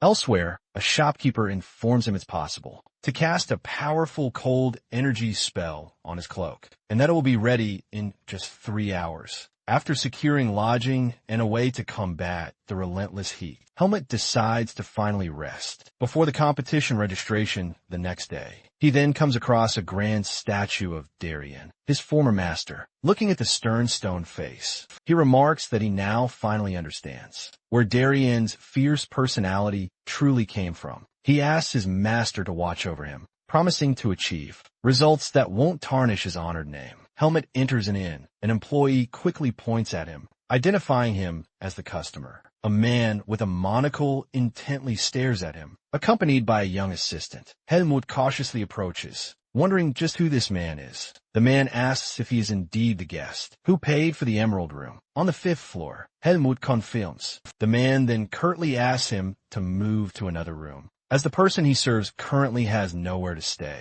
This sudden, brazen demand immediately irritates Helmet, who questions just what the man just said. Helmet approaches and politely asks if he would mind moving to a different room. Robert explains that the person he serves, unfortunately, has absolutely nowhere else to stay. The hero doesn't understand this audacity, and his eyes begin to shine with a growing, silent anger. Robert then suggests solving it with money, since a smaller room would surely suit him. But the young man doesn't like that insulting proposal at all, keeping his expression incredibly serious. Nearby, the receptionist just silently watches the drama, getting visibly tense with the heavy atmosphere. Helmet releases a palpable burst of his aura, wondering if he truly looked like someone easy to fool. He turns and flatly refuses the proposal, warning that he already paid for his fare room. Impatient, Robert rudely grabs him by the shoulder, insisting that he will pay ample compensation. The boy sharply grabs his hand and warns him to let go,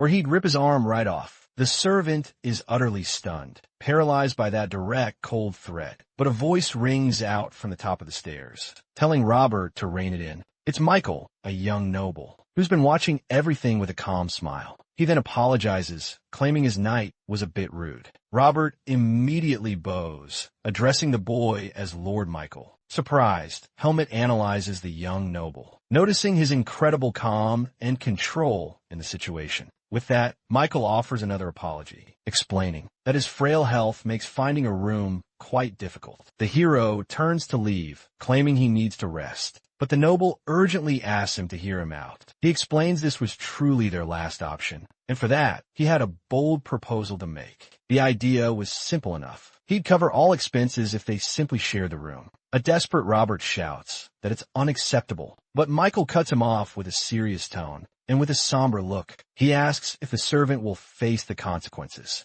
Then he delivers a chilling warning that he doesn't need a dog that acts out in front of its master. Michael then turns to Helmet and assures him he has a good eye for people. With no other choice, Robert bows and states he will follow his lord's will. Helmet simply observes their dynamic, trying to grasp what exactly was unfolding between them. With the situation finally resolved, Michael asks if they can now continue their conversation from before, and the protagonist realizes that the boy truly knows how to command, completely different from what he'd imagined. He then heads up the stairs and promises not to invade his privacy, keeping his distance, and with a smile, he asks if Helmet would be afraid of someone as weak as him. Helmet thinks that, honestly, he has never seen anyone with such weak, harmless energy. The noble then comments that he looks like he'd break from a mere bump. He didn't even know people like that existed. Then he asks if Helmet is now. He started to warm up to the idea, but our hero quickly counters, asking what unique offer he brings, aside from just money. Mikhail offers a small smile, then asks if perhaps he's trying to test him now. Our protagonist offers no reply, just staring at the youth, awaiting a better response. At this, the noble deduces he came to the city because of the martial arts tournament. He reveals he also came to watch the event and promises to earnestly cheer him on. Our warrior is left utterly stunned, completely bewildered by the boy's ridiculous offer. Mikhail insists, asking if his support isn't enough to sway him. Completely fed up, Helmet just sighs, telling him to do whatever he pleases. Satisfied, the young noble asks the receptionist to arrange another bed for their shared room. Suddenly, the receptionist is startled, sensing a presence rapidly approaching. In the blink of an eye, Helmet appears and lands a full-force punch right on his face. The impact's force is so great, it sends the man flying across the lobby. Michael and Robert are stunned by the boy's drastic action. Unsure how to react, Helmet turns to face the receptionist and warns him to be more careful with his words. Fallen to the ground, the man can only apologize, his face completely bruised. Our hero muses that in this country, it seems, one needs to be aggressive to get anything done. The scene then shifts, finally showing the two inside their hotly contested hotel room. Sitting on the bed, Mikhail formally introduces himself and asks for his name, and replies his name is Hyde. Sounding firm, he thinks he almost slipped up, not being used to using a fake name. Hyde replies that he's 16 years old, and Michael says he's 2 years younger. Then the noble asks if he comes from a noble family, but he deflects. Our protagonist gets surprised when the boy deduces he is from Bowden Academy. Mikhail explains that the artifact on his arm seems to be magical, and Bowden is renowned for such items. Hyde asks if he's trying to dig into his past, but the young noble quickly denies it. He admits it might sound strange, but he feels an odd, intense familiarity with Hyde. He even suggests that perhaps it's because their faces bear a slight resemblance. Mikhail retorts that he possesses something the noble lacks, a strong, resilient body. The hero remains deep in thought, processing the noble boy's unexpected comment. He heads to the balcony and asks if he can use the front space for training. Mikhail says it's fine, but asks if he can observe the training sessions. Every now and then he explains that being weak, seeing swordsmen fight gives him energy and spirit. Hyde then gazes out the window and once again responds that Mikhail can do whatever he pleases. The boy thanks him, calling him gentle, leaving the protagonist feeling a bit awkward with the compliment, but the hero remains mistrustful, analyzing the odd behavior of that young noble. He thinks the boy is peculiar because he never shows his true feelings. The scene shifts tonight, showing the hotel bathed in the light of a large and bright full moon. Meanwhile, in the room, Mikhail is already sleeping peacefully in his bed. Hyde, on the other hand, is awake, sitting on the bed, and analyzing an object with a red glow. In a flashback, the hero questions himself. Could Mikhail really be from Darien's lineage? It's explained that he's the grandson, as his missing son survived out there. He then remembers hearing that Darien had a son when he was already much older, but Darien himself claimed his son died, and that he had no descendants at all. Apparently, this information wasn't announced and is being deliberately hidden. Hyde questions how he proved he was the grandson, if the son went missing so long ago. The man on the other side of the call then asks, with a sinister look, if Hyde is interested. He then explains a crucial detail. The boy bears an uncanny resemblance to the Sword Saint in his younger days, but his most remarkable trait is his incredibly impressive swordsmanship style. It's absolutely incredible because everyone believed the master's unique style had vanished along with him. The word vanished echoes ominously in the hero's mind. As he clutches the orb, he recalls Darien never mentioned how he ended up in that forest. Presumed missing, yet pretending not to know, he presses what truly happened for the Sword Saint to have vanished so completely. The official story, they say, is that he ventured out to slay a colossal scorpion and simply never returned. Then, the hero asks, what's the confidential version then, since that's just the public one? With a grim look, he finally reveals the chilling theory. The temple intervened and utterly eliminated him. After all, in Baser, the Sword Saint was practically a god, a massive threat to their power and influence. The hero listens to every word in stunned silence, processing that shocking, shadowy revelation. He asks if the boy became interested, but Hyde replies he's not that curious. The man bids them farewell, advising that he still has 2 chances left, and that their conversation was fruitful. The orb's light then flickers out, ending the communication between the 2 men.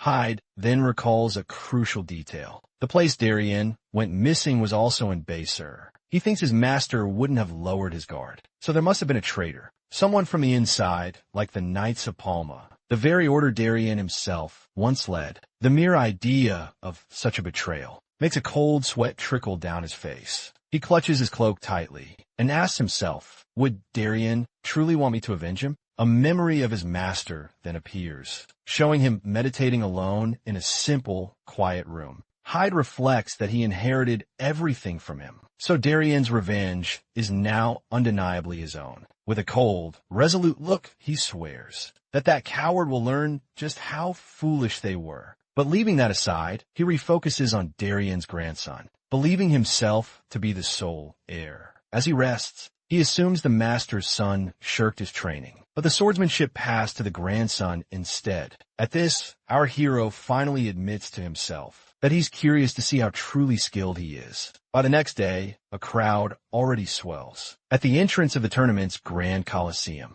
Inside, the arena is absolutely gigantic, packed with thousands of people, shouting and eagerly awaiting the fights. From their special seats, Mikhail and Robert observe everything. With impressive calm, the announcer welcomes everyone, while the fighters anxiously await the start. But among them, one guy loudly complains at the sight of what he assumes is just some rich kid in the tournament. Suddenly, two brutes approach him, ordering him to head to the spectator seats. Hyde becomes visibly irritated by the sheer audacity of those two guys, provoking him. Then, an employee appears, calling for Mr. Hyde to escort him to the arena. He finds the boys standing there with the two bullies, passed out cold right on the floor. Hyde informs them they had heat stroke and asks to adjust the order of the fights. The scene cuts to the main arena, the roar of the crowd echoing everywhere. In the stands, Mikhail seems almost moved, observing the beginning of the grand event. A smaller guy then approaches him and asks Hyde to take off his cloak and wear the proper equipment. As the preliminaries begin, Hyde enters the arena, already clad in his armor and sword. The announcer proclaims his opponent, Jackal, the undefeated swordsman of the streets of Baysir. In the seats, Robert explains that Jackal is from a gang and only preys on the weak. Mikhail listens with disinterest, finding this first fight utterly unexciting. Back in the arena, Jackal complains about having to fight such a weak opponent. Right off the bat, he brags that the tournament isn't responsible if he happens to break an arm or a leg. And he continues provoking, saying this isn't a place for spoiled kids with money. Hyde just complains about the sweltering heat, leaving the bully utterly bewildered. Then, he explains he paid a fortune to enchant his sword and wants to get this over with fast. Jackal, enraged by the boy's sheer audacity, sports an incredibly menacing smile. With that, he charges forward with everything he has, screaming he'll send the boy packing in no time. But our protagonist remains eerily calm, observing the reflection on his enemy's blade. In the blink of an eye, Hyde effortlessly dodges the attack and counterattacks with incredible, blinding speed. Jackal is utterly shocked by the lightning-fast movement, seeing the boy effortlessly zip past him. And with a single precise blow from his sword, Hyde defeats him, winning the fight. He leaves Jackal utterly defeated. Jackal screams in agony, crumpled on the arena floor, various wounds marring his body. With that, the crowd absolutely erupts, completely shocked and amazed by the fight's outcome. Michael, however, simply smiles, utterly satisfied, as if he'd fully anticipated this very victory. The announcer then proudly declares that Hyde advances to the next round. With his incredible skill, the scene returns to the hotel, where an enormous banquet awaits our protagonist. Michael congratulates him heartily on the victory, saying that cheering him on was incredibly worthwhile. The hero, a bit flustered, is surprised by the overly exaggerated reception. He asks if perhaps it isn't too much food, but Mikhail retorts that swordsmen must eat well. Hyde warns him not to use this to collect favors later, but the noble merely laughs off his concern. He then clarifies that it's not a debt at all, but rather a shrewd investment he's making. The boy, however, still doesn't quite understand and asks, why invest if there's a chance you could lose it all? Mikhail explains it's a high-risk gamble, but that the return could be exponentially greater in the end. He finishes, saying he has a strong feeling Hyde will be of great help to him. One day, the hero answers nothing, and for now, he decides it's simply better just to eat. Night falls once again over the city, bringing with it a climate of calm and mystery. In the room, the young noble already sleeps soundly. With a surprisingly calm expression, Hyde observes him, noting how incredibly fragile he seems, as if someone could just carry him away. He then settles down and retrieves a document, one he just secretly received. Apparently, the investigation he requested will keep him plenty busy during the tournament. Focused, our hero begins to pore over the papers, searching for crucial information about his target. The document soon reveals the identity of the Knights of Palma's commander, a man named Ludus Cicero. He's been leading the order ever since Darien vanished, even considered the ideal successor. Hyde finds this incredibly strange, because Darien never once spoke about having a partner in the Knights Order. He grows curious, wanting to know how this man remembers his master, eager to speak with him. But then a cruel doubt suddenly arises. Why did Darien send him to Ethan and not to Ludus? Ludus was the vice commander, so his master surely would have told him about his future. A sad memory resurfaces, reminding him that tragedy always strikes without a sound. He recalls Darien's advice: never get lost, no matter the situation. With this, our hero understands that his master knew he was intentionally betrayed and abandoned. Not even a priest could have cornered Darien, but if it was someone close, the story completely changes. The one he trusted most was the one who betrayed him and gained the most from it all. With a somber expression, he concludes that all evidence points to Ludus Cicero being the traitor, even if it's just a suspicion. He swears he won't leave Bajorans until Ludus pays for this betrayal. He then rises, taking one last look at the noble, sleeping peacefully in the bed that night. Michael opens his eyes, but it seems he didn't sleep well at all. The scene cuts to the next day, with the sun shining bright over the tournament arena, and palpable tension in the air. The first match to decide the finalists finally begins. Hyde, the super rookie, manages yet another crushing victory. He's advancing in the tournament. In the stands, the crowd is going absolutely wild, all thanks to the young fighter's incredible skill. An employee congratulates him warmly, and then informs him that the grand final is happening in just 2 days. Since he was the first to fight today, he considers heading back to finish up some important documents. But just as he's about to leave, the servant Robert approaches, calling him by name. The hero then turns, eager to hear what the man has to say. The scene shifts, and now the two are in the special viewing area of the grandstands. Mikhail invites him to sit down, suggesting it'd be cool to watch the rest of the tournament together. Hyde then asks if a competitor can watch, but the noble explains there's no rule against it. He says that with Hyde's skill, Hyde doesn't even need to analyze opponents. But watching is still fun. The hero just observes, carefully analyzing the noble's behavior. This mysterious boy. Just then, the announcer calls out the next fighter, the director of a famous dojo in the city. Hyde and Mikhail watch on, captivated, as Kyle's opponent is announced. In the arena, it's Luke Yeager, the youngest genius to join the Knights of Palma. A true rising star. Hyde is genuinely surprised to see him, instantly recognizing the knight's face. He immediately remembers having seen that same boy before, the one with his very gentle smile. Kyle says it's an honor to fight him, but Luke responds that the honor is all his. The young knight maintains his calm expression, a very confident smile gracing his face. Hyde thinks that Darien must have been just like that at that age, and wonders about Luke's skill. Without wasting a second, the fight begins. The two exchanging quick, fierce sword blows in the arena. In the stands, the crowd watches everything in stunned silence, absolutely shocked by the sheer level of the fight. Luke remains firm, keenly analyzing his opponent, with an impeccable combat posture. Sweating cold, Kyle thinks, I can't find a single gap in this boy's defense. Luke then warns that this fight won't end if they keep just testing each other like this. With a smirk, he declares the rookie there is about to make the first real move. At that, he charges forward with shocking speed, a blue aura erupting from his blade. His attack is clean and precise. A low posture with not a single wasted movement. Spotting an opening, Kyle believes the boy underestimated him and preps a powerful counterattack. The swords then clash violently, a blow carrying every ounce of Kyle's strength. But suddenly, the knight vanishes from before him, leaving the man utterly stunned by the speed. Before he can react, a deep cut slashes across his chest, finishing the fight. The young knight doesn't even flinch, maintaining his serious expression after the fatal blow. From the stands, Hyde is left with his mouth agape, completely awestruck by the boy's skill. In the blink of an eye, Luke Yeager defeats Kyle, who collapses to the ground, already unconscious. The audience is in shock, wondering what just happened, as they barely saw his movement from the stands. Hyde observes everything with a serious expression, analyzing the outcome of the fight.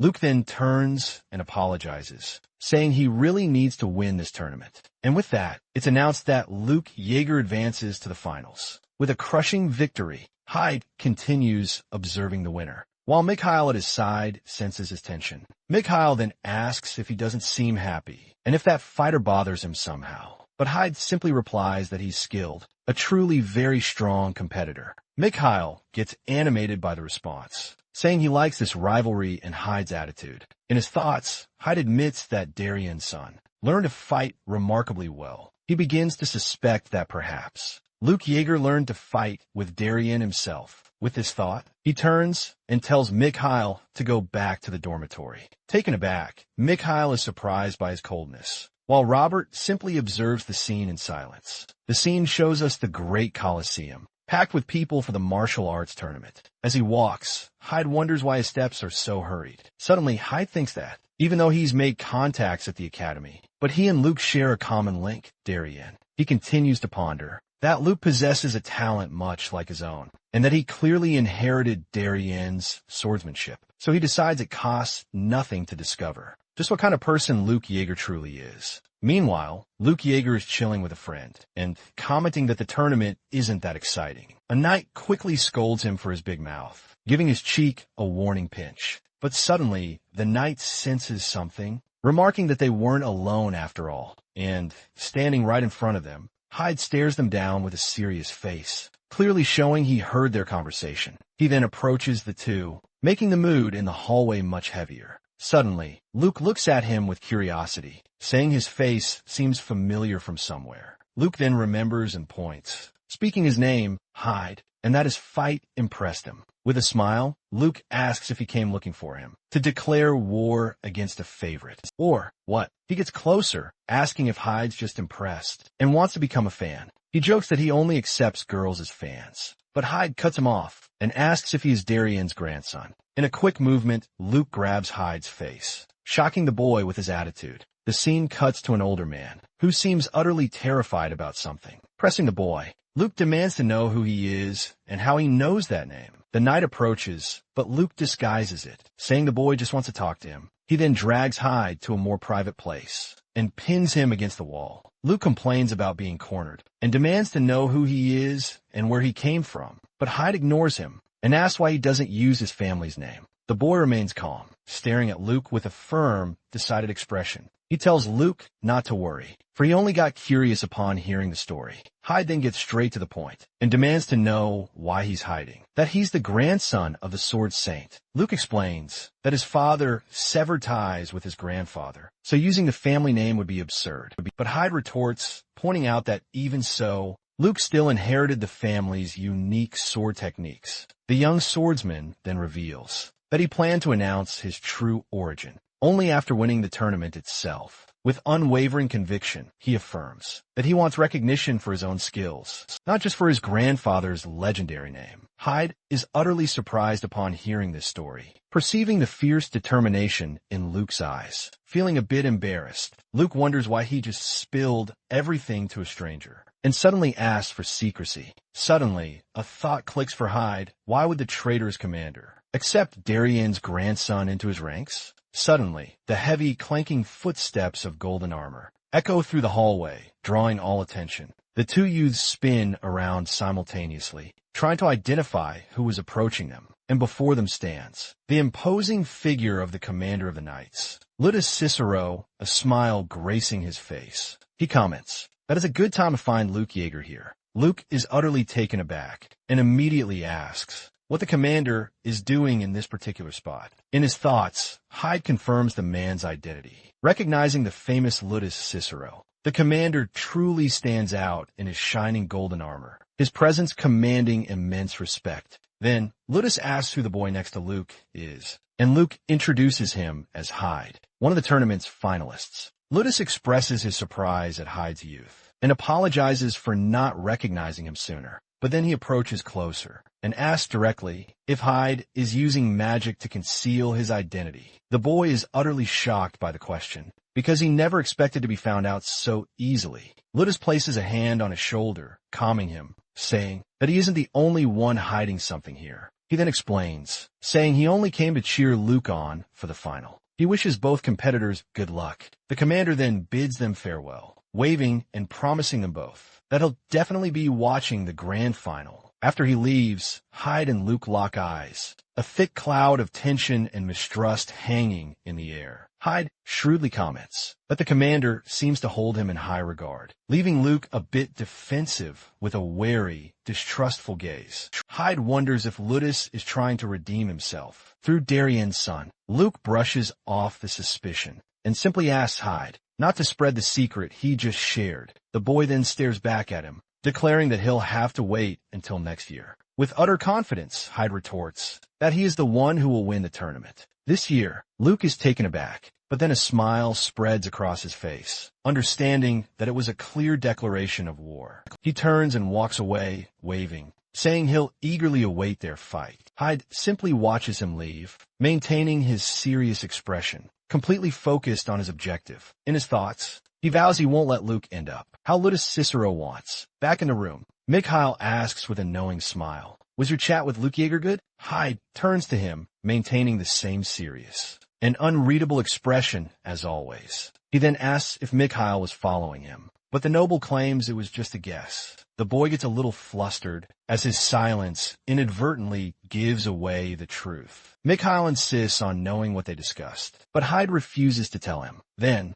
the noble changes the subject and asks if he would accept if the Knights of Palma recruited him. Hyde responds by asking why they'd call him, and Mikhail explains that the tournament serves as a way for them to scout. But the boy refuses immediately, saying he won't join because the place is too hot. Hyde stares at Mikhail, trying to discern the noble's true interest behind their conversation. With a direct look, Mikhail invites him to join him. After the tournament concludes, Hyde asks if Michael wants him as his knight, but Michael states he wants Hyde as his personal retainer. Hyde refuses, declaring he belongs to no one, but the noble insists. He urges Hyde to consider the proposal. The boy is left feeling confused, wondering what Michael's true intentions are. Suddenly, a thought strikes Hyde, completely changing the conversation's direction. He stares at the noble and asks if, by chance, Michael is skilled at gathering information. Michael agrees, and Hyde then asks for information regarding the Knights of Palma and their missions. He explains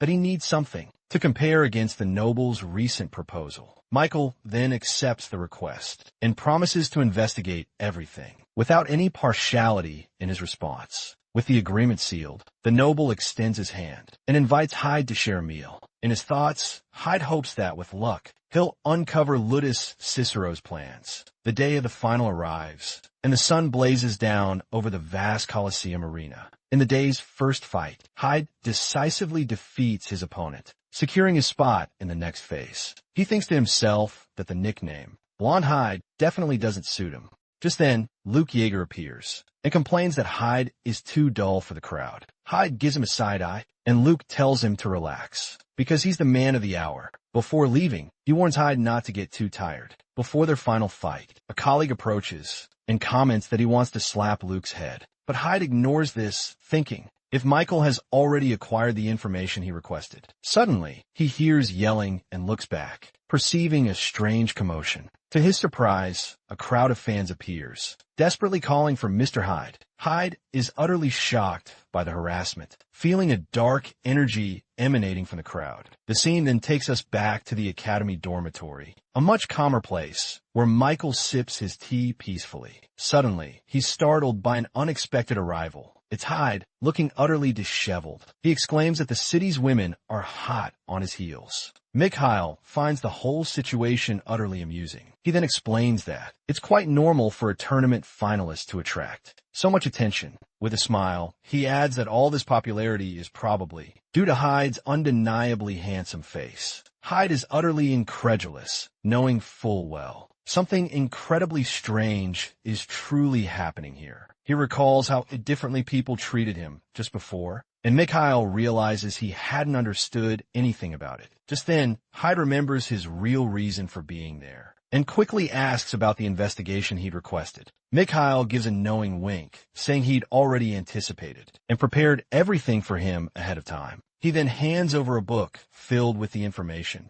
and asks if this will finally earn a little of his trust. Hyde begins to read, but quickly schemes past the boring details about the night systems. He stays intently focused, searching only for the information that's genuinely crucial to his investigation. And then he finds it. He discovers that Ludus Cicero actually backs the first prince. The record states that the prince is devoted to a foreign religion and plans to bring its temple's influence to the kingdom. Hyde begins to connect the dots, realizing that Ludus's strong support for the prince is the absolute key to this entire scheme. He continues reading the report, looking for any crucial details about the knight's missions. He then asks Mikhail about a strange desert monster, and Mikhail explains that the creature is actually well known. Mikhail says the Knights of Palma conduct an annual hunt to control the beast's rampant offspring. Hyde instantly tenses up upon discovering that this year's mission will be held right after the tournament concludes. Turning the page, he finds a detailed profile on none other than Luke Yeager.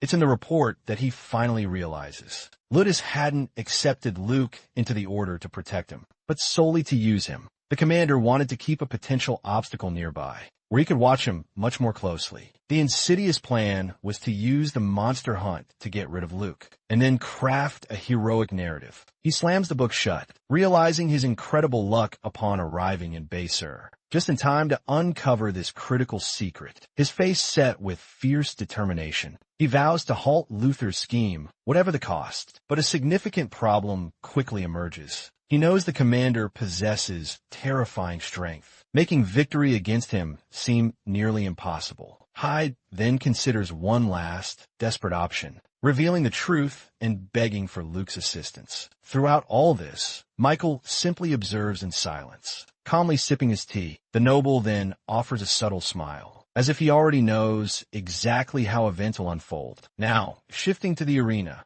the first semi-final of the grand tournament is about to begin, with Hyde preparing to face his formidable opponent. The judge's booming voice then declares the start of combat, and Hyde remains utterly, singularly focused on the fight. His opponent, an experienced mercenary, offers a challenging smile and wishes him a good fight. From the VIP stands, Robert explains to Michael that Hyde's opponent is a top-tier, first-class mercenary. Michael dismisses this, saying he's no match for Hyde, who has already conquered far stronger opponents. But Robert wisely warns that in battle, one never truly knows. For what truly matters is the burning desire to succeed. The young noble then falls silent, pondering his servant's insightful words for a moment. Back in the arena, Hyde dramatically unsheathes his sword, poised and ready for the epic combat about to ignite. With an intensely sharp gaze, he meticulously analyzes every subtle movement of the mercenary,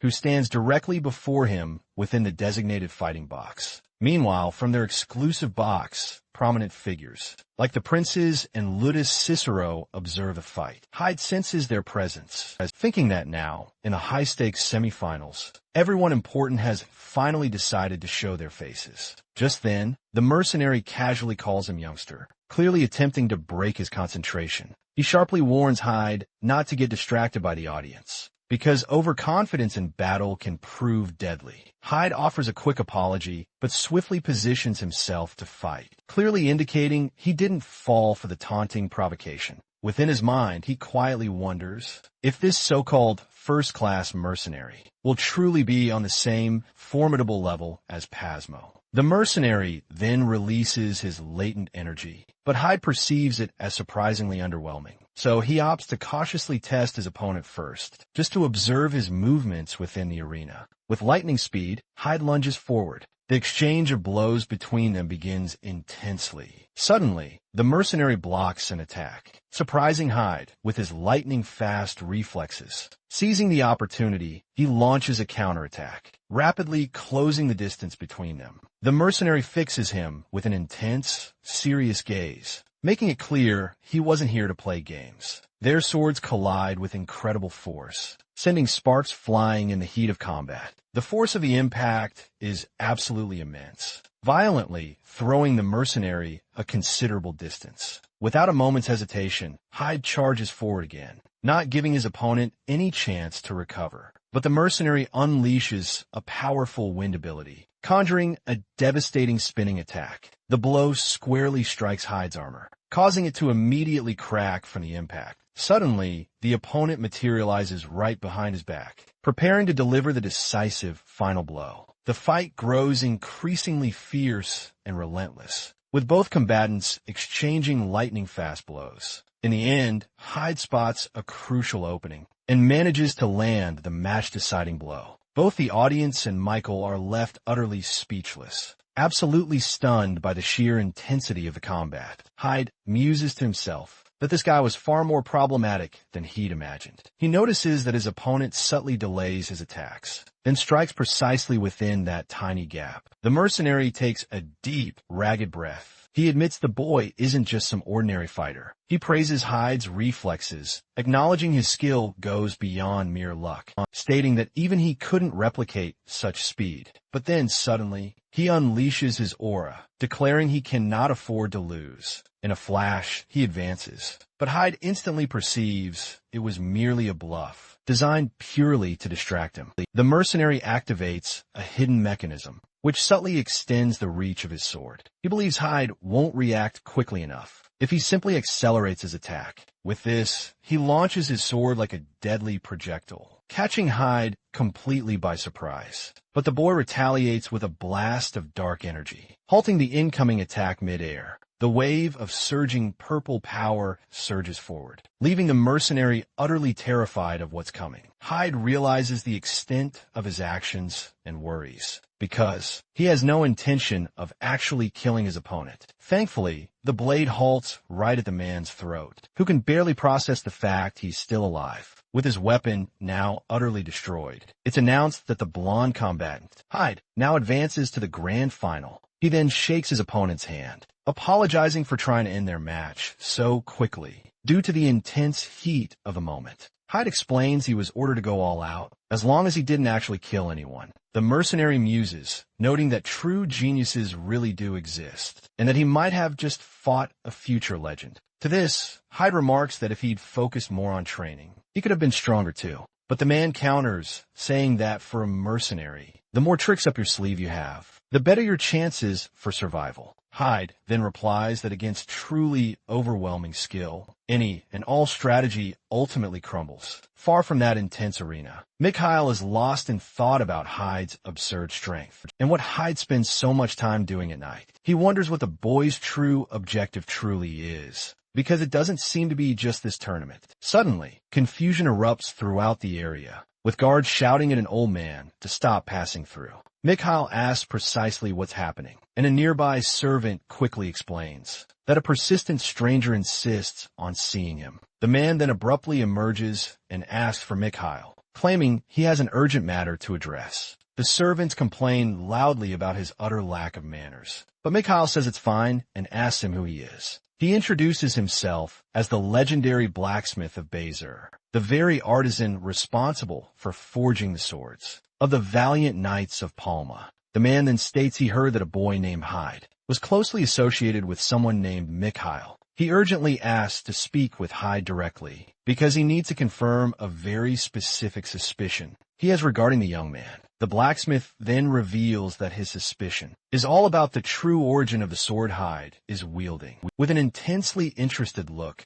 Mikhail asks him to recount the story in far more detail. Meanwhile, in the highly anticipated second round, the swords cross, and Luke Yeager easily wins his fight. With this victory, the finalists are finally defined, and the great showdown will be between Hyde and Luke. Back in the room, Hyde is just chilling when Luke suddenly appears, peeking through the curtain. The boy approaches Hyde with a worried expression, leaving our finalist utterly confused. Luke then warns that the kingdom's second prince is about to visit them right now. He explains that the visit is meant to encourage the finalists, but primarily to speak with him. It turns out, the prince knows he's from the sword, Saint's lineage, and wants his support. Hyde quickly understands the strategy, because if the prince recruits him, the commander's position significantly weakens. Luke totally freaks out, asking how Hyde knows everything, and Hyde just coolly replies he's good with information. Desperate, Luke begs Hyde to tell the prince he's busy, or something like that, but it's too late. The prince appears right behind him, having overheard the entire conversation. The noble finds Luke's nervousness amusing, and says he understands the whole situation. He comments that Luke's grandfather was very serious, and sometimes he doubts their kinship. Hyde's eyes start shining, totally interested in learning more about his master. He then jumps into the conversation and asks the prince what kind of person Darien was. The prince turns to Hyde and asks if he truly wants to know, praising his great ability. Hyde just listens in silence, paying close attention to everything the noble says. The prince then explains he met him only a few times, but remembers Darien was incredibly loyal. The noble highlights the strength in Darien's gaze, saying it represented the true spirit of the kingdom. Then he realizes everything and asks if Hyde approached Luke purely out of curiosity. The prince smiles, saying the conversation seemed important, and he didn't want to interrupt. Luke despairs, begging the prince not to reveal everything, calling Hyde a stalker, but the noble states that a swordsman's mentality shows in his blade. Hyde then surprises everyone by saying the prince is much better than Luke. With that, the noble invites him to join his ranks, but Hyde immediately declines the offer. He shakes Hyde's hand, wishing him luck in the final match, and hopes to learn more about the Sword Saint. Right after, he calls out to Luke, warning he'll seek him out after the final to talk. Luke gets nervous, worried about causing trouble for the prince, or even the commander, but the prince cuts him off, declaring with a grave expression that the matter concerns Luke's safety. This sudden revelation leaves both Luke and Hyde in shock, unable to grasp the meaning behind his words. The prince instructs him to simply know this for now, and that he'll send someone to summon him discreetly. With that said, the noble bids the two farewell and departs, leaving a palpable tension hanging in the air. Luke remains drenched in sweat and worry, while Hyde simply observes the situation in silence. Hyde then comments that despite the earlier tension, the two of them seemed quite friendly. In response, Luke replies that the prince truly is a good person, but sometimes you can't always lead with your heart. But Hyde advises him to definitely heed the prince's call, which leaves Luke stunned by the unexpected advice. Hyde warns him sternly that no one else will take responsibility for his life, so he needs to take action now. Hyde cautions that if he keeps letting the situation control him, he will inevitably end up lost. Hyde's words seem to hit Luke squarely, who suddenly adopts a very serious expression. He then asks what exactly Hyde knows, and what he meant by this case of life or death. Hyde simply tells him to focus on what he can do, because he will definitely do his part. He even lightheartedly provokes Luke, telling him to go out with some girls to relieve stress. In his thoughts, Hyde wishes Luke truly understood just how perilous his current situation is. The scene then cuts back to the academy, showing that life there continues as normal. Later, we see Hyde peeking out from his room door,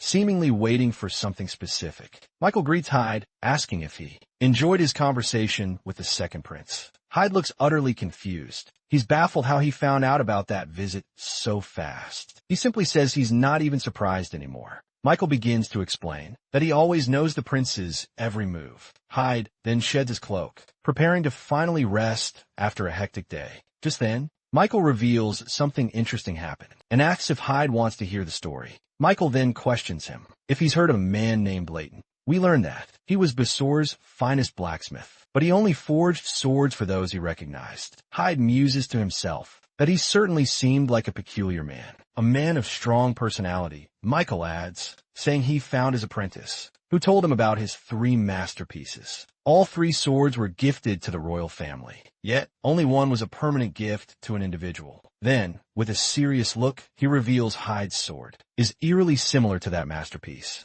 Hyde remains silent, listening intently to every word the noble spoke. He clarifies that of the 3, the one that wasn't kept by the royal family was a specific sword, and with a somber look, he reveals it was the sword belonging to Darien differed when suddenly a violent vision of a man attacked with a sword flashes in his mind, and the scene returns. And Helmet, in his true form, warns him to think very carefully about what he is about to say next. The scene shifts back, and we see Helmet poised to strike Michael, who lies defenseless on the floor. With a furious glare, he fiercely warns him to mind his next words. But Michael just grins nervously. Noticing his provocation struck a nerve, he then urges Helmet to release him, muttering that it's hard to breathe like this. Helmet lets him go, and the noble assures him he won't spread the secret, despite not understanding the desperation. He guarantees the blacksmith will be silenced, and that the secret will simply die there, right there between the two of them. Hyde then asks if he's trying to put him in his debt, but Michael immediately denies it. The noble explains that it's a sign of goodwill, a promise that the secret is safe with him. But Hyde remains distrustful. He still isn't sure if he can truly believe that promise. He warns Michael that it better not be a lie, and Michael, delighted, celebrates, saying Hyde's pressure is absolutely next level. The noble then asks, intrigued, what his relationship with the Sword Saint is, and Hyde reveals he's his apprentice. Michael completely freaks out with excitement, thinking it's absolutely incredible to be sharing a room with a legend's apprentice. He begins to bombard Hyde with a bunch of questions, but Hyde interrupts him, calling his name. At this, Michael turns caught off guard and warns him to start thinking now about how he'll pretend not to know him. The warning leaves Michael with a very serious look, understanding the true gravity of their situation. Hyde takes his sword, a sense of foreboding washing over him, feeling that something truly big is about to happen. He decides to pack his things immediately, because if he needs to run, he won't have time. The boy then looks at the sword, a new understanding dawning. Now understanding the true, immense value of that blade, he admits, somewhat sheepishly, he had no idea the sword was so famous throughout the kingdom. Michael explains that since it once belonged to royalty, only a specialist would truly recognize it. With this, Hyde finally understands. It's better not to show the weapon in front of the king or any of the princes. Michael then asks about the final match. Hyde denies having been worried about Luke. He thinks about the upcoming combat and hopes the final fight won't be a disappointment. The scene changes suddenly, abruptly, and now we're in a hot, endless desert. We see someone's feet walking with immense difficulty through the place's impossibly soft sand. A solitary, hooded figure walks alone, facing that desert's relentless, strong sun. The mysterious being stops for a brief moment and lets the fine sand run through their fingers.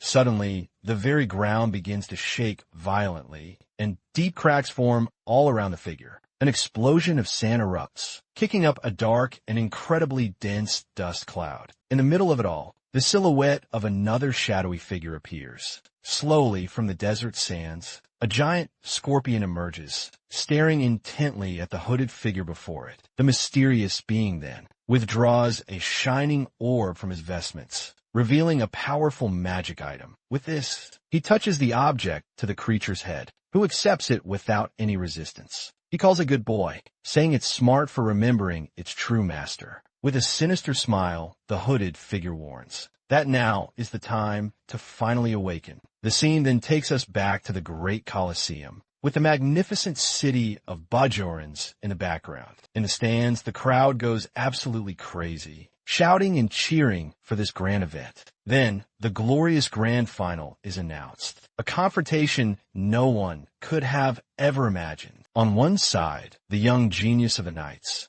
and on the other, a mysterious genius of unknown origin. Luke comments that he feels like the villain of the story, but Hyde calms him, saying it's just theater. Hyde then asks if it's not a burden, because if he loses, the public reaction won't be pretty. But Luke retorts and warns him not to come begging for the prize money. After the fight, with the two finalists ready, the judge prepares to give a signal to start the combat. Luke releases his golden aura, with Darien's image appearing right behind him. With a smile, Hyde thinks that facing that sword technique brings him many memories. The grand final is about to begin, with a beautiful bird flying through the blue sky. From the stands, Michael looks up, noticing the presence of those birds. They're strange, he thinks. Suddenly, one of the birds drops something, which begins to fall at high speed into the arena. Down below, Hyde and Luke face each other, their auras ready for the start of combat. But the mysterious object falls right in the middle of the two,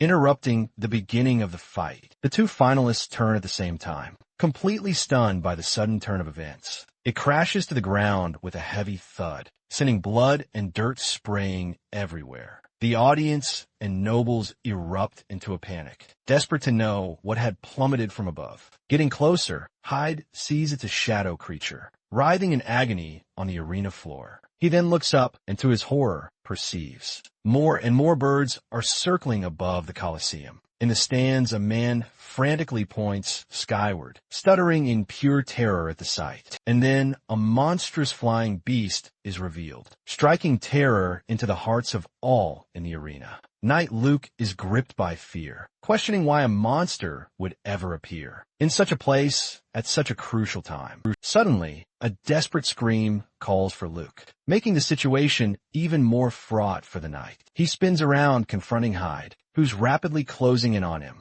Luke is left completely bewildered, asking what on earth Hyde thinks he's doing. Right in the middle of the arena, with no time to hesitate, he raises his sword, readying himself for the inevitable fight. But Hyde, with mind-blowing agility, steps on his blade, then flings him backward. Just then, another winged monster emerges, and Hyde launches himself to face it midair, enveloped in a shimmering purple aura. He pursues the creature with fierce determination, faster than the eye can follow. He carves the monster into countless pieces, which lets out a piercing shriek of pain. Hyde then lands calmly back on the ground, flaunting his immense skill in combat. Luke is reeling from what he just saw as Hyde stares back, unflinching. The scene reveals the creature's mangled body and the corpse it had been carrying, posing an unsettling mystery. Hyde reveals the corpse is identified as a resident and wonders why the monster would carry a body. Another noble in attendance observes that this all seems like a terrifying declaration of war. Luke remains silent, still processing the absurd power he'd just seen. Luke gazes at the vanquished monster, thinking it's against this that he'll be fighting from now on. He then turns to face Hyde and asks if he's ever fought a monster. To be so quick to judge, Hyde retorts he's fought more monsters than him, leaving Luke fuming at the boy's audacity. Curious, Hyde asks if all monsters are like that. Luke questions if Hyde has never seen one. He explains he was just a civilian until recently, and that normal people don't just encounter monsters. Hyde tries to calm him down, saying they're just brainless brutes. But Luke denies he's afraid. But he adds that if a monster is intelligent, then that's a whole different story. An announcement then suspends the final match and orders all participants to the waiting room. Luke gets confused, wondering why they're being sent there. Now the scene shifts, showing the Grand Colosseum from a sky-high perspective, well lit and already in the waiting room. Luke adjusts his hair, while Hyde observes him from the corner. Commander Ludus Cicero arrives, noting that it seems everyone is already gathered. A surprised Luke stammers upon seeing the captain, who asks to get straight to the point. He explains that the body belonged to a resident of the South, indicating a monster attack in the region. Finally, the commander orders that Luke, as a knight, participate in the subjugation expedition. The commander then turns to Hyde, lamenting the incident and asking him to wait. Hyde understands it's a negotiation and questions what happens if he refuses the proposal. Ludus explains the other option is a tie, with the prize divided between the two. Faced with the choice, Hyde stays silent for an instant, pondering what he's going to do. But then he gets an idea and offers another solution for the commander and the knight. He volunteers to go on the subjugation, and whoever kills more monsters will be the grand winner. Luke is utterly shocked by the proposal, shouting in disbelief at what he just heard. He warns that the hunt is no mere stroll, but Hyde says he's already proven his value. Commander Ludus gravely considers the proposal, a serious and thoughtful look on his face. He acknowledges Hyde's strength as a finalist and apologizes for his earlier rudeness. He then accepts the agreement and orders the two to prepare for the expedition. The scene shifts to a bustling desert city square, where Luke asks if Hyde is truly going on the mission. Luke accuses Hyde of manipulating the bet, but Hyde insists finding monsters is pure luck. He reveals his true reason for going. He's worried about his opponent's safety. Luke gets flustered and embarrassed, but Hyde simply tells him to let it go and accept it. Luke claims he was just joking and then asks if this has anything to do with the second prince's words. He presses Hyde to reveal soon. Who exactly is trying to take his life? Hyde becomes thoughtful, his gaze fixed. As he processes his companion's sensitive question, he realizes he can't reveal his suspicions and simply warns Luke not to trust the knights.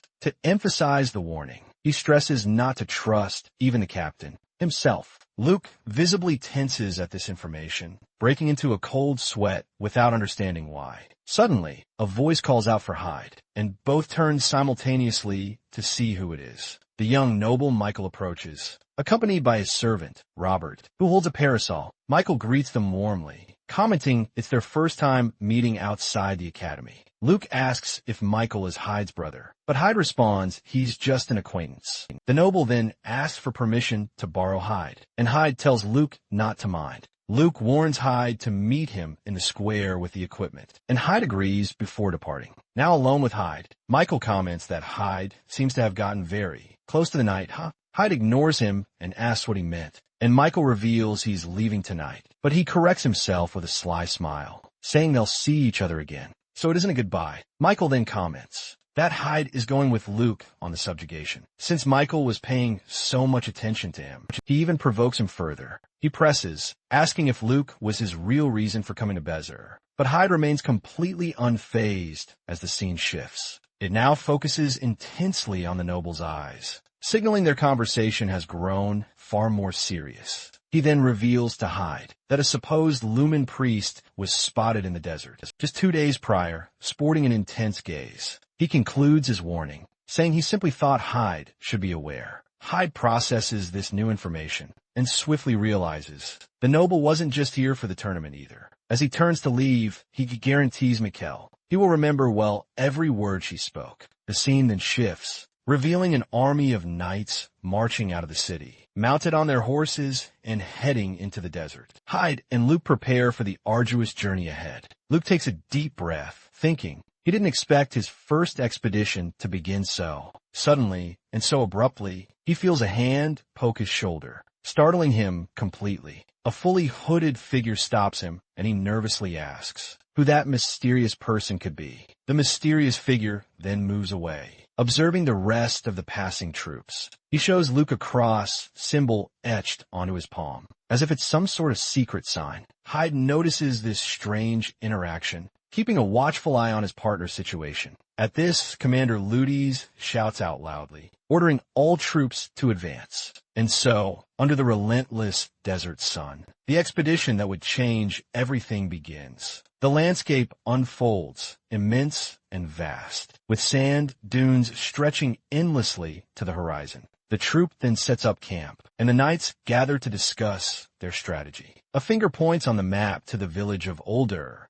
explaining that it was there the monster attack tragically occurred. Ludes reveals they only rescued one survivor, leaving a knight seething with fury at the dishonor. But he explains that among the attackers, there was a remarkably familiar monster, causing utter astonishment among the soldiers. Ludes then reveals it was the Crimson Scorpion, and it had reached its adult form without anyone noticing. The knights are left completely shocked and utterly speechless, stunned by the devastating news they just received. One knight protests, exclaiming, "This isn't possible." Their entire investigation had been utterly useless. Hyde believes this creature is connected to the monstrous being that the divine swordsman Darien once defeated. Another knight voices his mounting fear, but is quickly reprimanded to calm down and stop talking nonsense. The commander then explains that, unlike before, this time they will all face this fight together. He humbly admits he might not be the most reliable leader, but insists their unity makes the order truly stronger. With a rallying gesture of confidence,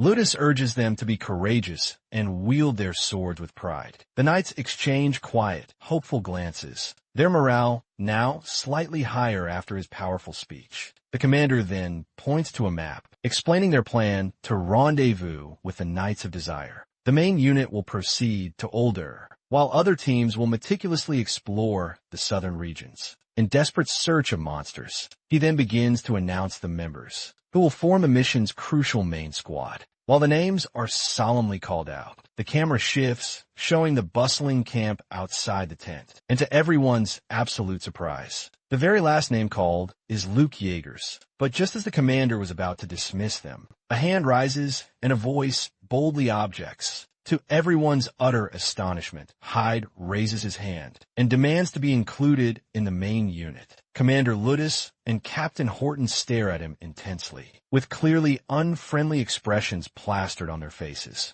Ludus warns that Hyde will go with the vice captain, because he simply doesn't trust an outsider on such a crucial main mission. But Hyde reminds him of their previous agreement to decide the winner by the monster count. He argues that, to be truly fair, the opportunity must be equal for both him and Luke. Horton, visibly irritated, calls Hyde a mere brat, but the commander concedes that he isn't entirely wrong. Hyde suggests starting the monster count later, but Ludus counters that it would be unfair to Luke's group. With a hardened, stern look, the commander simply orders Hyde to proceed with the vice captain. But Hyde brazenly challenges him, stating he is not obliged to obey, since he is not, in fact, a knight. The tension in the room skyrockets, with all the knights staring intently at the challenging youth. Luke stays in the middle of the confusion, with a face of someone who doesn't know what to do or say suddenly. Commander Ludus explodes in laughter. Breaking all the silence, he then turns to the knight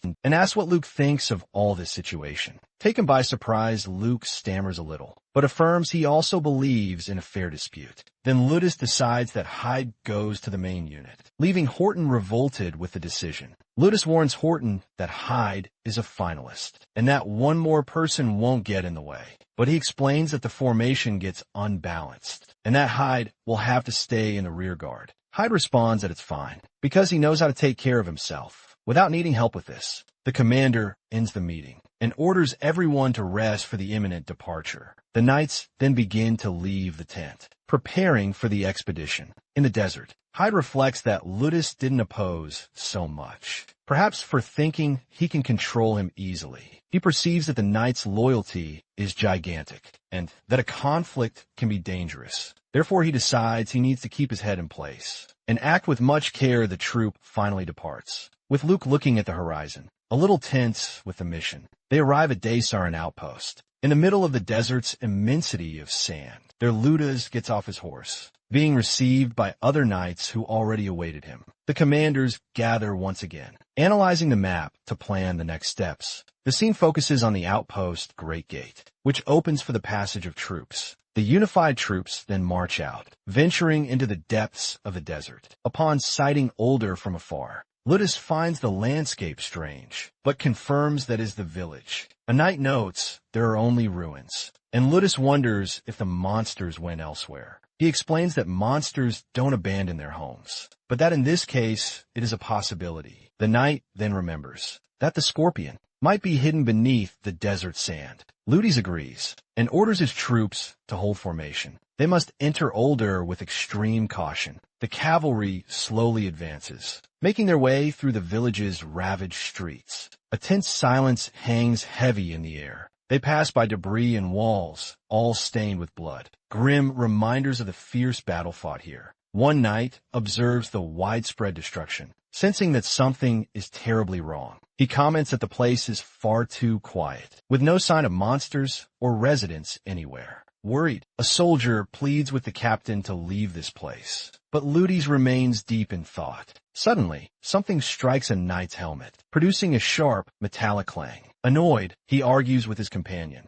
who denies doing anything to provoke him. Just then, more stones begin to rain down on them, seemingly rising from beneath the very ground. A giant scorpion then erupts from the sand, leaving one knight utterly paralyzed with fear. Someone shouts, "It's the scorpion!" And then, many more terrifying monsters emerge, launching a full-scale assault on the entire troop. Hyde and Luke exchange terrified glances, while a knight screams out in pure desperation at the horrifying sight of the scorpions. Just then, Commander Ludus bellows for everyone to get down, to protect themselves immediately. He takes the lead himself, unsheathing his sword, which gleams with an intense golden glow. His powerful strike slams one of the scorpions square on, making it shriek from the brutal impact. The sheer force of his attack kicks up a massive cloud of dust, completely obscuring everyone's vision. Ludes then orders them to form ranks, warning that they need to retreat fast. The cavalry flees at a full gallop,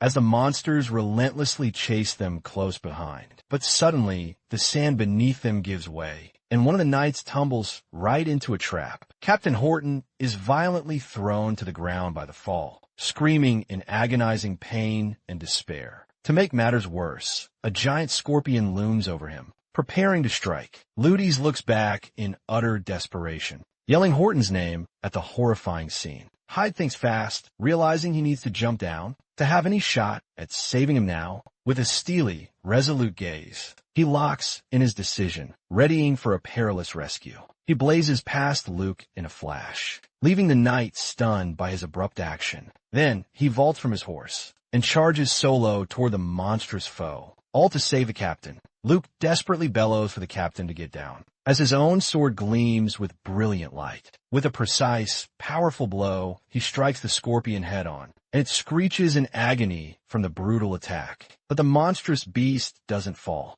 Luke wonders why it's so incredibly resilient. He then shouts for the captain to quickly mount the horse, so they can rejoin the vanguard. Horton barely manages to escape, clinging to the back of another knight's steed, narrowly dodging certain gruesome death. From a distance, Hyde observes the unfolding scene, taking note of his rival's fierce courage and resolve. Then a voice announces all units have successfully exited Older safely. But then, Commander Ludus suddenly orders the entire battalion to wheel around and form tight ranks. He leads the troop directly back into the fray, ready to confront the monsters head-on. With a fierce war cry, he declares, "They will purge every last creature from this area." Hyde reflects on his own hesitation to help, knowing Horton is Ludus's man and a potential future enemy. But then he realizes Luke didn't hesitate at all, even with the knowledge of a traitor in their midst. Hyde then wonders if the knight is simply too naive, or if he possesses genuine goodness.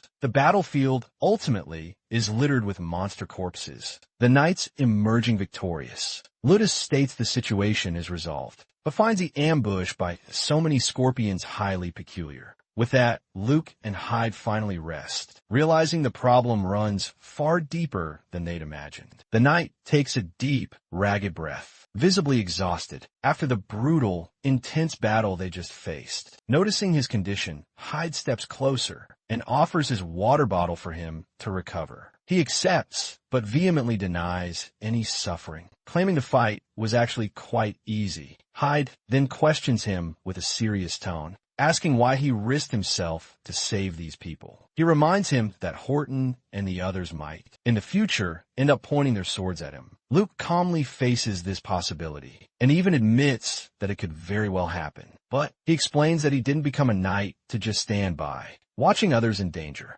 Hyde falls silent for a moment, surprised by his rival's noble and sincere answer. He then whispers that Horton isn't even a threat, but asks him not to spread that around. The scene shifts to Ludus, who is discussing the time remaining for the troops to regroup, but he decides not to contact them, trusting that the other units can handle the job. Suddenly, a soldier arrives, running desperately and calling for Captain Ludus. The knight holds a magic orb and warns that he needs to take this urgent call. Ludus asks if it's Dasim, but the soldier denies it while handing over the magic orb. He then answers the call, introducing himself as the captain of the knights, Ludus Cicero. The voice identifies itself as Heinz of Desera and asks if everything is okay over there. The knight on the wall wants to know if any problem occurred with the captain's unit, but he soon reveals that, in fact, monsters are gathering beneath the walls of desire. Ludus is shocked, realizing that the monsters that attacked them weren't the only ones. Heinz explains that most of his forces are out, which makes defense quite difficult. Then Ludus asks a crucial question. Want to know if there are red scorpions among them. The knight replies that, no, they don't seem to be present there at the moment. Ludus understands the situation and states he will send reinforcements to help with the defense. A soldier comments that this could be a plan to divide their forces out in the scorching desert. Ludus agrees, given their ambush. A distraction tactic is entirely possible. He He then decides to leave a small unit behind and dispatch the rest as reinforcements. Hyde immediately grasps what's about to unfold, a look of shock plastered across his face. He thinks if Ludus sends everyone back, he and Luke will be left utterly isolated. Hyde wonders if Ludus planned this entire setup, but vows he won't be an easy target. Then Ludus delivers the order, explaining only he and 5 others will stay, and the rest will return. But to everyone's surprise, he announces that Luke and Hyde are also to return to Desire. Hyde is utterly dumbfounded and can only question what he just heard. Ludus reinforces the order, stating Luke and Hyde must return to Desire immediately. The two are completely baffled by this decision, gazing in disbelief at their commander. Luke even tries to question it, but Ludus instantly cuts him off and orders him to obey with a firm hand on the knight's shoulder. He makes it clear his decision is final. He explains he doesn't doubt his strength, and it's because he trusts him that he's sending him back. Ludus then orders him to return with reinforcements, so that together they can defeat the Scorpion. He also promises he will ensure Luke gets his revenge against his grandfather's enemy. The knight is deeply moved by these words, a look of fierce determination on his face. Then the commander announces that, as soon as preparations are complete, they must depart. Hyde observes the scene from afar, analyzing every movement and every word from Commander Ludus. The reinforcement troops then ride back, crossing the immense and perilous sand desert. Hyde reflects, wondering why Ludus sent them away at such a perfect opportunity. He suspects Ludus is the traitor, but admits it's just speculation for now, right? He even wonders if it was an order from the prince, but vows not to lower his guard, not in the slightest, for he knows all too well that tragedy always strikes without a single warning. Halfway there, Luke calls out to Hyde, "Want to talk a bit more privately." He asks if Hyde also wants to destroy the Scorpion, to avenge the divine swordsman. Hyde stares back at him in silence, processing his teammate's unexpected question. But Luke then reveals he doesn't feel that obligation for vengeance, even despite having the hero's blood. He explains that he never even spoke to his grandfather, and was even disappointed by the captain's words. Hyde comments that, it seems, someone had advised him to prove his own strength in the past. The knight then asks if that sounds strange, wanting his rival's sincere opinion. Hyde replies that, actually it sounded a bit spoiled, since he inherited everything from his grandfather. Luke gets a bit embarrassed by the answer, averting his gaze in shame. Hyde says talking to him is good, and that the focus now should be on how to survive. Just then, he remembers a detail, and asks if they didn't hand something to Luke. Upon departure, he confirms they did, but he was so distracted, he hadn't even seen what it was yet. The knight then takes out a folded paper that had been stored in his armor the whole time. He comments that it's a note, and he already imagines who the message might be from. And as expected, he confirms it's from the second prince, and decides to see what's written. Luke starts reading the note, but a knight reprimands him not to break formation. Suddenly, Hyde feels a strange energy, and a purple light begins to shine in his chest. With glowing eyes, he moves away from the group, realizing something is very wrong. He looks back, sensing a sinister presence, approaching all his companions. His eyes widen in pure panic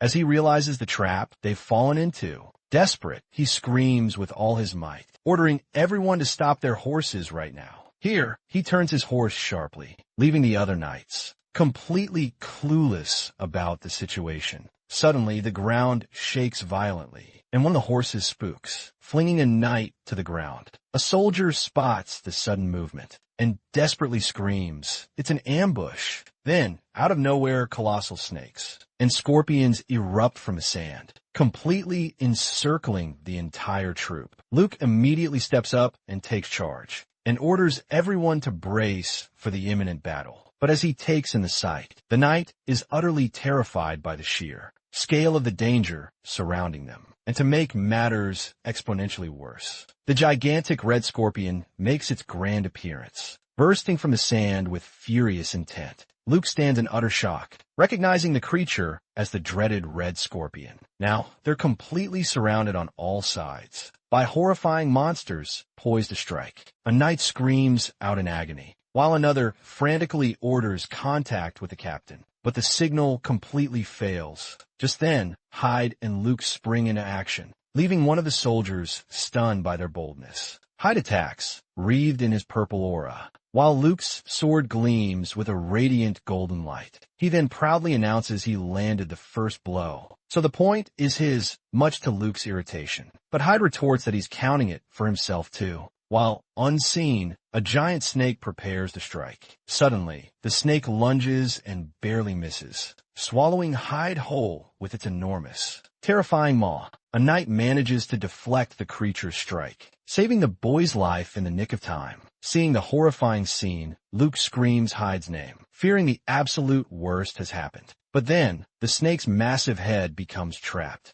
by a shimmering net of purple energy, totally immobilized midair. And then suddenly, Hyde explodes the monster's head from the inside out. With incredible power, now covered in gore, he turns to face the ongoing battle, with a cold, intensely determined look on his face. Luke comments that Hyde is incredibly reckless, but another knight retorts that Luke can't talk. The battle rages on with terrifying intensity. The knights are giving it their all, battling fiercely against the monstrous threats in the scorching desert. Once the dust settles, Hyde navigates the desolate battlefield alone, amidst a gruesome scene of blood and destruction. He spots the red scorpion, realizing it, merely observed the entire skirmish. The monsters, too, were behaving unusually. Hyde muses, it's almost as if they were searching for something specific. He then confronts the red scorpion head-on, which remains motionless, seemingly analyzing his every move. Amidst the swirling dust, a glinting object on the creature's head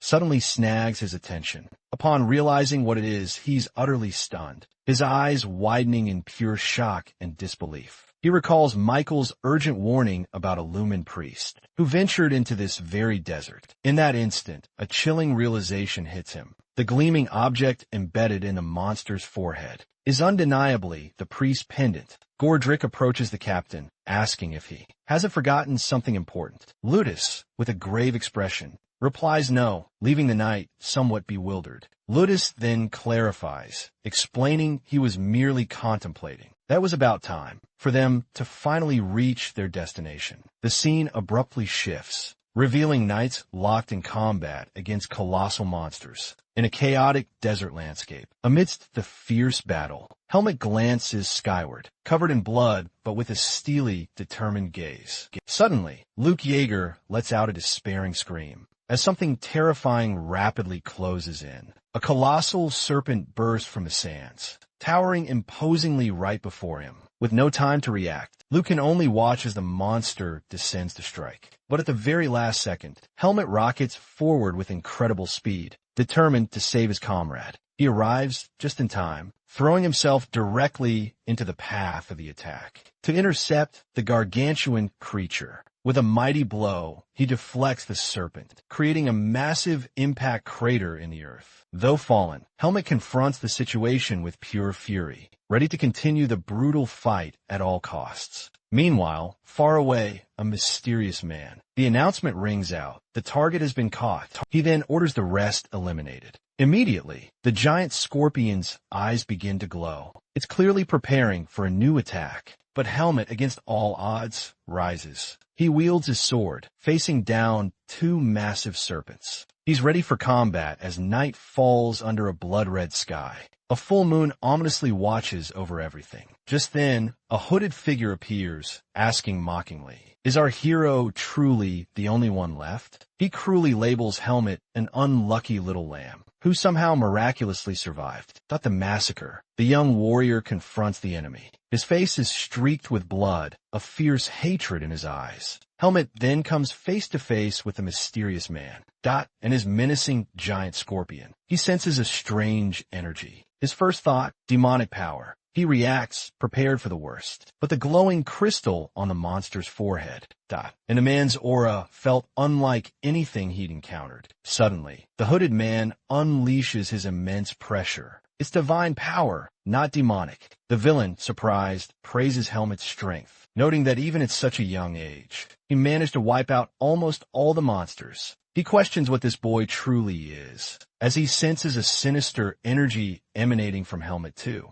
Helmet utterly ignores the provocation. He furiously demands, "Where did you take Luke Yeager?" The man simply offers a sly, small smile, advising that any conversation between them is utterly not useless. He reveals the reinforcements from Desire are about to suffer a tragic accident, with all of them being eliminated. Pure, unadulterated rage consume selmet. His eyes blaze with murderous fury. He then accuses the man of sacrificing everyone, just to get Luke, completely surprising the villain. The mysterious man realizes Helmet isn't just anyone, but someone truly important. With his bloodied sword, Helmet warns he'll force him to talk to find Luke. The villain then lets out a dark chuckle, finding the boy's bold threat utterly amusing. He then begins to laugh loudly, asking if our hero is sure he can achieve all that. Just then, in a chilling reveal, he reveals that Ludes is merely a pawn on their board, simply following orders from above. The grim order to eliminate the divine swordsman's grandson. That came directly from High Priest Nardalos himself. Helmet is stunned, realizing that saving Luke means becoming an enemy of the temple. We learn that the temple wanted to expand its influence, and to achieve that, it eliminated the hero. After hearing all this, Helmet clutches his sword tightly and speaks, declaring he's had a change of heart. He then unleashes his aura, charging the priest with a devastating attack. Glowing, he yells that he will find Luke. But first, he's going to finish off the priest. Nartelos just calls him a reckless bastard, mocking the young warrior's courage. The scene then returns to the wider view, showing the chaotic battlefield in the desert. Suddenly, a giant sandworm appears, attacking one of the knights by surprise. Knight Gordoric is sent flying by the impact, screaming in pain in the process. Falling to the ground, Gordoric coughs with difficulty, feeling the pain of the blow he took. Meanwhile, Luke Yeager takes a deep breath, exhausted but still on his feet. He then kneels in front of his captain, who suddenly appears in front of him. Ludus Cicero welcomes the young knight with a serious and enigmatic look. Understanding nothing, Luke can only call out for his captain, totally confused by the situation. He then asks where the other knights are, worried about the rest of the troop. Ludus orders him to get up and walk a bit, completely ignoring his question. The scene changes to them walking through a rocky canyon under the evening sky.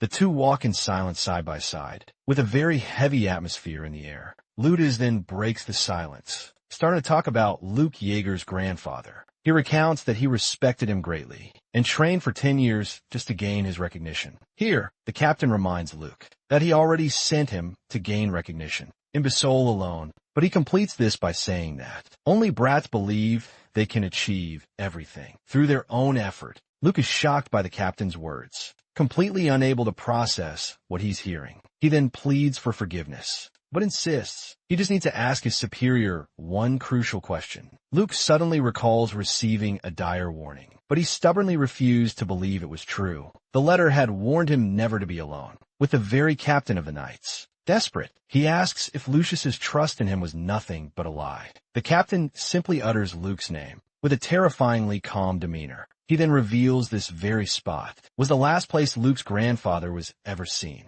Luke freezes, completely paralyzed by this chilling revelation, starting to sweat cold with utter despair. Ludus confesses he lured Darien into a brutal trap and buried him right here in this very spot. With a menacing, cold stare, he warns the young knight will suffer the exact same fate. Just then, mysterious smoke begins to curl from the ground, right beside the two of them. The scene cuts back to Helmet, who imbues his sword with pulsing dark purple energy, then unleashes a devastating slash toward the priest and his monstrous pet. Our hero is enveloped by this powerful aura, ready for the furious combat ahead. But the giant scorpion's mighty claw blocks the blow, creating a powerful explosive impact. Helmet groans that just getting close to such sacred power makes his very heart begin to ache. With that, he swiftly dodges the tail attack, pondering how unstable his control truly is. Nardalo is utterly confused because the boy who seemed like a monster is now inexplicably retreating from the power. Just then, Helmet charges forward again,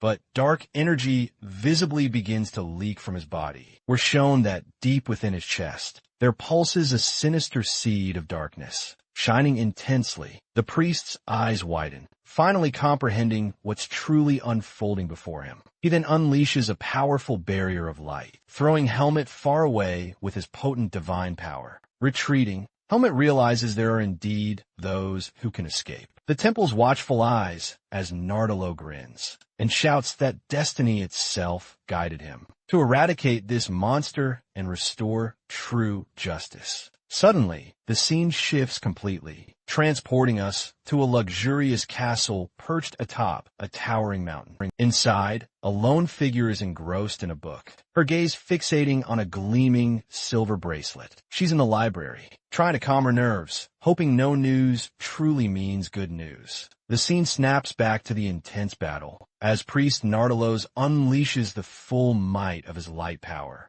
But Helmet skillfully fends off the onslaught, deflecting the golden rays with his formidable dark energy. Nardolos then shouts, visibly irritated, exclaiming, "That boy's incredibly good at running from a fight." Our hero confronts the enemy with an icy, calculating gaze, meticulously analyzing every detail of the combat. He then realizes something is fundamentally off. The scorpion, which was relentlessly attacking just moments ago, is now strangely subdued and still. He grasps that the monster is controlled by the crystal, but the control isn't entirely perfect. Helmet also observes the priest's lack of true combat experience, making his attacks agonizingly predictable. He tightens his grip on his sword hilt, because he's finally found a clear opening to attack the enemy. Now, the only thing he needs in this crucial moment is unwavering determination. With that resolve, he charges full tilt directly at the priest, completely disregarding his own defense. Nardolos immediately brands him a fool, yelling he has absolutely no chance attacking in such a reckless manner. But Helmet relentlessly advances as the priest screams for him to return to the side of light. With a grim, dirt-streaked face, Helmet defiantly faces his enemy, his eyes burning with unwavering determination. The scene cuts back to the desolate desert, where the dust slowly settles in the aftermath. With a somber aura, Ludus unsheathes his sword, preparing to truly fight with all his might. The two warriors face off from a distance, amidst a landscape of utter destruction surrounding them. Ludus then praises Luke, commenting that his skill is genuinely impressive. But Luke sternly tells him to stop playing games, because the captain could have easily killed him moments ago. Ludus simply stares back at him with an empty, distant look, as if utterly indifferent to everything. Disappointed, Luke says he barely recognizes the man standing before him.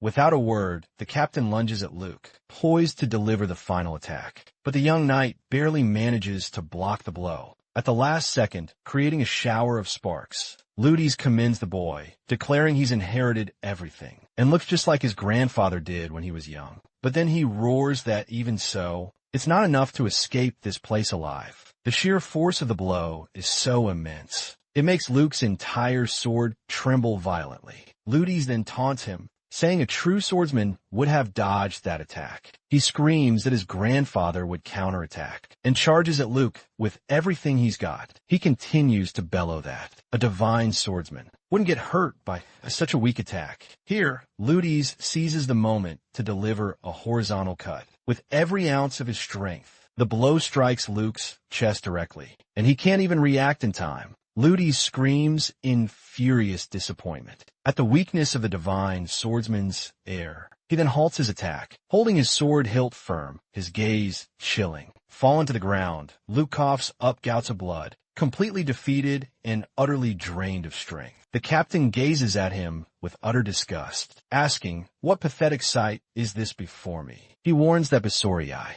no longer needs a divine swordsman. Like Luke Yeager, especially wounded, Luke props himself up on his sword, struggling to rise and continue the fight. Ludus raises his sword, poised to deliver the final blow, but says there's still something he doesn't understand. Suddenly, Luke snaps back and blocks the attack, creating an explosion of sparks. The captain's blade slides and ends up slicing the young knight's shoulder. In the process, with glowing eyes, Luke unleashes a hidden power, completely catching his enemy off guard. Ludus is utterly shocked by this sudden surge of strength, barely able to withstand the boy's counterattack. The young knight grits his teeth, using all his strength not to yield to the blow. The two then unleash a furious exchange of blows, with sparks flying everywhere. Suddenly, his grandfather's spirit appears, imbuing Luke with the strength to keep standing. Ludes is stunned by the boy's stubborn resistance, as raw anger begins to simmer within him.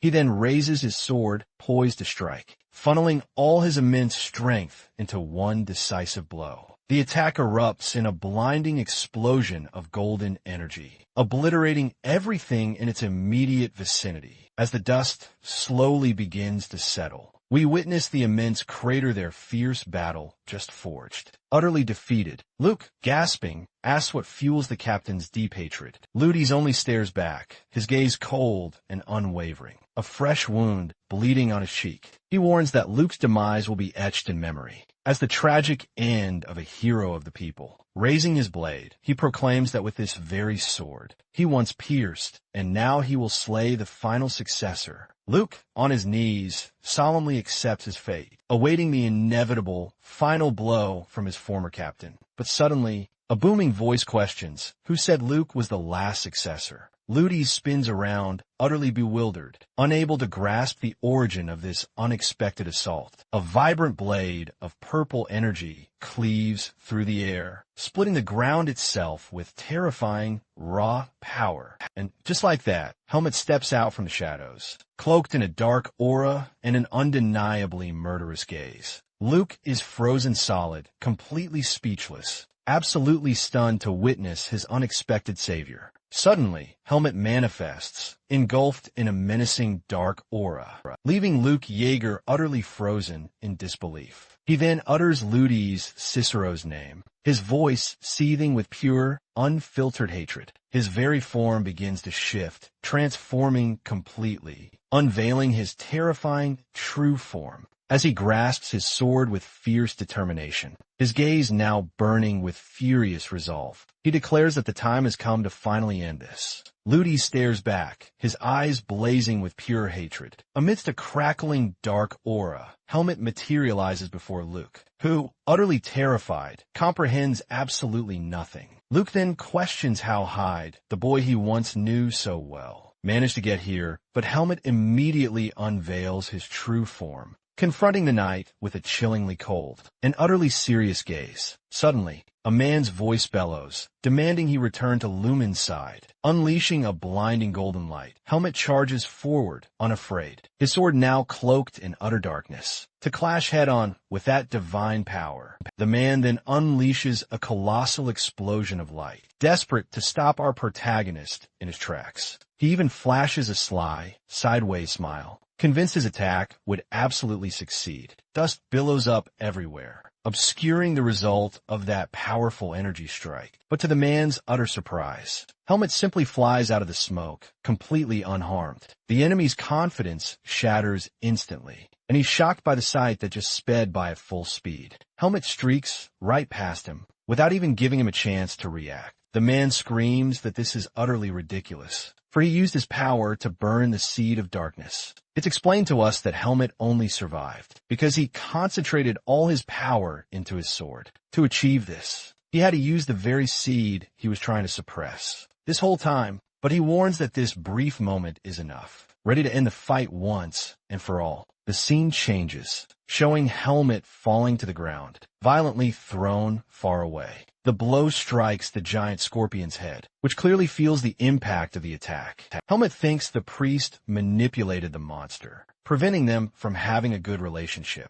It's revealed that the Lumen priest was standing right in front of the giant creature. The man faces the monster with a serious look, preparing for a great battle. Suddenly, intense light cuts across the sky, showing the sheer power of that priest. Helmet appears, fallen to the ground, wounded and completely without strength, with the monster looming right behind him. The seed of darkness in his chest begins to shine, reacting to all that raw power. In a memory, we see him younger, training hard alongside his master, Darien. Darien's face appears in a close-up, with a serious expression, full of wisdom. Back in the present, Helmet, even bleeding, grips his sword with determination. The giant scorpion then turns and advances on the Lumen priest. The man yells furiously, saying an inferior monster shouldn't dare attack him. He joins his hands together, and he roars for the creature to vanish, releasing a burst of golden energy. A gigantic explosion of light erupts,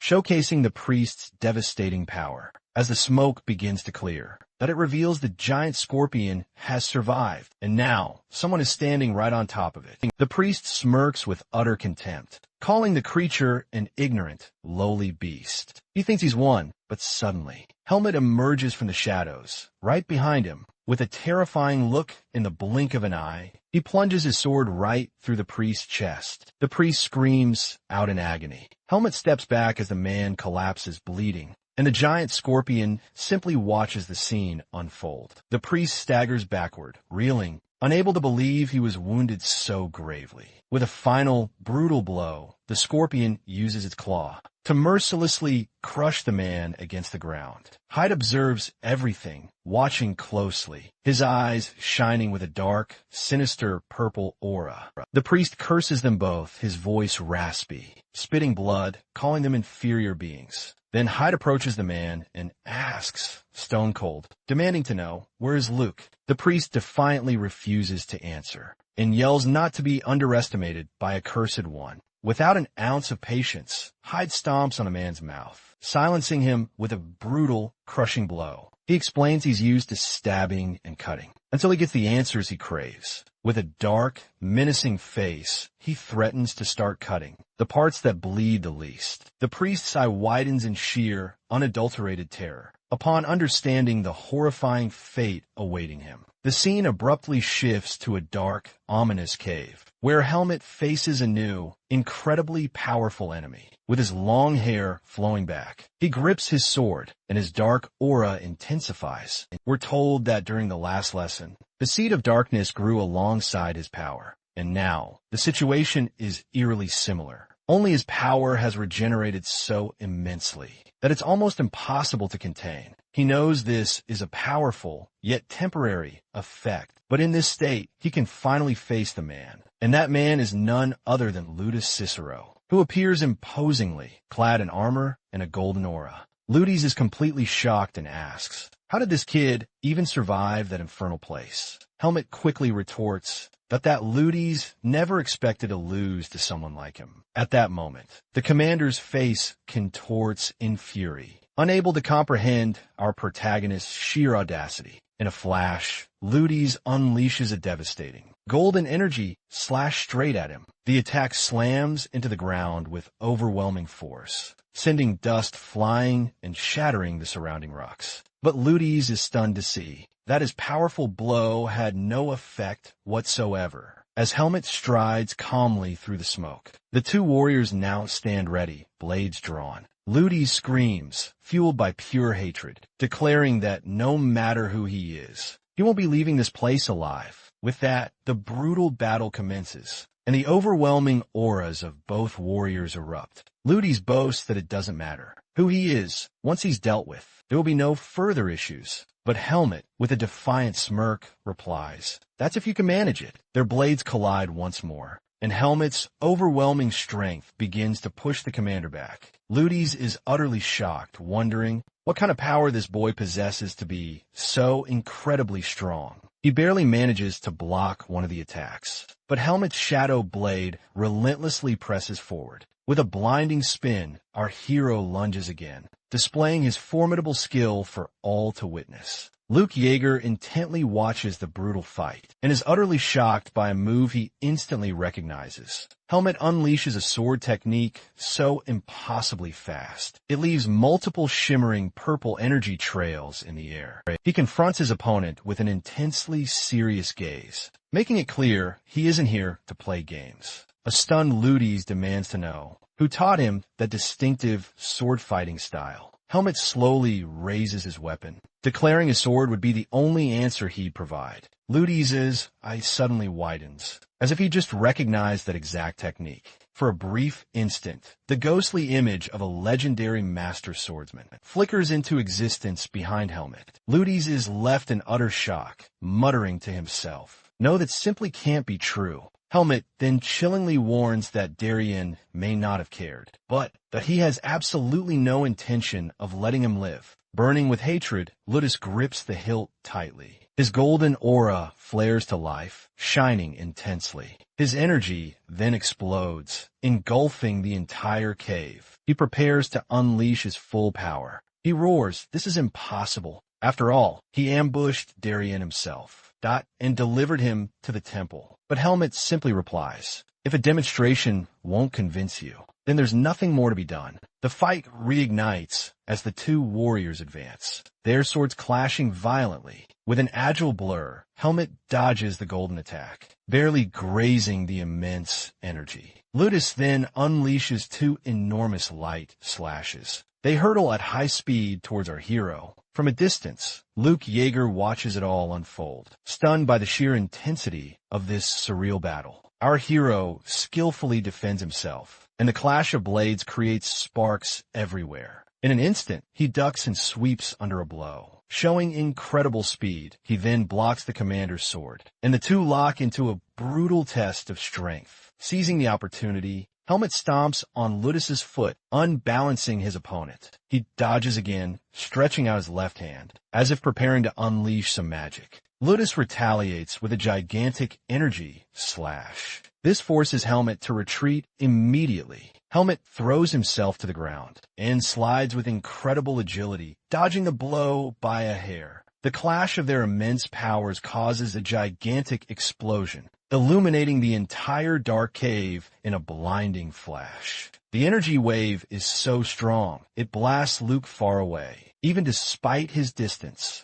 the scene reveals both warriors on their knees, recovering from the absurd impact they just endured. Helmet thinks, even in this state, victory isn't guaranteed, and I need to be quick here. Ludus rises, his golden aura flaring anew. Looking like a true god of battle, he declares that now he understands why the divine swordsman chose him as his successor. Our hero offers a slight smile, as if appreciating the recognition. But Ludus warns, "That's exactly why I cannot, and will not acknowledge you." He then unleashes more power, roaring, "The divine swordsman's legacy. The divine swordsman's legacy will be erased." Helmet simply closes his eyes for a second, gearing up for the next stage of their intense battle. We learn that Ludus has conjured his very own world, reshaping the landscape all around them. Undaunted, our protagonist dashes forward, ready to battle in this transformed arena. The commander's eyes widen in surprise, seeing the boy's fearless courage to charge head-on.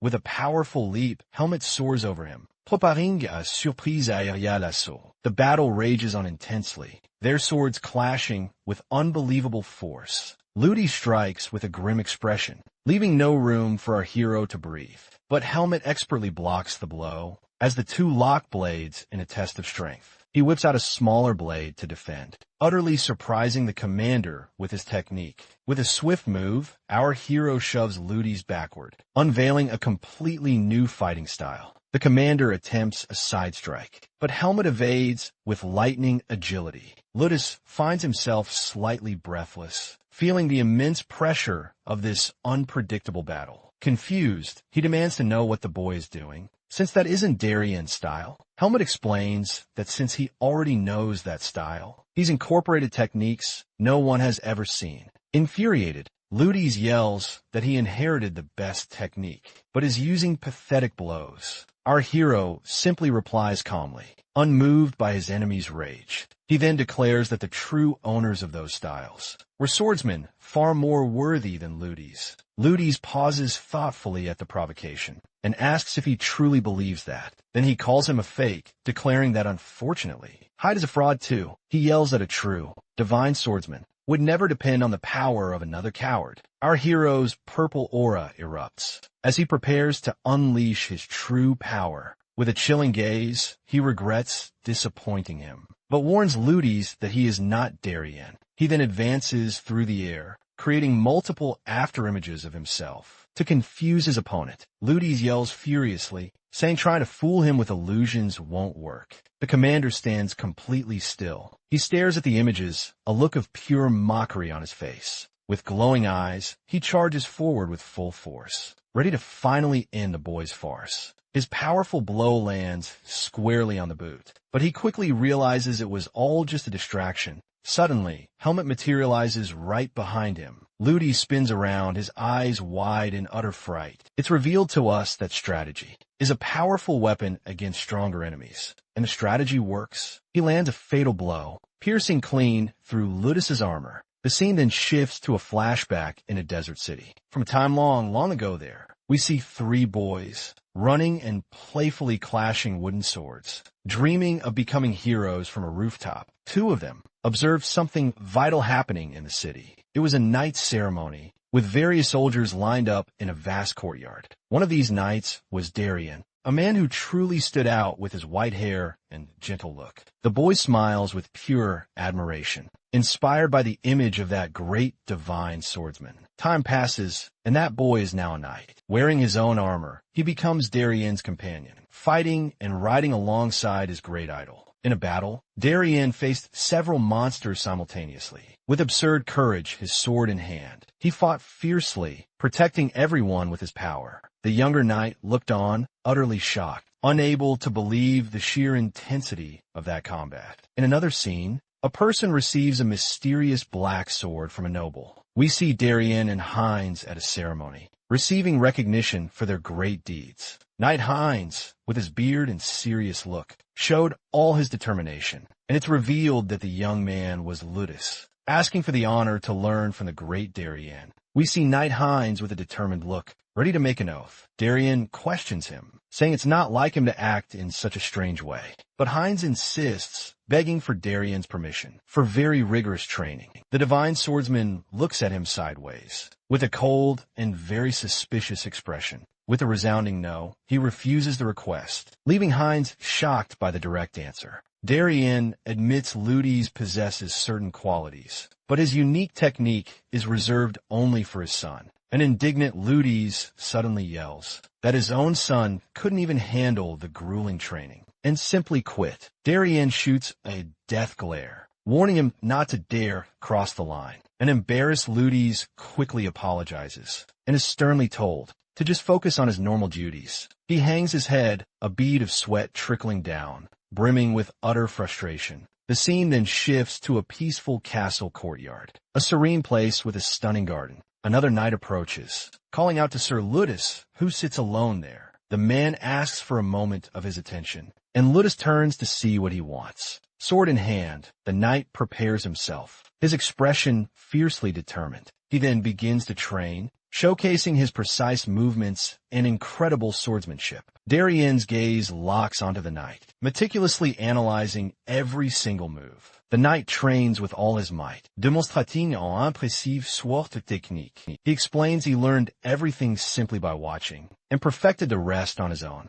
With that, he swears to dedicate his life to Darien, begging for a chance to prove his worth. But Darien calls him by his true name, Ludus Cicero, leaving the knight visibly surprised. Darien then explodes in a fury, demanding if he was wasting time on this absolute nonsense. Ludus freezes, unable to react, and begins to sweat cold, terrified of his master's wrath. Then Darien warns he'll make it crystal clear, since the first warning apparently didn't work. He declares that Ludus is utterly unworthy to inherit his technique, and it's not for a lack of talent. He then yells for Ludus not to be so conceited, and to look at himself first. And finally, he orders Ludus never to bring up that subject again. But Ludus whispers that it's not that, a tear streaming down his face. He just wanted to become a swordsman like him, and prove his own worth. Back in the present, Ludus collapses to the ground, bleeding, reliving that painful day under the moonlight. Helmet confronts Ludus, who's now on his knees,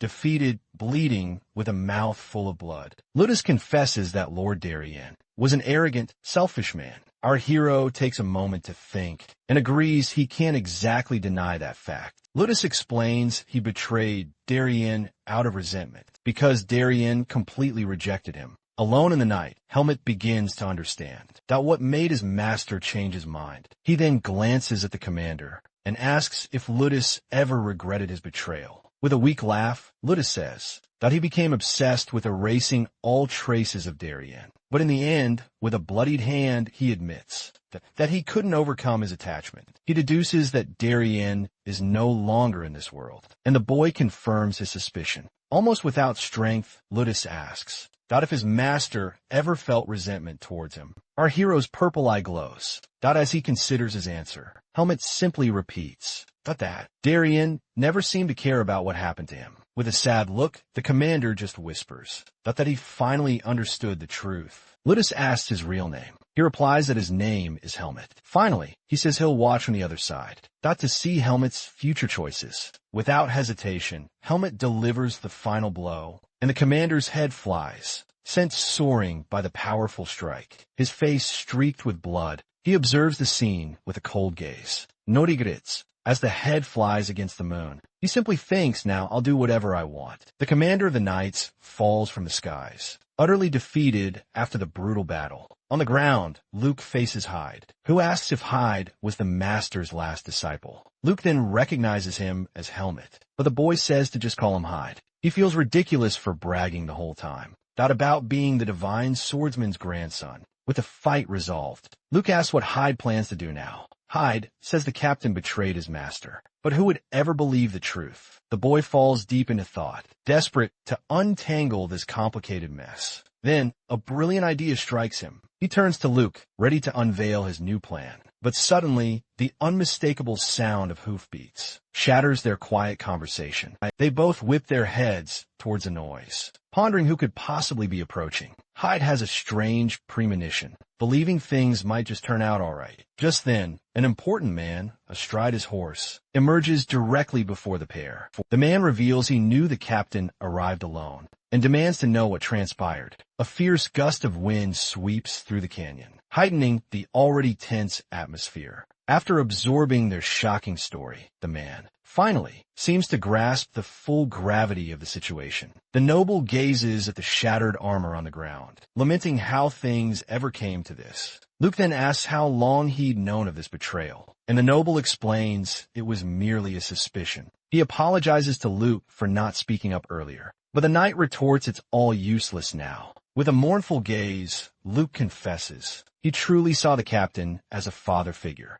The noble listens to the knight's raw outburst, maintaining a grave and contemplative expression. He then explains that a captain must embody the very heart of the knights, someone everyone implicitly trusts. He continues his speech, adding that this applies even to those from the lineage Luke despises most. He then places a weighty hand on the knight's shoulder and warns that this very burden could one day be his. A shocked Luke is rendered utterly speechless, asking if he intends for him to become the new captain. But the noble scoffs at the very idea, asking if he thinks he's crazy enough to do that. Luke flushes, utterly embarrassed by the sharp scolding, while Hyde watches with a knowing, subtle smile. He explains that Vice Captain Dasim will take command, as he was already an invaluable infiltrated spy. Even so, he offers Luke a word of encouragement, saying that if he proves his worth and ability one day, he might yet assume the prestigious position. Luke remains thoughtfully silent, processing this monumental new path unfolding before him. The grand plan is finally unveiled. They'll claim they vanquished the villains side by side, yet never expose Hyde's true identity. Luke, refusing to accept this, questions if Hyde is truly fine splitting the glory with him. But Hyde insists Luke's destiny is to remain in Bisor, as it's what Darien would have wished for too. He must live there, as the unbowed swordsman, honoring his grandfather. Luke then accepts his destiny, promising to strive and live up to it. Seeing this, Hyde offers a subtle smile, appearing satisfied with the knight's response. The noble then remarks that this was the most encouraging answer he's ever heard from Luke. He then turns to Hyde and apologizes for dragging him into this whole mess. He inquires about the Red Scorpion's location, and Luke warns it's not far from their current spot. The noble begins to piece everything together, visualizing the monster, the intense battle, and the climactic final confrontation.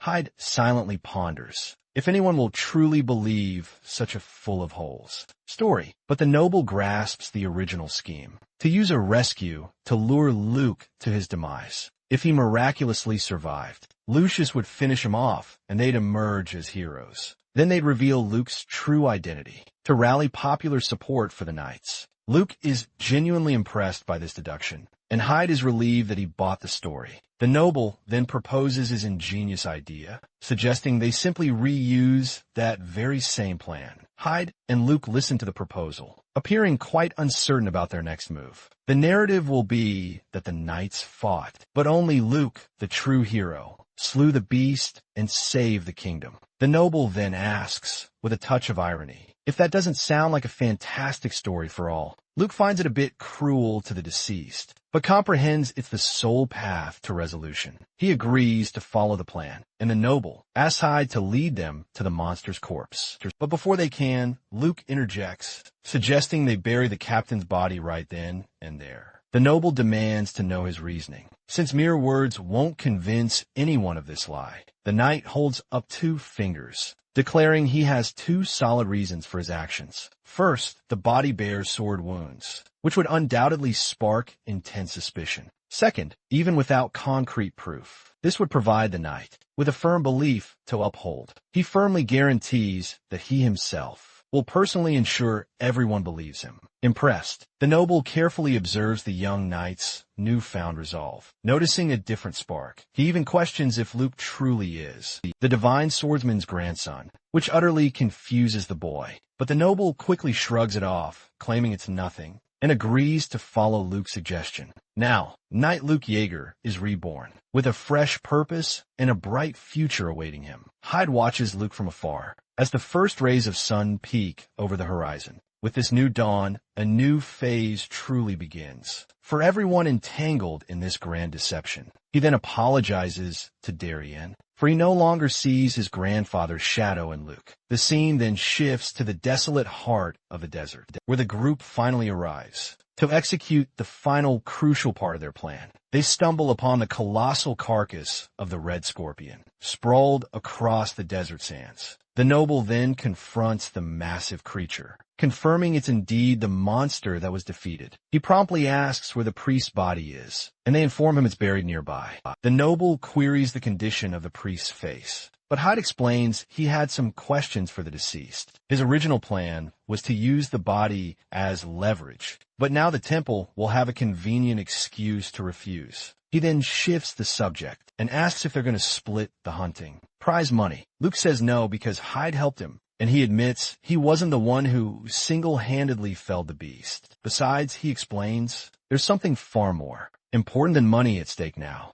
The noble listens attentively and seems to grasp the young knight's new mindset. So he congratulates Hyde, jokingly remarking that the boy became a rich man overnight. He then states he's going to call his men. He then asks the two to wait there for a moment. The moment they're out of sight, Hyde dashes to the carcass, needing to check something critical. Just as he suspected, the core is no longer there, for another monster must have snatched it away. It's revealed that monsters do this, to devour each other's power, and grow stronger as we learn. The monster that consumed the core will one day evolve into a new menace. Hyde then settles onto the beast's carcass, taking a much-needed moment to rest after everything. Meanwhile, Luke gazes out at the horizon, fully aware of the arduous path stretching before him. The scene then shifts to a solemn funeral, where the captain's sword is carried with immense honor. A grand procession of knights accompanies the coffin, paying their final, heartfelt respects.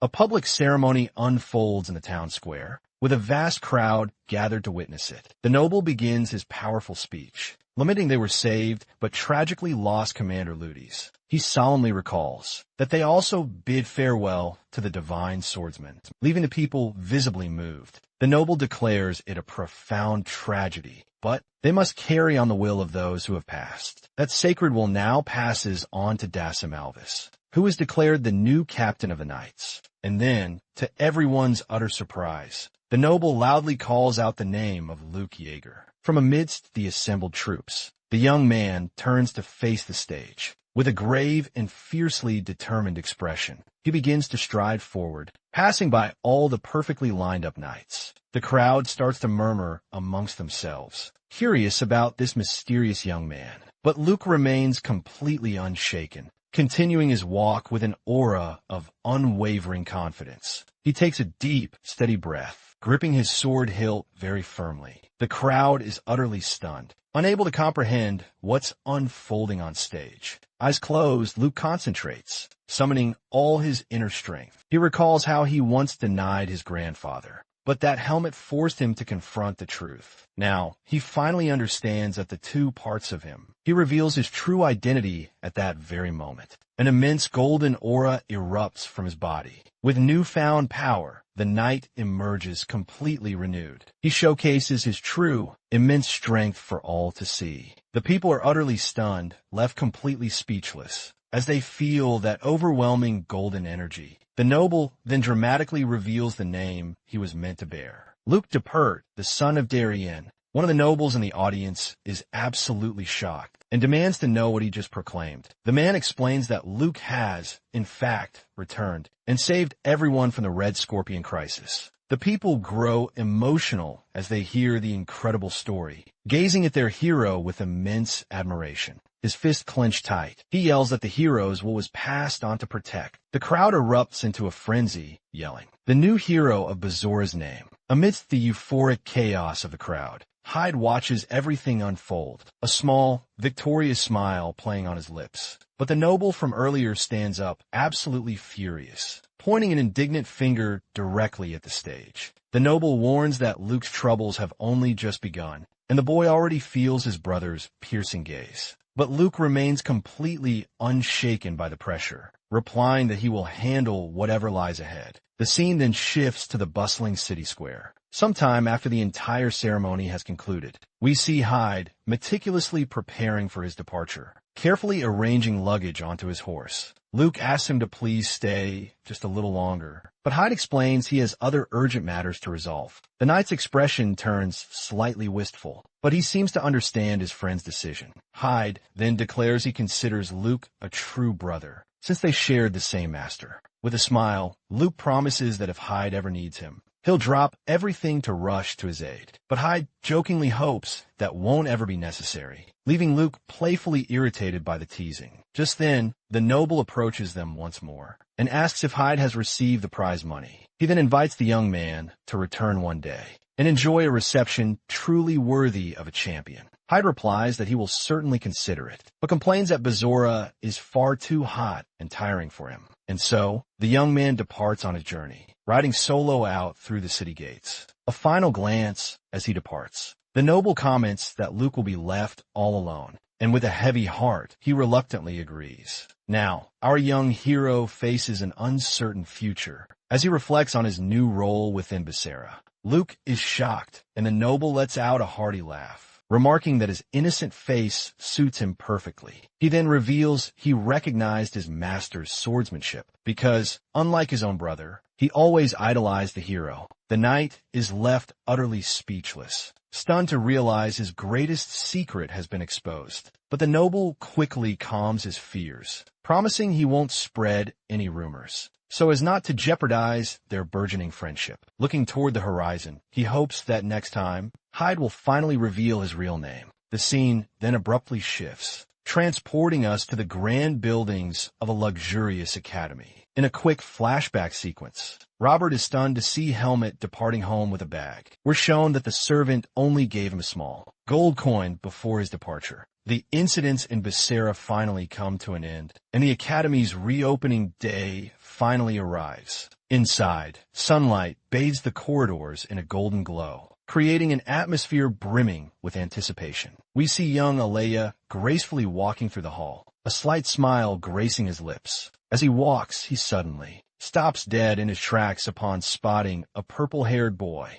moving away further down the corridor. His eyes widen in utter surprise, for he immediately recognizes that familiar figure. It's none other than Helmet himself, calmly walking toward one of the doors. Alia blushes a deep crimson, speechless at seeing the guy again after all this time. He yells, calling out Helmet's name, complaining loudly that he should have used the bracelet to notify him. But the person who turns around is a completely different Helmet, one with tan skin who calls him by name. Alia is left utterly paralyzed, unable to comprehend what's happening. Right in front of him, he screams in utter surprise, shocked at how incredibly tan the boy got after his trip. Another green-haired colleague approaches, still confused by the boy's startling new appearance. Helmet faces them with his newly tanned skin and a strikingly calm and serene expression. The boy asks what exactly happened, and Helmet explains it was all thanks to disguise magic. We then see a flashback of how the magic worked, and the colleague comments that the new look was pretty cool. Alea then arrives, burdened with all the bags,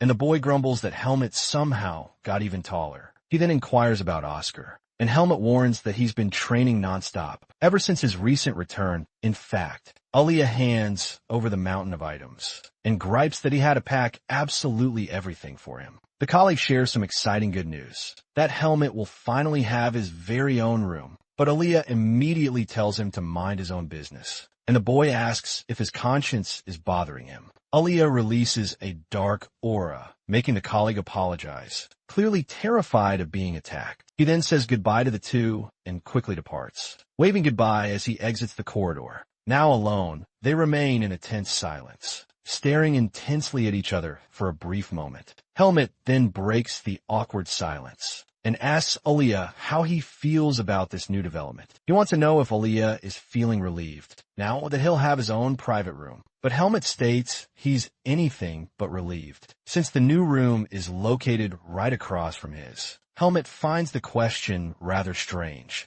and Alea yells out nervously, saying he can just ask yes right here. He then explains that having his own room has major disadvantages, or rather, he won't be able to take advantage of Alea anymore. Helmet gets visibly irritated and promptly leaves, but Alea offers to help him clean his room. Just this once, he adds, then stops halfway and slowly turns around to say one more little thing to his colleague. Alea reminds him of the promise he once made, that he would grant any request Alea desired. Helmet confirms that he remembers it well, and Alea warns he will call in that favor very, very soon. He says Helmet will find out precisely when soon, and slyly reminds him that his room is right across from his. Before finally leaving, Helmet calls him by name, with a much more serious expression on his face. The boy then wishes that they all do their absolute best this new semester. Ollie agrees, started with a casual yeah, and tells Helmet to also do his absolute best at the academy. As soon as he leaves, Alia leans back against the door. He covers his face, utterly consumed by embarrassment. He can't help but wonder what in the world he's doing, lost deep within the maze of his own feelings. The scene then pivots back to the academy building, where classes are about to kick off once more. Inside his room, Helmet finishes unpacking his gear and considers heading out for a quick training session. But suddenly, a strange commotion catches his ear from outside his door. Helmet's mind immediately goes to Oscar, wondering if his friend is still out on the training grounds. Field. He then opens his door, finding it strange that he hadn't seen him since his return to the academy. But suddenly, a staff smashes a training dummy to bits, whizzing mere inches from his face. A girl immediately rushes in his direction, apologizing profusely and frantically for the accident that had almost just happened. She then flushes with embarrassment, realizing who it is, and nervously stammers Helmet's name, caught off guard by her sudden appearance. The boy instantly recognizes her and replies calmly, addressing the girl, Charlotte, by name. Just then, Oscar yells out to her, but the girl complains he's training so intensely, as if he's actively trying to take her out. The blue-haired guy then materializes right behind them and asks where Helmet has been hiding all this time. He also comments that Helmet's both taller and more tan now, making his friend blush with a touch of embarrassment. Oscar asks if it's just the two of them here, and Charlotte replies that the others showed up but soon left. She then muses perhaps they didn't just leave, but rather couldn't even get a chance to train. The girl warns she's been going at it for 4 straight hours, and Oscar immediately seizes the chance to challenge Helmet to a training session. With a sly smile, he warns Helmet he hasn't been idle and proposes a wager. The loser pays for their next meal, but Charlotte abruptly cuts into their conversation, declaring she promised to fight Helmet first. Oscar calls her noisy, and the girl gets utterly revolted, questioning exactly what he just dared to say. Watching the delightful chaos unfold, Helmet cracks a smile, feeling he's finally returned to where he truly belongs. He then agrees to fight, just this once, claiming he owes his 2 friends a favor.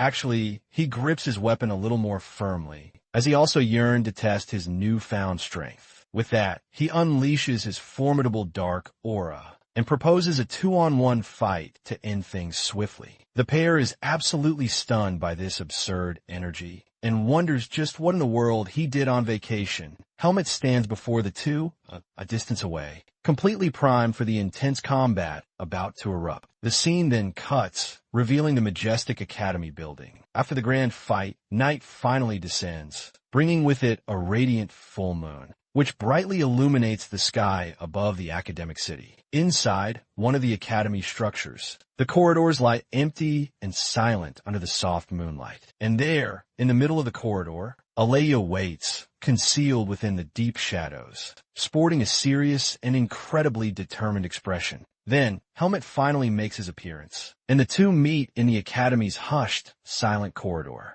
It's Helmet who ultimately breaks the profound silence, asking if they can finally depart. With a resolute gaze, Alea faces his friend, confirming he's fully prepared for their mission. He answers with a confident yes. The scene then transitions to a bustling city at night. As they walk the street, Alea suggests a few restaurants, like one boasting a special menu just for swordsmen. But Helmet tells Alea he can choose freely, since Alea is the one footing the bill tonight. In the end, the boy confesses he actually has no idea what they serve there. So Helmet suggests an alternative he's already familiar with. They then make their way to the chosen spot. But Helmet can't help but wonder why he even brought that up. The pair steps into the elegant restaurant, a place adorned with grand chandeliers and exquisite decor. He hands a menu over to Alea, even recommending one of his favorite shrimp dishes. But Alea quickly notices Helmet's distracted demeanor, and Helmet comments on how utterly quiet things are. The boy finally observes that no one is following them, to which Helmet retorts, "It was about time you noticed." Alea asks the reason, guessing, "Perhaps my aura has diminished a bit," but Helmet reveals he's learned to suppress his mana, to cleverly avoid attracting unwanted attention. He gripes that it's almost a cruel joke, just how incredibly difficult it is for him to become ordinary. Alea becomes deeply thoughtful upon this revelation, and agrees that truly being common isn't easy whatsoever. The young man then turns to face his friend, still processing that utterly surprising piece of information. He then shatters the silence, asking if Helmet has nothing else to tell him. Alea wants to know the real reason for their meeting, but Helmet claims there actually isn't one. He explains that he's earned some money and wanted to treat him to dinner as a thank you. The boy remains silent for a moment, just processing the answer he'd just heard. Alea then states he isn't surprised, and Helmet, confused, asks what he means by that. He explains that people usually want something in return, but knows Helmet isn't the self-interested type. If Helmet were that type of person, Alea wouldn't have even agreed to meet him. That's why he gets curious in the first place, and asks why Helmet even bothered accompanying him. Helmet finds the question utterly silly, so Alea just tells him to quickly pick a dish, because he's hungry. The boy turns his face away, getting a little embarrassed after their conversation. In his thoughts, Helmet wonders if it's strange to do things without any particular reason. He realizes he wouldn't do this with anyone else, and wonders what's so different about Alea. But suddenly, a female voice abruptly interrupts their dinner, exclaiming, "What a coincidence." A blonde girl approaches their table and greets Helmet, commenting it's been a while since she last saw him. With a malicious smile, she then remarks, "You've managed to get even more handsome since we last met." Helmet turns to face the girl, clearly not pleased with this unexpected interruption to their dinner. Helmet asks who the girl is, and she's shocked that he doesn't remember her again. Alea asks the senior girl not to intrude, but she provokes him, sneering that he remains the same. Meanwhile, another girl introduces herself as Sophia and gushes over Helmet, calling him incredibly handsome. Then Teresa suggests the group dine together, hoping to make the atmosphere a bit more lively. Alea politely asks them to leave, but the girl insists, even offering to pay their bill. Alea gets visibly irritated by their persistence and tells Helmet to simply ignore them. Helmet firmly states he prefers not to be disturbed and tells them to find another table. The senior girl is utterly shocked by this dismissal, unable to believe what she just heard from him. She then claims he's embarrassed by Alea and that a true friend would totally get it. But Helmet bluntly declares he's here to dine, not chat, and tells them to leave immediately. The girl's face flushes crimson. Absolutely fuming from such a public rejection, she snaps, calling him completely clueless, and insists he should accept the senior's kindness. She even complains that the two of them live together, which could totally spark some nasty rumors. That's it. Aaliyah finally loses his cool. He slams his hand down hard on the restaurant table. A dark, menacing aura erupts from him, and he asks if he'll have to forcibly kick her out of the place, absolutely furious. The girl, equally enraged, unleashes her own fiery aura, vowing to teach him some respect for his seniors. But suddenly a giant, incredibly serious man appears, interrupting their brawl. He approaches their table, arms crossed, leaving both of them utterly speechless. The man then deadpans, "Excuse me?" and sternly warns them to take their fight outside. The pair remains silent, completely lacking the courage to respond. After that unexpected, severe scolding, the scene cuts, and a truly fancy plate of food is served up. As they eat at their table, Alia comments that the waiter looked just like a former fencing student. He then turns to Helmet, mentioning that his friend has changed a bit since returning. Helmet takes a bite of his meat and replies he didn't even notice any change. Alia explains it was actually a compliment, telling him to deal with strange people the same way. In the future, the boy then continues eating, looking a bit embarrassed by the unexpected compliment. Later that night, Helmet thinks that for some reason, the food tasted much better than last time. Helmet can't quite pinpoint these new feelings, but one of the Academy's biggest events is quickly approaching. Just then, a red-haired colleague approaches him, announcing he has a unique favor to ask. He needs help at his festival stall, which leaves Helmet completely unenthusiastic. With a bored expression, Helmet simply repeats, "Festival," already imagining all the hard work, even with the festive mood. Meanwhile, students raise their mugs and toast with lively animation. We are told the Academy Festival is one of the few interaction events between different courses. Meanwhile, Helmet gets approached by a colleague, who adjusts his clothes before making a request. The red-haired guy explains that their stall desperately needs Helmet. He's the final piece of their team.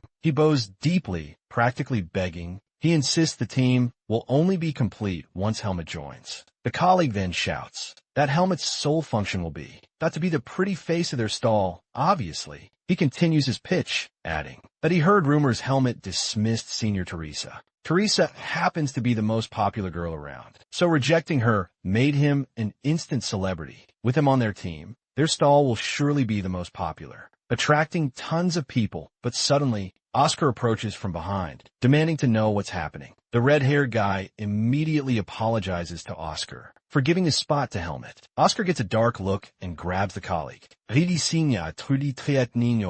He throws the boy to the ground and yells, asking if he thinks it's funny to gossip about him. Oscar then turns and asks Helmet if he'll really help this group of troublemakers. Helmet replies he hasn't decided yet, as his training always comes first. Indignant, the boy yells at Oscar, demanding to know why Oscar acts as a spokesperson. Students argue loudly in the corridor, but one of them tells everyone to shut up because the instructor is coming. In front of the class, the instructor warns that the Academy Festival will begin next week. He also informs them that after the event, there will be tests and a special training task. At the end of the semester, a final exam and a selection tournament will also take place, surprising everyone. One student then raises his hand to ask, but the instructor asks him to wait until the end of the explanation. Helmet gets thoughtful, wondering what this combined fencing competition could possibly be. The instructor explains the tournament will be a joint event with two other academies from the bottom. The selection process will pick 4 representatives, and a student pipes up, commenting how strange the temple allowed this. Helmet then asks why the temple would even forbid it. His colleague replies that mages don't believe in gods. Another student urges them to speak more quietly, since not everyone present is an atheist. The colleague clarifies, explaining that the temple's relations with other kingdoms are tense, which is why they permitted the event. Overhearing this entire conversation, Helmet remains silent, simply processing this crucial information. The instructor claps his hands to get their attention, announcing that the notices are done and it's time to train. But then he recalls something important and issues a warning. The High Priest of Lumen might visit the academy. This news completely catches Helmet off guard, leaving him with a deeply worried expression. Helmet grumbles, wondering what a High Priest would be doing. At a cadet festival, it's revealed that High Priest Nardola's will was to eliminate the divine swordsman. He recalls that the priest he once faced instantly recognized his seed of darkness. Now he's worried because if he's found again, he'll surely be discovered, with a serious expression etched on his face. He seems to have found a solution to his dilemma. He then turns to the red-haired boy, with a brand new decision in mind. His colleague understands absolutely nothing, utterly confused by this sudden shift in attitude. The scene then shifts to late afternoon, with an orange sky painting the academy courtyard. Elsewhere, young Aaliyah knocks on a door, calling for the academy rector. The rector invites him inside, saying he heard Aaliyah had something to deliver. But Aaliyah explains the gift isn't from him, but rather from a man named Heike. Aaliyah then places a small box on the table, saying it's for Aaliyah to enjoy the festival. Aaliyah accepts the gift, but still has a nagging suspicion. Quite suspicious, he even asks if it contains poison. But the rector guarantees he already checked it, and everything is perfectly fine. Even so, the boy remains deep in thought, reflecting on the true intentions behind this gift. The rector reminds Aaliyah he came to the academy precisely to escape the temple's watchful eyes.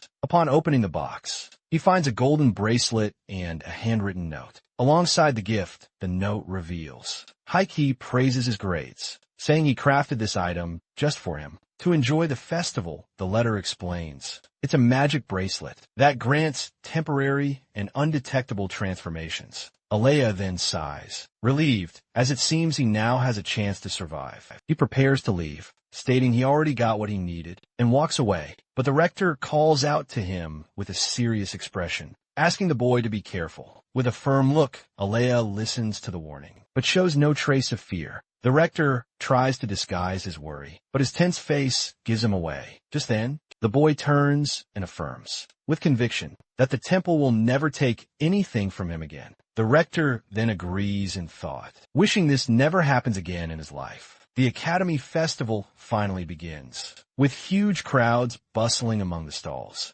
At the group stall, the shaved ice desserts look absolutely delicious and are a huge hit. The red-haired boy shouts orders, complaining he's going to die from overwork. A girl scolds his attitude, but he gets irritated and tells the customers to just eat quickly. Even with the stress, he smiles, satisfied. At this pace, their shop will be number one. He admits the food is good, but says the real reason for their success is something else entirely. The scene focuses on several girls, whispering and blushing as they gaze at the stall. We then see Helmet taking orders, asking in a serious way what they'd like. His face shines with a floral aura, enchanting every single female customer who approaches. The girls comment that he's the student who rejected Teresa and that his nobility is clearly visible. The red-haired colleague brags about his foresight, but another chimes in, saying it was lucky Helmet even accepted. The gray-haired boy falls deep into thought, pondering why Helmet agreed to participate at all. Meanwhile, Helmet simply follows orders,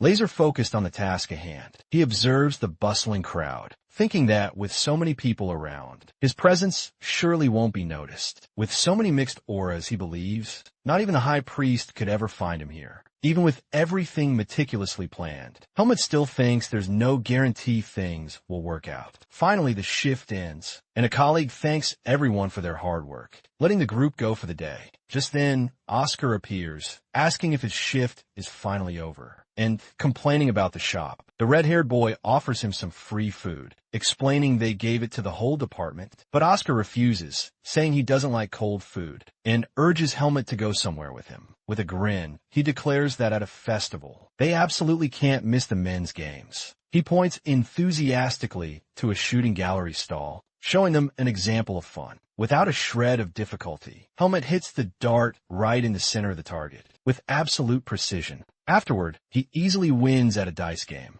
leaving the stall owner utterly flabbergasted. To top it all off, he also clinches victory in the mug stacking competition, completely surprising Oscar. Oscar then slams the table, in pure frustration at his friend's unbelievable skill. He yells, asking indignantly If there's anything Helmet doesn't know how to do, Helmet notes it was a compliment, but Oscar gets embarrassed and shouts no. Other colleagues soon arrive, and one suggests Oscar avoid any competitions that require physical strength. But the red-haired boy quickly says there's a category that actually favors him, making Oscar curious.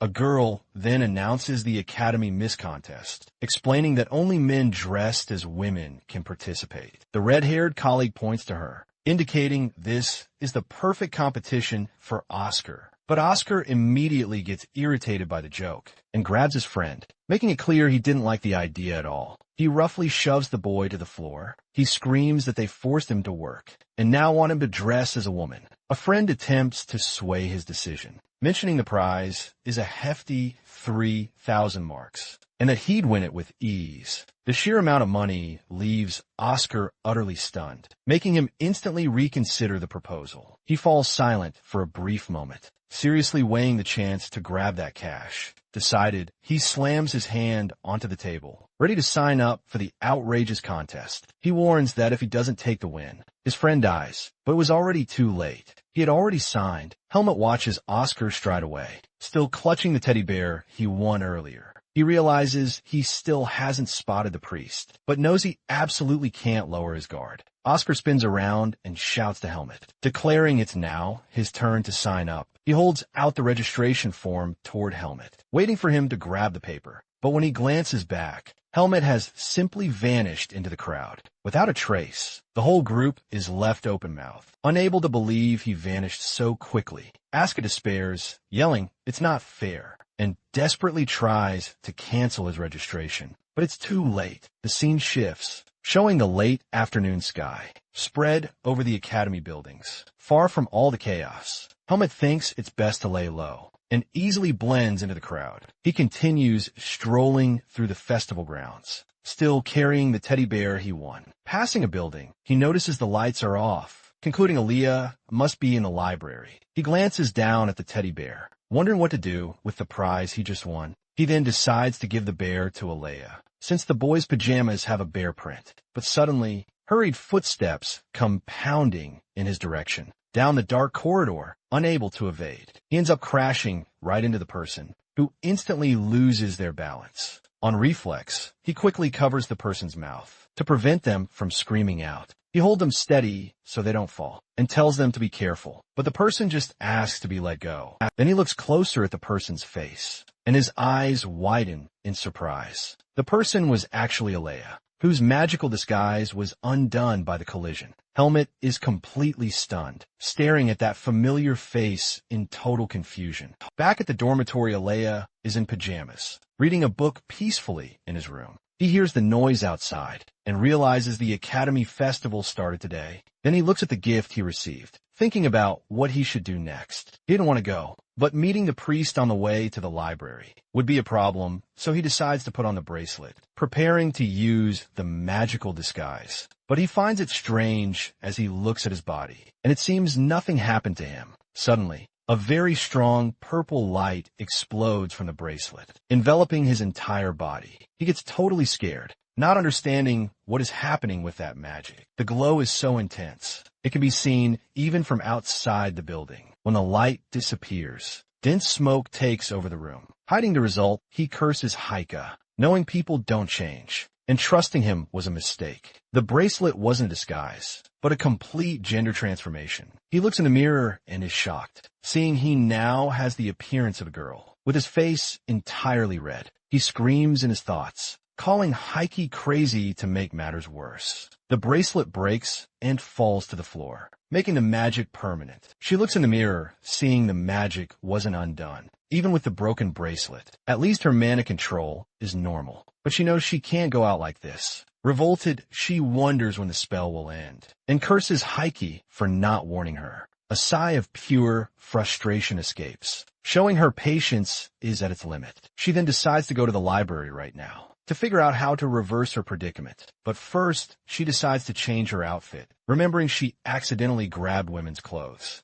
Now, with her clever disguise, she's convinced no one will recognize her, as long as she doesn't run into him. But fate, it turns out, is incredibly treacherous, and he's standing right there in front of her, She immediately blushes, feeling utterly desperate, wondering why it had to be him of all people. Helmet just stands there, looking utterly confused, unable to understand the girl's strange reaction. Panicking, she tries her best to stay calm and quickly concoct a good excuse to escape this situation. Just then, his hand unintentionally slips and lightly brushes against her body. He then asks if she's heading to the festival and warns her that she's already quite late. This unexpected question leaves her utterly in shock, completely unsure how to react. She asks herself if he's being serious, but quickly answers that the main event hasn't started. Yet, she still can't help but panic, wondering if it's possible he actually didn't recognize her. Helmet, for his part, simply stares at her with a calm expression, showing absolutely no reaction at all. So, she quickly invents an excuse, claiming she only left because the room was getting boring. He then extends his hand towards her and invites her to walk with him, promising to show her all the best spots.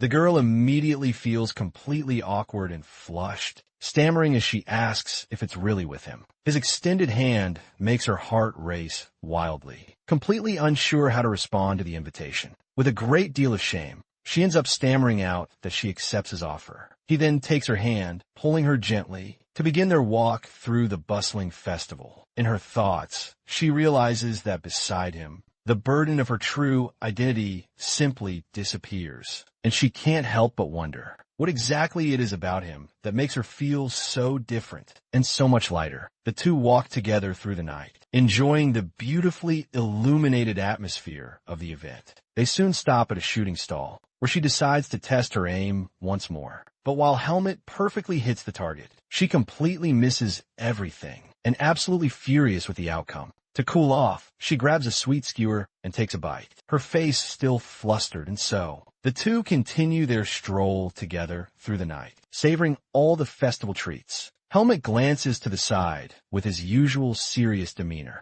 while the girl beside him appears utterly mortified. They keep walking through the bustling festival, weaving through the throngs of students. But from afar, Sophia and Teresa spot the pair, completely taken aback by the unexpected sight. Sophia questions if that's truly Helmet, and who the mysterious girl with him might be. The seasoned Teresa, meanwhile, wears a furious expression, radiating an aura of pure jealousy and rage. Rumors quickly start to spread, and everyone speculates if the mysterious girl is his secret girlfriend. Teresa grinds her teeth, believing she was rejected precisely because of that girl. Outraged, Teresa storms directly toward them, completely ignoring her friend's frantic calls. She breaks into a sinister smile, declaring she'll get a good look at her new rival's face. Aaliyah holds the teddy bear she won, her gaze distant and somewhat pensive. Helmet calls out to her, saying there's already a place for them to sit at the venue.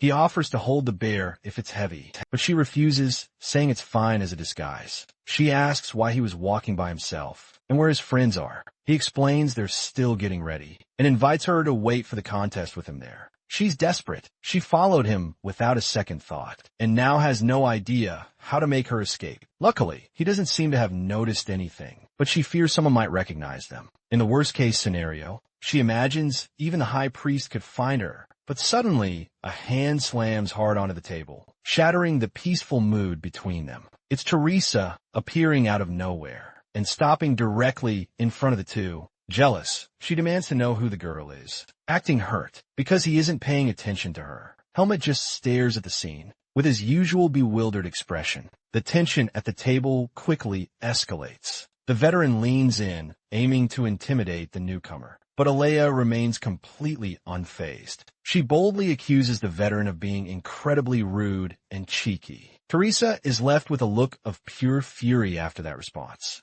She's practically ready to strike. Teresa approaches, an air of mockery in her step, condescendingly asking if the girl even studies at the academy. Isportinha sugari switch fakies mayo. She directly probes about her relationship with Helmet, but Alea quickly fires back, saying Teresa reminds her of someone she utterly despises. This leaves the veteran absolutely furious. Teresa then spins to face Helmet and harshly demands he confirm if this girl is his girlfriend. To everyone's utter shock, he actually confirms it, declaring, "She is my girlfriend," and then orders Teresa to leave immediately. This sudden declaration leaves the girl utterly speechless. Her face burns a bright red with embarrassment. Upon hearing this confirmation, Teresa's face instantly contorts into a mask of pure rage and extreme jealousy. She then viciously tries to humiliate the girl, sneering that the cheap teddy bear perfectly suits a commoner like her. As a menacing red aura ignites in her hand, the veteran mockingly asks if she can take a look at the bear. The potent energy immediately begins crushing the precious gift, leaving Alea in a rising panic at this cruel display. Suddenly, Alea's eye glows with an intense, ominous purple, unleashing a dark, terrifying power from within. A massive mana explosion erupt, blasting everyone back with the sheer force of the impact. Amidst all the chaos and confusion, Helmet simply observes the scene with his typical, calculating look. Teresa, however, is completely shell-shocked, unable to comprehend the sheer power she just felt, radiating from the girl, now cloaked in a fierce purple aura. Alea now locks eyes with her rival, a look of pure fury on her face. A stunned Teresa then demands, "What are you doing?" Suddenly realizing the girl is also a powerful mage. Just then, a furious staff member bursts onto the scene and angrily orders the two to take their fight outside, which only makes Teresa even more infuriated. Her friend desperately tries to restrain her, but the veteran screams that Alea has made a grave mistake by daring to confront her. Seeing the brewing confusion, Helmet swiftly grabs a discarded wooden handle from the ground. He then unleashes an absurd, overwhelming wave of power, blasting everyone back and instantly breaking up the imminent fight. Both girls are left absolutely jaw-dropped, utterly stunned by his sudden, terrifying display of strength. A dark aura radiates from him. He sternly warns Teresa to stop getting involved. His chilling threat leaves the veteran shaken, warning her that next time, it won't just be words. Defeated, she grinds her teeth in anger and storms off. Her friend supports her after the intense fight. The two remain standing amidst the chaotic mess, under the beautiful, starry festival sky. Elia then lets out a sigh of relief, gently dropping the damaged teddy bear to the ground. Exhausted, she then uses her magic. She quickly apologizes and begins to fix the chaotic mess the fight caused. She thinks to herself, that was careless. If Helmet hadn't stepped in, everything could have escalated even further. He then tells her she didn't need to go that far, but adds that it was time to stand firm. With a gentle smile, she thanks him for getting angry on her behalf. In this moment, Helmet stares at her seriously, ready to finally clear up a nagging doubt in his mind. He then calls her by her true name, Alea, revealing he knew the whole truth all along. The girl is utterly shocked, unable to believe he actually recognized her. Without wasting a second, he grabs her by the arm and pulls her toward a more private spot. He pins her against the wall, ready to have a serious conversation right then and there. Desperate, she asks how long he'd known it was her. In a total panic, he replies that he knew from the very moment he first saw her. Thinking of that moment in the corridor, she blushes even harder, panicking at the thought that he knows she's actually a boy. But then he asks if she wasn't preparing for the academy's cross-dressing contest. The answer leaves her speechless, completely frozen with utter, mortifying shame. He gets so embarrassed he can barely utter a word, shrinking away from the entire situation. His face is completely on fire. He can only feel the crushing shame engulfing his body. The scene shifts as night fully descends, with the excited audience buzzing, eagerly awaiting the festival's main event. The presenter's voice booms out that the Academy Miss Contest is about to begin. Far away, two classmates wonder aloud if Oscar is getting ready properly for the contest. In a flashback, his sister uses him as a guinea pig. The result turns out quite weird. Back in the present, a colleague gives a warning. They've finally arrived for the contest, but when they look, their jaws hit the floor, totally shocked by Oscar's wild appearance. The crowd masses in front of the stage. Meanwhile, Helmet and Aaliyah arrive to watch the contest. She comments there are way more people than expected and wonders why so many are here. Helmet then asks if she managed to resolve things with the event organizers. She says she invented an excuse but still thinks it's better to cancel her registration. With a serious tone, she warns him, "Don't tell anyone that I am Aaliyah." In disguise, her face blushing bright red, she then confesses. Just him knowing the truth is already more than enough. Helmet stares at her silently for a moment, with his typical serene and calculating look. Suddenly, bright lights beam down on stage, and he advises her the event is finally going to start. The presenter welcomes everyone, kicking off the annual Greta Academy Miss Contest. He warns he's not responsible for any identity crises, and calls out the first participant. The first candidate struts onto the stage, parading in a very flashy and elegant red dress. The male audience instantly goes wild. Everyone is blushing and screaming for her. But close up, we see the candidate is Oscar, with very exaggerated and bizarre makeup. His appearance leaves everyone absolutely shocked. The audience and the couple are completely unresponsive. She asks if she should even try to have fun with this, but Helmet says she doesn't need to force herself. The presenter gets even more excited, declaring, "This is the true purpose of the Miss Contest." Then, the second competitor makes her grand entrance, leaving the audience open-mouthed with her sheer beauty. Her blue hair and delicate face shine brilliantly under the lights, enchanting all the guys. The crowd goes absolutely delirious, instantly screaming and applauding the new candidate. Even Helmet and Aaliyah are surprised, observing the competitor with great attention. But then, her body is totally muscular and ripped, breaking all expectations. The audience is absolutely horrified, their faces contort in pure disgust and despair. The presenter, clearly embarrassed, asks if she has any special charm to show the public. She questions the reason for his query, but he claims it's in the script and tells her to just deal with it. After a moment of thought, she stares at the audience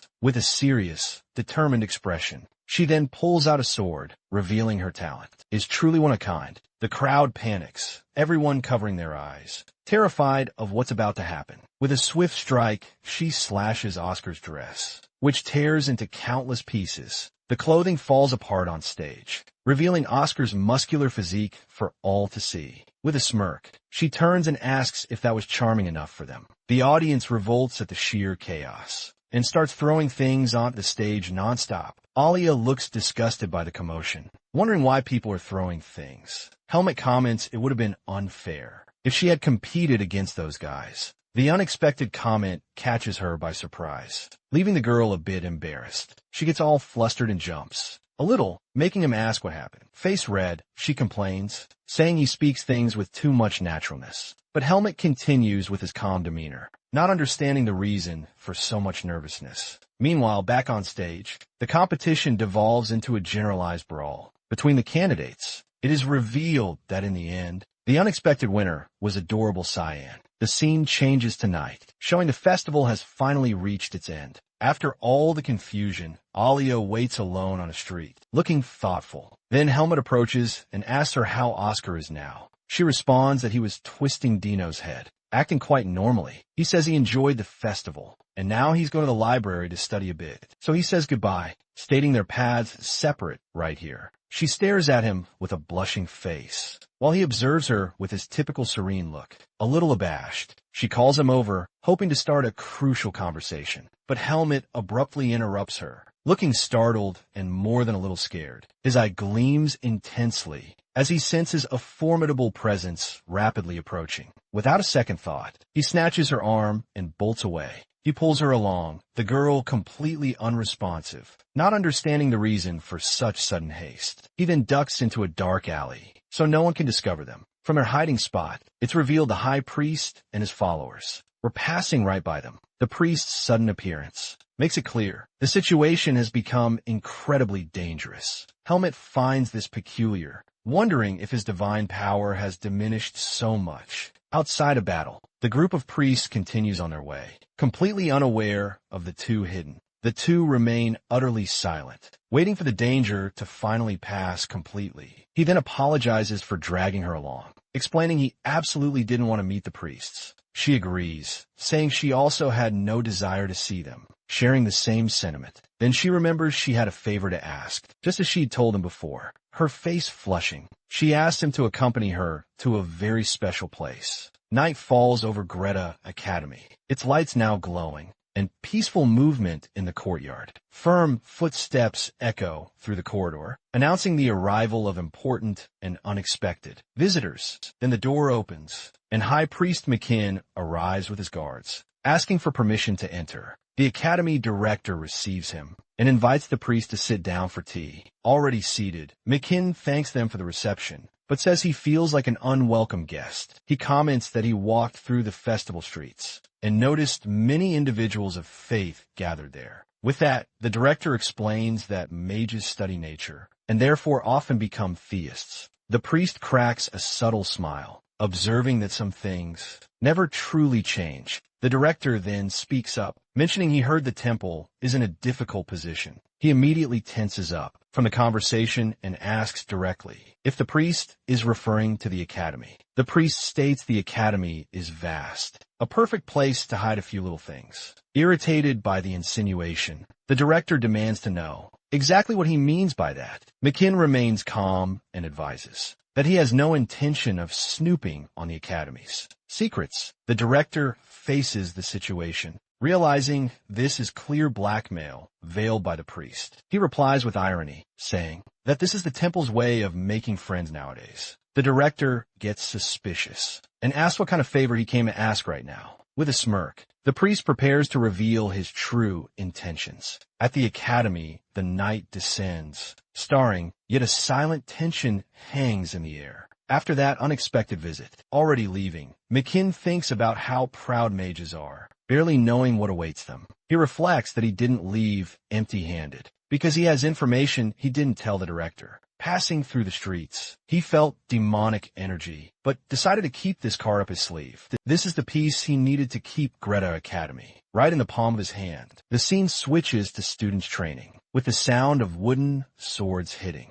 In the courtyard, Oscar approaches Helmet and asks again who he was with at the festival. Helmet tries to deflect, answering it was just a person he didn't know very well. But Oscar doesn't swallow the lie and yells for him to just tell him who the girl was. We see Alia ask for secrecy, and Helmet thinks this will cause a big misunderstanding. To escape the subject, he asks if Oscar already decided what he will do. In field training, Sion appears, declaring they're off to collect spirits. Oscar then probes, asking who Helmet is partnering with. He replies he's pairing up with Alia. Oscar immediately grumbles. The top students always hog each other. Helmet insists Alia would never do anything reckless, but Oscar retorts that they seem incredibly close. Helmet falls silent, recalling a past conversation with her. In a flashback to a while ago, Alia pulls him aside into a corner and reveals a special place she wants to visit with him. Then, with a slight blush, she asks for his help on a field task. Back in the present,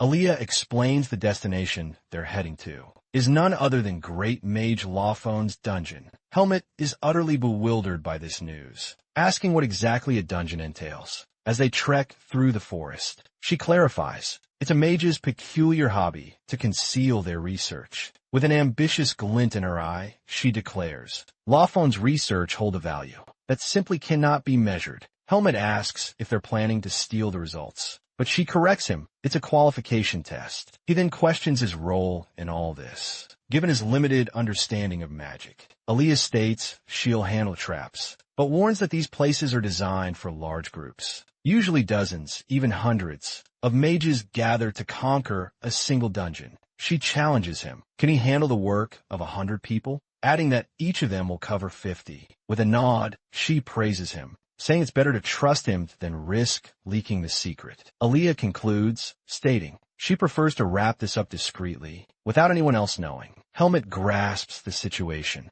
agreeing to go along with her insane plan. Alia offers that they can always return if they fail, but he prefers to finish everything in one go. She then warns him they're leaving now, urging him not to lose sight of her. Suddenly, an immense surge of magical energy envelopes Helmet's body, surprising him as a teleportation circle activates. A pillar of light then transports them far away from that place. He opens his eyes, a little disoriented, as a completely new landscape unfolds before him. The scene then shifts to a serene beach, where the two stroll along the sand, bathed in the glow of sunset. Helmet gazes around, taking it all in, utterly captivated by this place he'd never witnessed before. But then suddenly, Alia stumbles and asks him to fetch the mat from her bag, admitting she'd already exerted herself far too much. Lying down, she explains she used a significant amount of mana, but will recover if she rests for a bit. He asks where they've ended up, and she tells him this vast expanse is the sea, covering 70% of their world. Helmet struggles to imagine something so immense,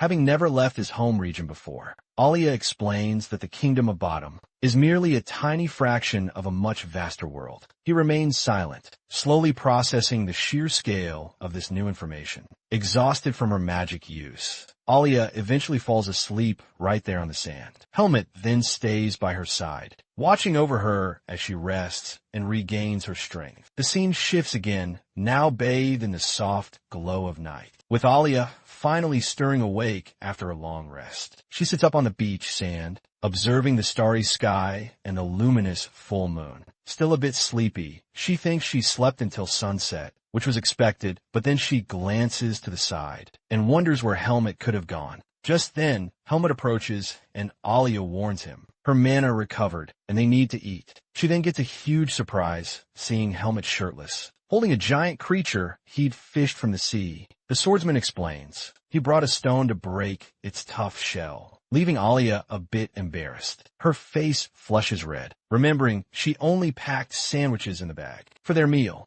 Helmet apologizes for having touched her things, but Alia assures him it's no problem at all. The warrior then states that plants don't provide sufficient strength, and Alia asks him how he was planning to eat the animal. Helmet responds simply, he was going to eat it raw. Alia, utterly shocked at the idea, immediately asks him to hand it over. A little while later, the two are already roasting their fresh catch, and some skewers sizzling over an improvised bonfire. Spotting a paper in Alea's hand, Helmet asks if that's Mage Lawphone's testament. Alea explains it's a hint to the dungeon's location, which the Mages Association released. He then begins to read the clue, which describes life emerging alongside vegetation. Alea doesn't understand what the riddle means, but Helmet warns him not to overcomplicate it. He clarifies that the place with life refers to the sea, and the shining moon points to a full moon night. Alea then wonders why the association couldn't crack it.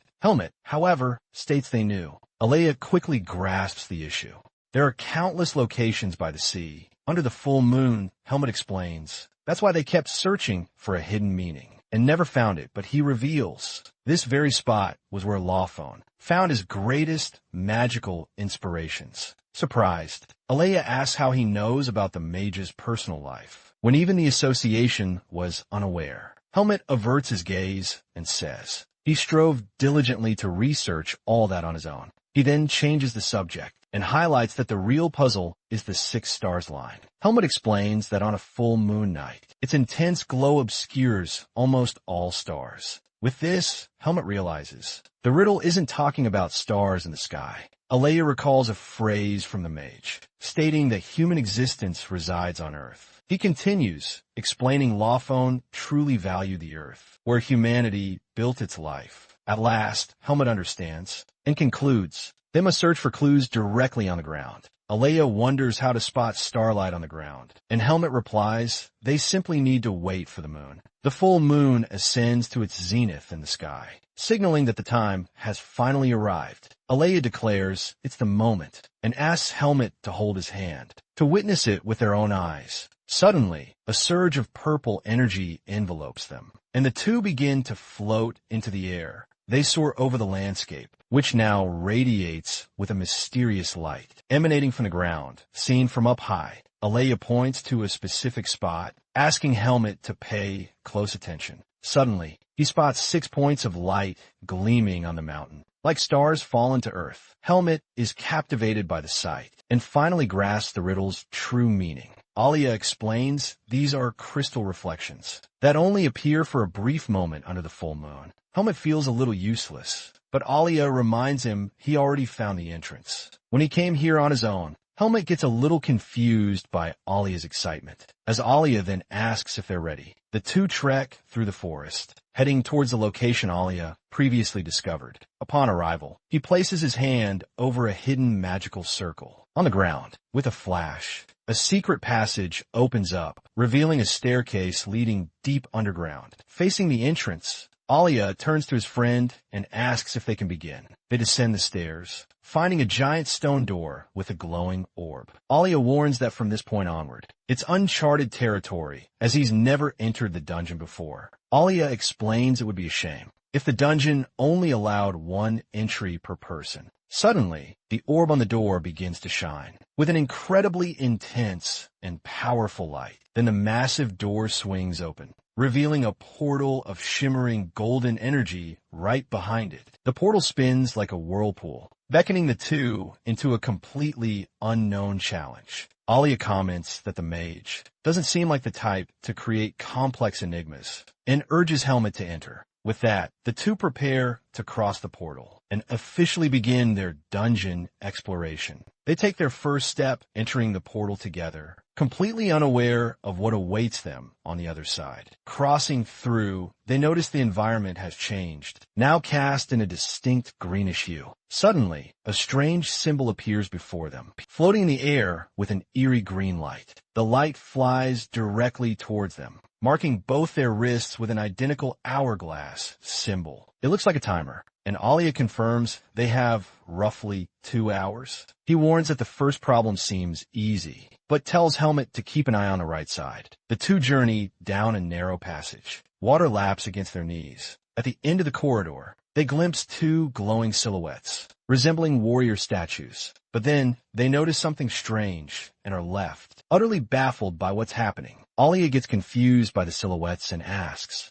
"What on earth is that in front of us?" Then, Helmet points up and warns, "There's something written right there on the panel." They look up to find a mathematical equation, using Roman numerals to fuse them. The boy realizes this is the first question, but finds a hole underneath very strange. Suddenly, the walls start moving, indicating they don't have much time to think. The room starts shrinking rapidly, forcing the two to make an immediate decision. Helmet understands the logic and says they need to enter the hole with the right answer. Then, Alia yells that the answer is the one on the right, but the whole shape is very bizarre. Helmet notices the silhouette seems made for two people to fit together in a weird way. Without time to argue, he scoops Alia up, leaving her totally surprised, carrying Alia in his arms. Helmet dashes desperately toward the passage of light. They manage to cross in the last second, and the door slams shut right behind them. Alia gets all embarrassed and complains that mage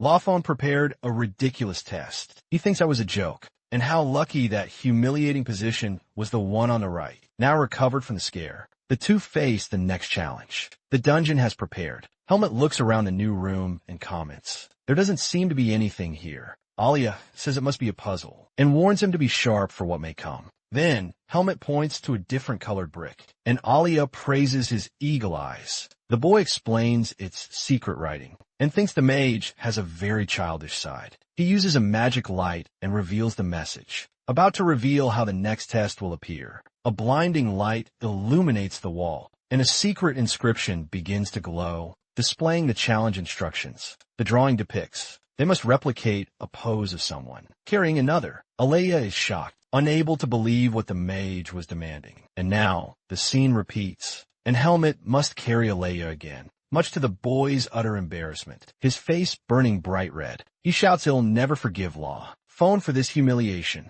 They press onward, passing through 5 more challenging gates, forcing them to cooperate intimately. Helmet comments they've taken half an hour, and asks if Alia thinks they'll manage. But Alia is absolutely furious, and swears he'll kill Lawphone for all the humiliating poses. Suddenly, he stops dead, and then realizes all the challenges required exactly 2 people. He utterly despairs at the horrifying thought that those poses might have come from his own mind. Alia turns completely red and wonders if those poses sprang from his imagination. Desperate, he tries to convince himself it's Helmet's fault, since he's not alone in this. Helmet notices his friend's strange expression and asks what's wrong, with no way to explain the situation. Alia remains frozen, his face bright red. He quickly disguises it, claiming it's nothing, and rushes Helmet so they can move on. And just like that, the scene changes as they enter a grassy area, and Alea's eyes light up at the change.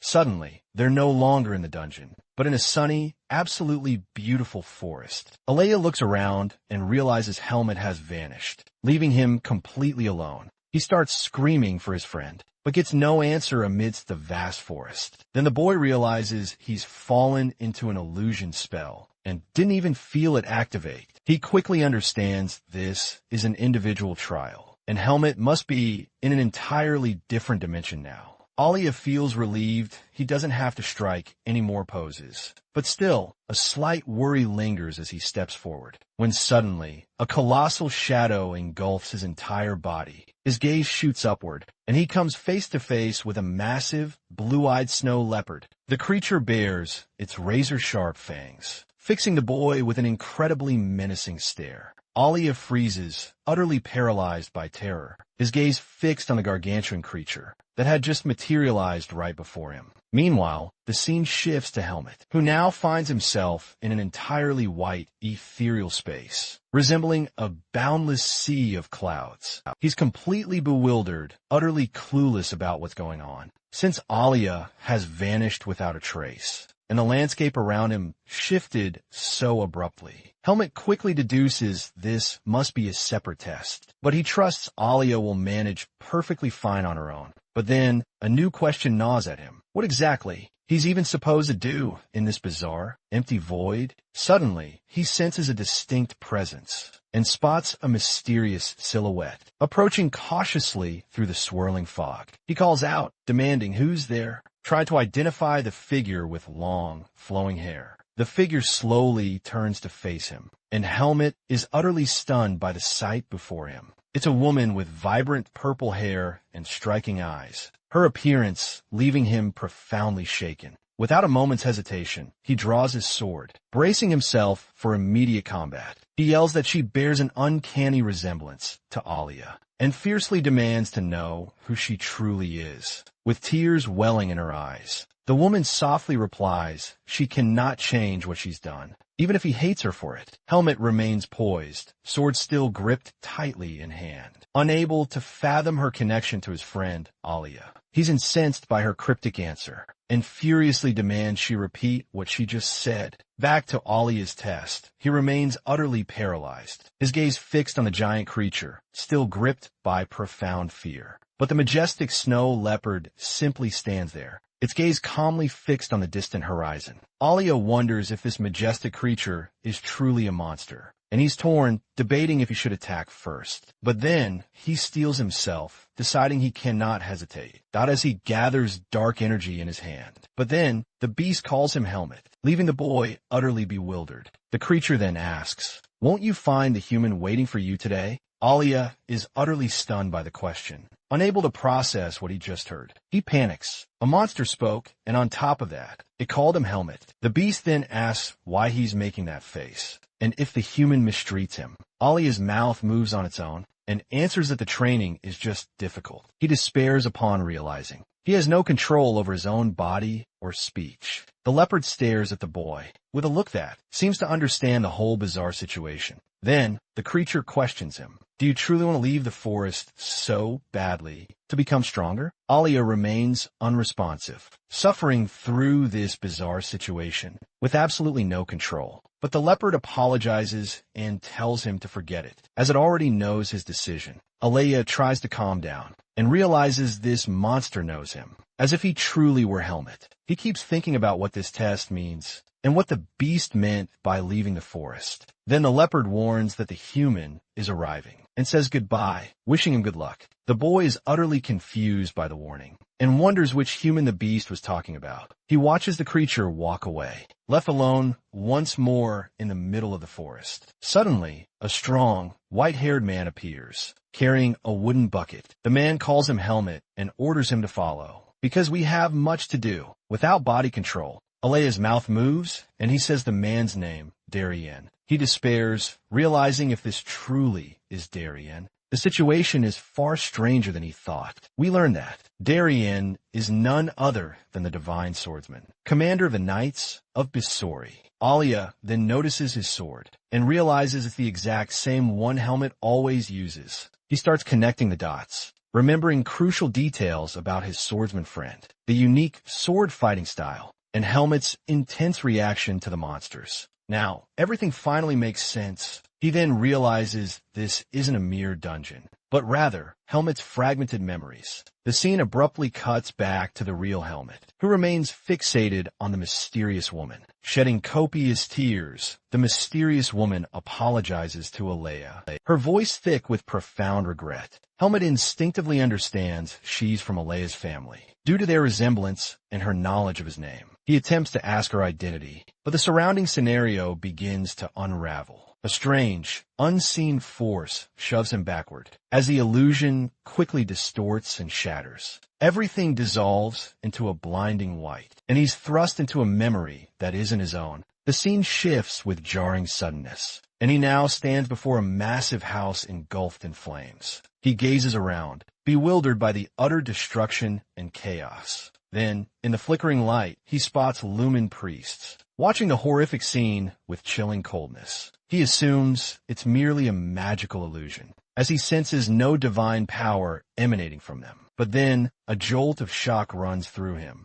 because somehow he remembers this tragic scene. It's then revealed to us that this is Alea's childhood home. His parents perished in this very fire. On the ground, carbonized bodies reveal the priest's chilling cruelty, as their attack struck suddenly. Tears involuntarily stream down his face, without him able to control their relentless flow. He realizes these aren't his tears, and struggles to comprehend the overwhelming emotion. A crushing pain squeezes tightly at his chest, a profound sadness he'd never experienced before. Then, clarity hits him. That pain and those tears belong to young Alea. The head priest barks orders. Another girl must be found, for traitor Haiki's lineage cannot be allowed to live. A priest turns, fear flashing in his eyes, but it's already far too late for the poor soul to even attempt to defend himself from the swift blow. Alea's body surges forward, attacking the priest with a furious sword strike. Then, he unleashes an explosive burst of dark energy, engulfing all the priests in a single devastating blast. But this attack comes at a steep price. His body ends up pierced in multiple places. Even wounded, he glares at his enemies,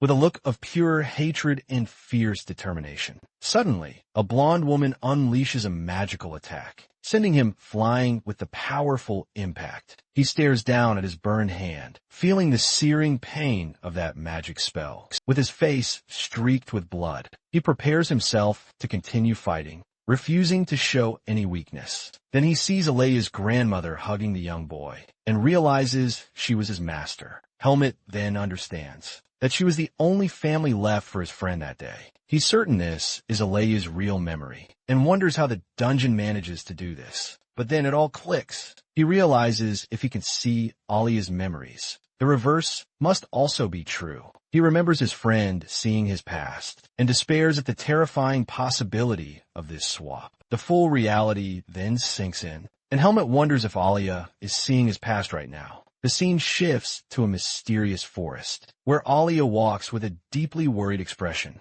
Back at the hut, Darien asks him if he's forgotten something, but Alea denies it. Stammering, he thinks he needs to focus on the test, but just can't stop worrying about everything. Darien just stares at him with a serious, observant look, noting the boy wasn't acting like himself. Then he asks if the cat said something, since Alea seemed utterly lost on what to do.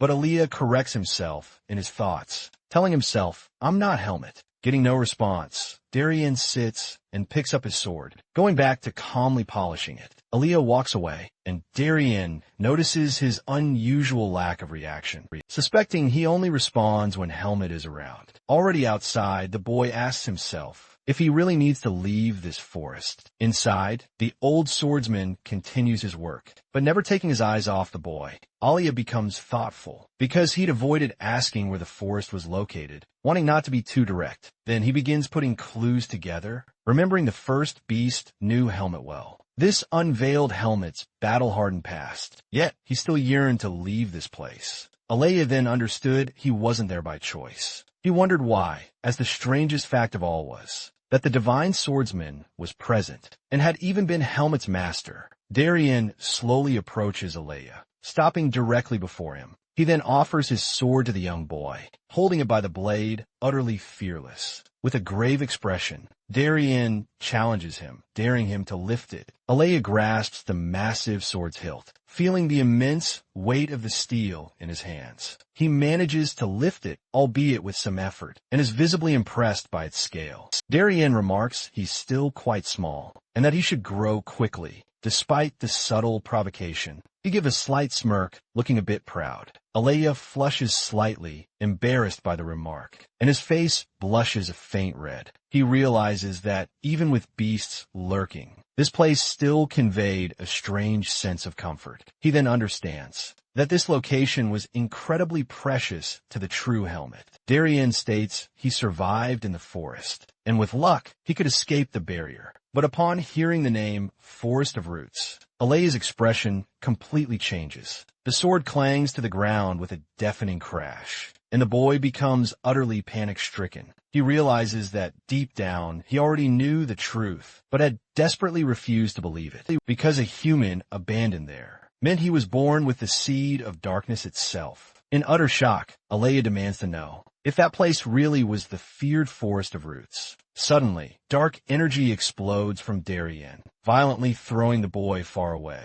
Alea is barraged by various memories and sensations, not his own, leaving him utterly disoriented. He feels something profoundly strange, and a voice explains he's slowly becoming human. Teeth clenched, he makes a fierce decision, stating he must go beyond that forest. A vibrant green aura then explodes around him, displaying all his newfound determination. Suddenly, the scene shifts to a dark, ominous place, with Alea standing before colossal statues. The boy kneels, utterly bewildered, wondering where on earth he's ended up. A hand extends to him as Helmet calls his name, offering a hand to help him up. Alea looks up, startled, and replies, calling Helmet's name in return. Helmet asks how he arrived so late, but Alea says he just got there himself. Intrigued, he asks if Alea also saw something. Upon arriving in this bizarre place, Alea pauses for a moment, but soon confirms, yes, I saw it too. But Helmet cuts him off, explaining the hourglass hasn't stopped, so the test isn't over. He then turns,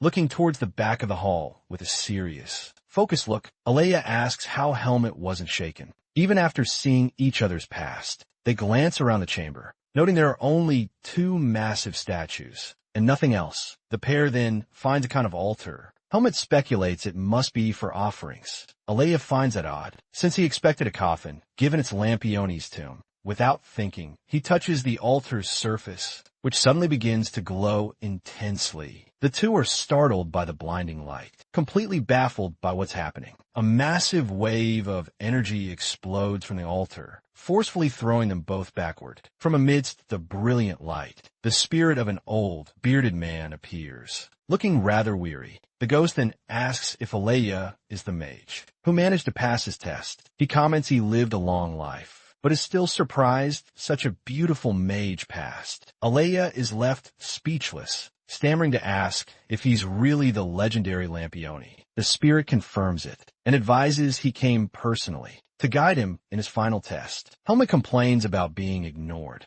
making the mood even stranger. Lampione apologizes, but explains only the most exceptional mage can proceed. Having said that, he snaps his fingers, and a mysterious force pushes Alea backward. Alea is sucked inside the altar, while Helmet and the spirit simply observe the scene. Lampione then advises the young swordsman, telling him he doesn't need to go any further. A desperate Helmet yells Alea's name, watching the portal close right in front of him. His expression twists into pure fury, and he draws his dagger, a hateful glare in his eyes. But out of nowhere, a dark shadow emerges from the statues and strikes him. An intense battle immediately ensues. With no other choice, he unleashes a dark purple aura, revealing his true power with a grim expression. He suddenly realizes something is terribly wrong, as his intuition screams danger. The scene then changes to a surreal place, with Alea and Lampione inside a book-like portal. The portal then stabilizes, revealing an infinite library filled with countless books. Alea stares at it all, utterly shocked, and wonders where on earth they are, completely lost. But Lamphion proudly explains that this is his library, guarding all of his precious research. He adds that the boy should feel honored, because only he could enter this sacred place. Alea then complains, asking if he really needed to be kidnapped like that for a test. Lamphion notices the depth of Alea's trust in his friend, leaving the young man completely flustered. The old mage smiles and says he finally understands. It wasn't just luck that made him pass. A curious Alea asks what the final test truly evaluated, since it only showed their pasts. He then understands. The test revealed secrets, to see if the trust between them would crumble. And it's explained to us, the viewers, that a true mage's role is precisely to unite everyone, even through difficulties. It was by touching the altar,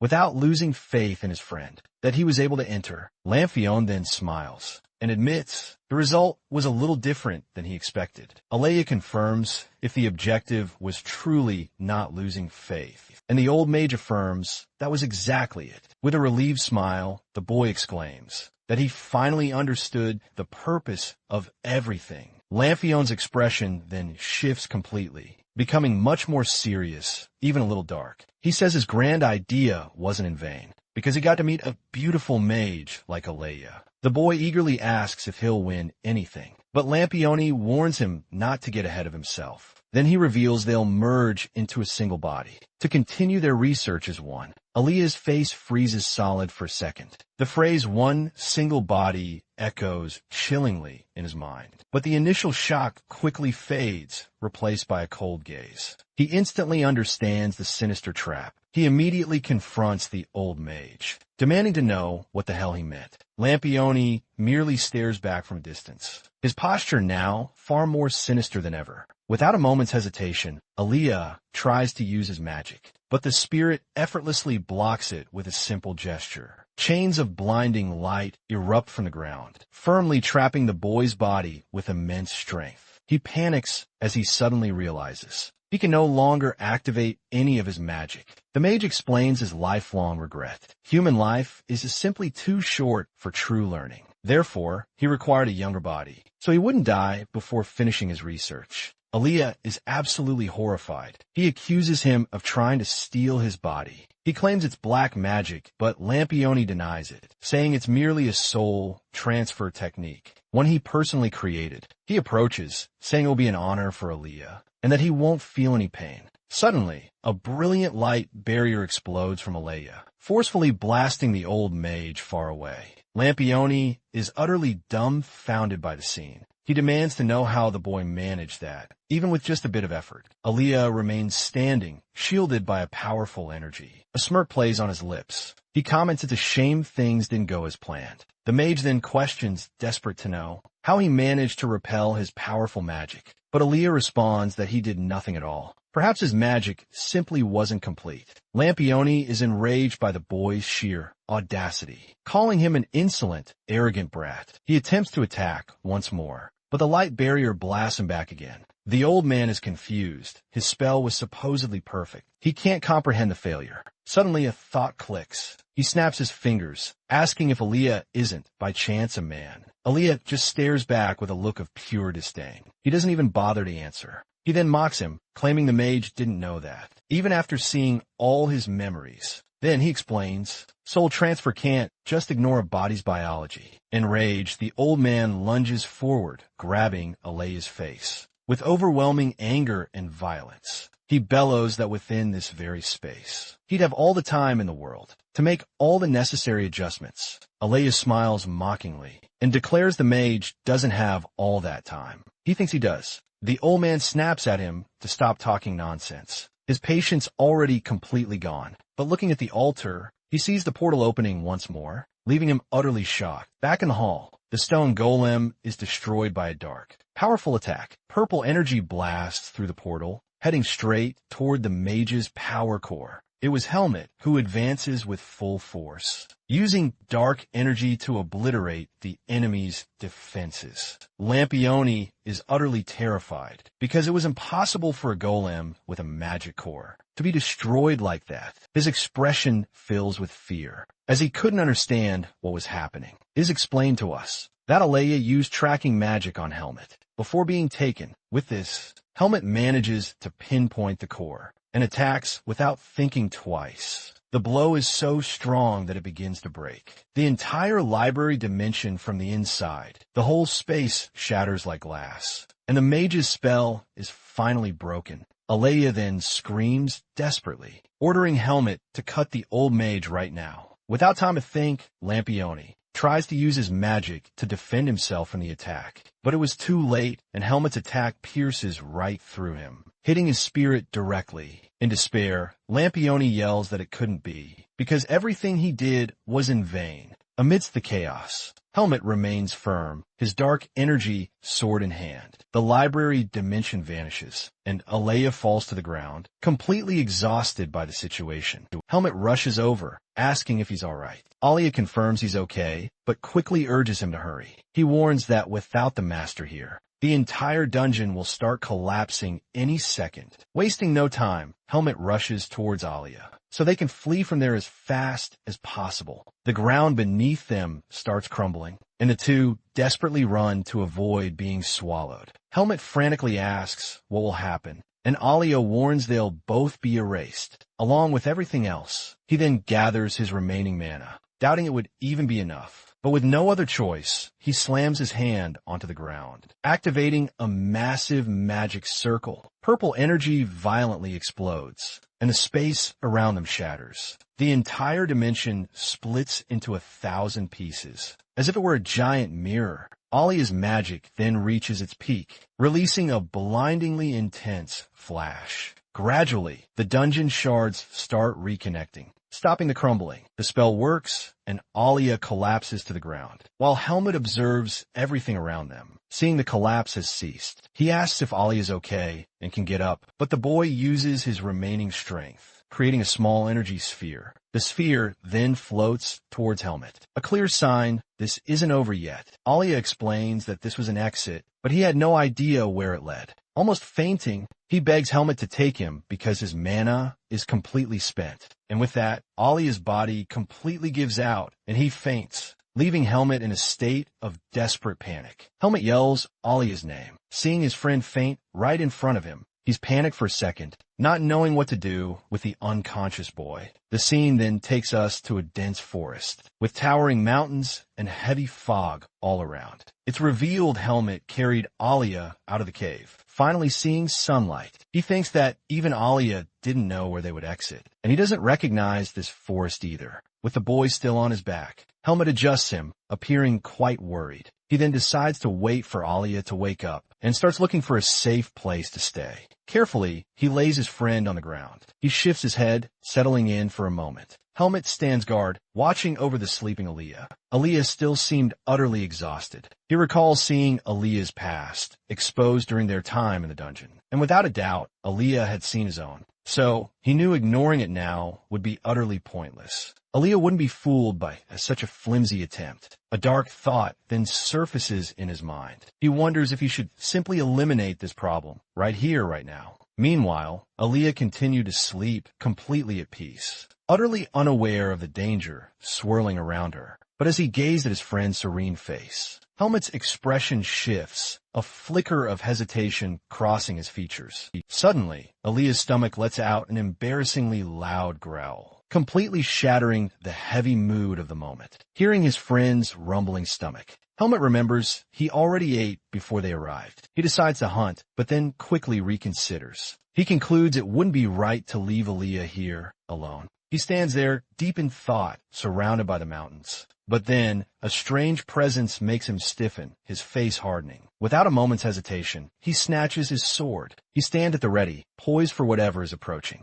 Then, out of nowhere, the darkness seed in his chest intensely reacts. He feels an overwhelming, suffocating surge of energy. The source? Knights in shining, gleaming armor, They emanate a powerful, divine aura. The knights immediately spot him, and one demands to know who he is and what he's doing out here in the middle of nowhere. Helmet simply observes them, remaining completely silent. He carefully analyzes the situation before uttering a single word. One introduces himself as a holy knight of Lumen. He then realizes they're just children out here. Helmet thinks he's heard tales of these knights before, but this is his first time seeing them with his own eyes. The darkness seed in him reacts once more, but he concludes they can't sense it, since they aren't priests. He calmly introduces himself as a student from Greta Academy, just resting here after some intense training with his friend. A knight then inquires about Aaliyah. Helmet explains Aaliyah is a mage who completely depleted her mana. He adds a silent thought, but there'd be no need for trouble. Not if they just left them in peace. But the knights are utterly captivated by Aaliyah's striking beauty. They openly doubt if Aaliyah truly is a man. One knight even comments that if Aaliyah were a woman, that she'd be exactly his type, which infuriates Helmet. His gaze immediately fills with pure, seething contempt. Patience is already wearing thin with their chatter. Suddenly, a voice cuts in, questioning if they were truly Greta's students. It was none other than High Priest McKin, watching with a smile that was sympathetic yet deeply suspicious. A knight suggests escorting them to the temple to receive blessings and much-needed rest. The priest agrees to the idea, stating, "We'll take a closer look at these two youths." He approaches Helmet, and his smile vanishes instantly, giving way to a grim, penetrating stare. The priest seems to sense a dark, evil aura emanating from the boy. His expression twists into pure shock and dread,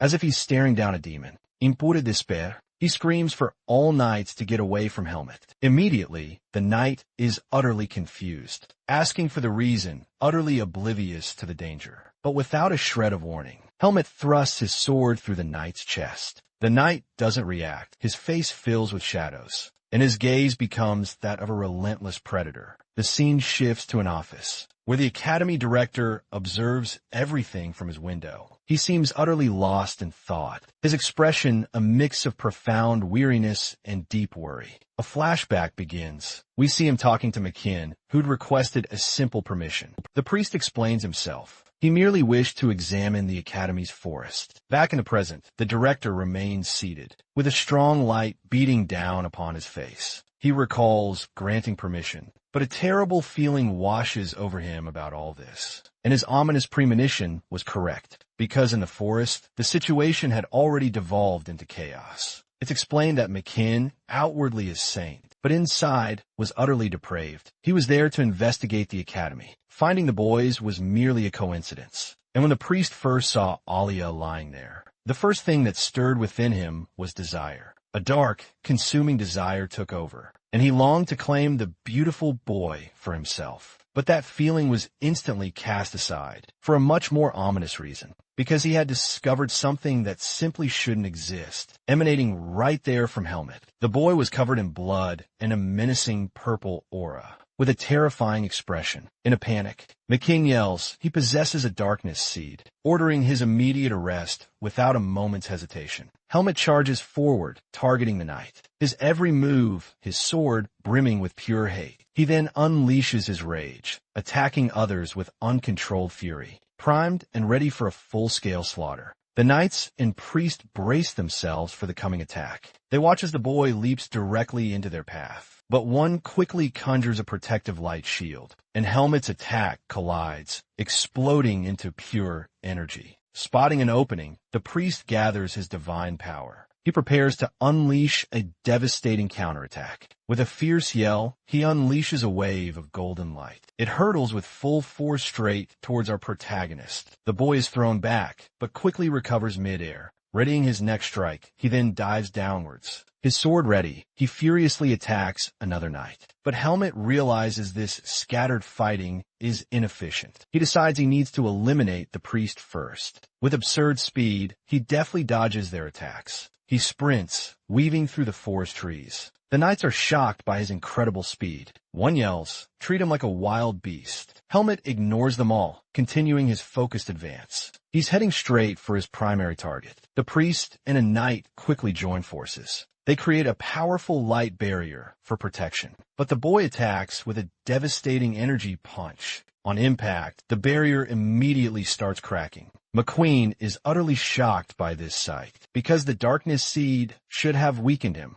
not strengthened him. Realizing this won't work, the priest decides to unleash a powerful technique. He appeals, then summons a gigantic guardian totem, divine magic of truly absurd, overwhelming power. Helmet is visibly shocked by this immense energy. He feels the crushing pressure of divine power. But then, McKinney suddenly gets an idea. His gaze shifts to Alea, lying unconscious there. The priest then points directly at the boy. He yells, ordering the knights to attack. The mage hears the order, and Helmet's look fills with panic, then uncontrollable hate. The knights waste no time responding. They rush towards Alea to fulfill the order. But the protagonist advances with full force, placing himself in front to protect his friend at all costs. Meanwhile, Alea continued to lie unconscious, unaware of the danger suddenly closing in. Helmet's blood splashes onto his friend's face. Staining her pale skin, he uses the elf as a shield, taking every hit to ensure no one lays a hand on Alea.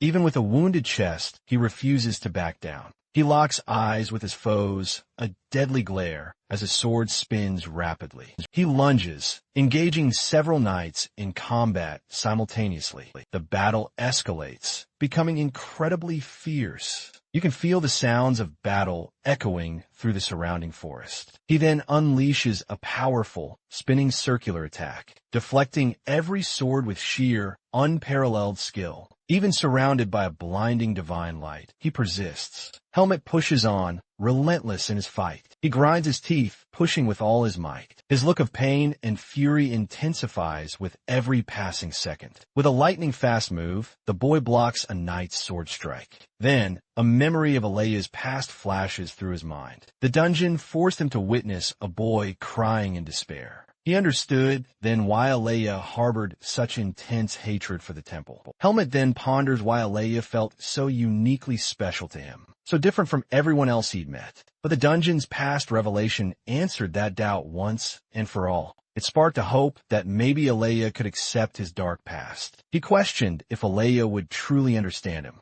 as all he ever wanted was to remain human. Yet, he was never even given the chance. As the darkness seed ached, the priest yells, "He's a cockroach." Time itself seemed to halt as this dark energy erupted. It explodes from Helmet, violently blasting knights away. The priest watches the terrifying scene, utterly shocked. The darkness emanating from a boy fills him with pure fear. He's utterly unable to believe what he's witnessing. Helmet then unleashes the full extent of his power. He screams, "I can't lose Alea, no matter what." The scene shifts to Alea's mind. She floats, lost in a space brimming with magic. She remembers Helmet's past, a truly heavy burden. A boy who, more than anything, just wanted to be human. But he was trapped in an inescapable loneliness, driven to evil because he understood that profound loneliness. She's worried sick as Helmet's fury explodes outside. The priest, meanwhile, simply observes the chaotic scene. A cold, calculating look etched across his face. Then, dark energy engulfs Helmet's entire body, leaving him with a horrifying, demonic appearance. The priest laments that the darkness seed has gone completely wild. Despite all the temple's efforts, it has revolted. He yells, even a simple act, not like Helmet wanting to live, is utterly selfish. But the boy's gaze is fixed, lines of darkness focused. He's ready to bring an end to everything.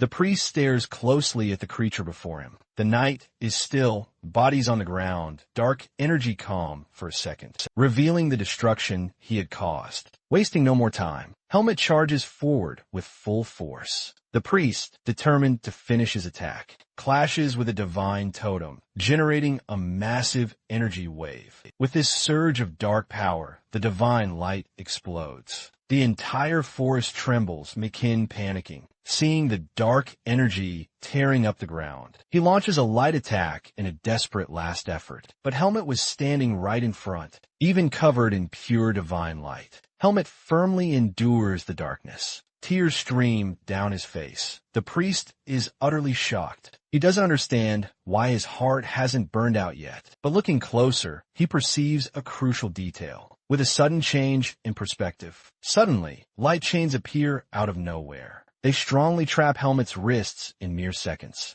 Several chains immobilize him completely, leaving him trapped before a blinding light gate. McKinney assumes complete control of the situation. Look, I've already won this battle. He invokes Lucio's sanctuary sealing technique, a technique of overwhelming, crushing power. The priest warns, turn back, or I'll send you back to Lummen's side. But Helmet doesn't give up, not yet. He uses all his dark energy to try and free himself. The old man is genuinely impressed, because even so, he hadn't lost his reason. But observing with more attention, he finally understands what's happening. He explains Helmet used his last strength to create a barrier, his heart unintentionally blocking divine attacks, helping to suppress the darkness you see. Even with this help, the boy fought on with pure willpower. But McKinn smiles, saying he was a worthy opponent. Your light would win with a fake smile. McKinn says he will guide Helmet with the minimum pain possible. The divine light then explodes,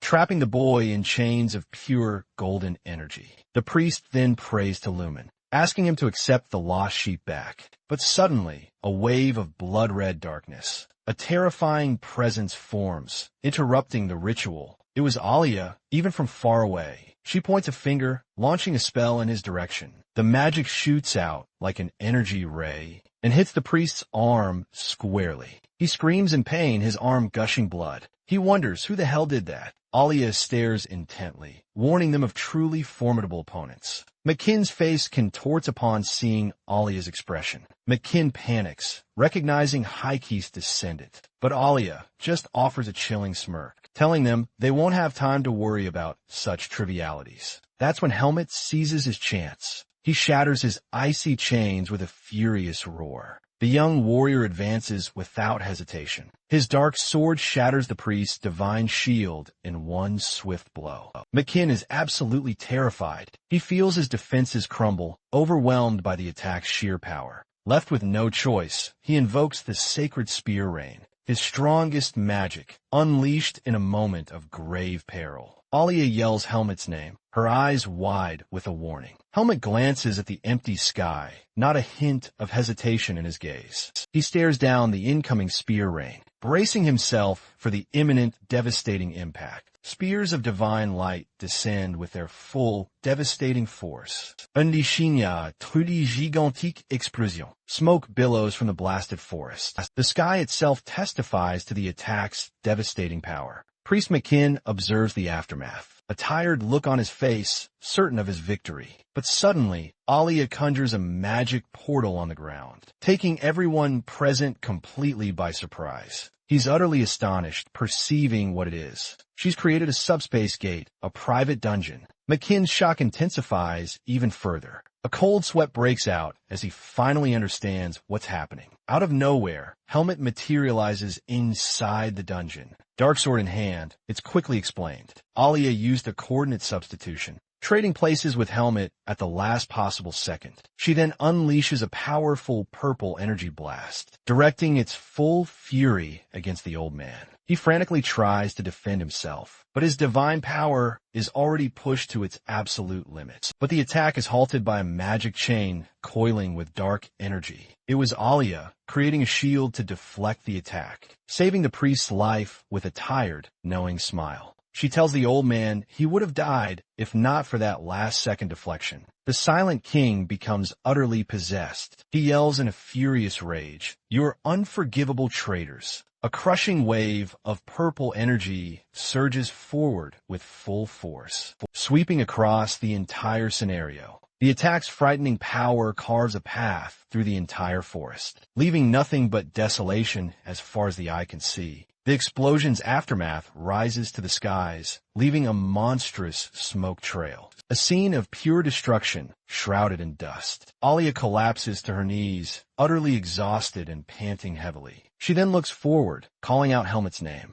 In a weak, worried voice, there he stood covered in a dark aura, still totally out of control. Helmet leaned on his sword, panting heavily. He was fighting to dominate the darkness within him. Aaliyah panics. She wondered if this demonic energy couldn't be controlled. Aaliyah fills with fear. This new situation could only get worse from here. Then, Helmet raises a hand toward Aaliyah. He concentrates dark energy with a single gesture. He launches a cube of darkness, heading straight for his friend. Aaliyah is completely shocked. She's unable to believe what's happening. She then clenches her teeth. She realizes drastic action is needed now. Now, without a choice, she touches an item.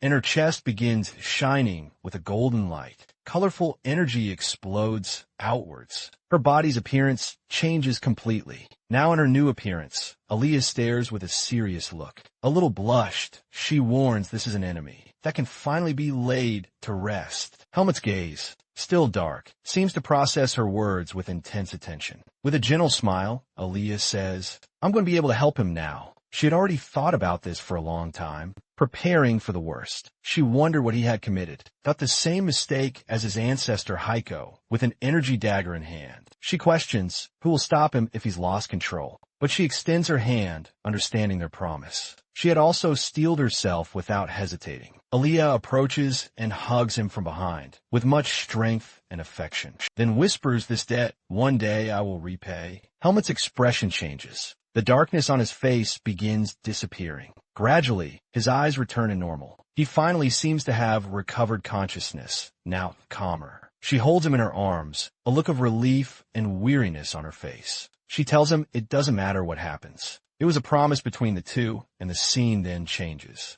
A hand delivers some documents. The documents advise that everything has been finalized. The scene changes to a blonde boy. He warns that 3 academies that will participate in the tournament. His mother calms him. She says he's more nervous than usual, but he'll do well. She then offers him chamomile tea, without explaining it's good to calm his mind. The boy sips his tea calmly as his parents keep discussing the details of the upcoming sword tournament. The woman beams with excitement, eager to see the famed swordsman at the event. But suddenly, the scene brutally cuts to a massacre, with countless bodies scattered across the cold, dark snow in a truly shadowy place. 2 shadowy figures observe it all, emanating a sinister energy that poisons the air. Back to Helmet, bleeding, his heart pounding fiercely. Deep within his chest, the darkness seed pulses with escalating strength, threatening to explode at any moment. Suddenly, the seed begins to crack, and brilliant white light leaks from within. A desperate voice screams Helmet's name as the power core shatters completely.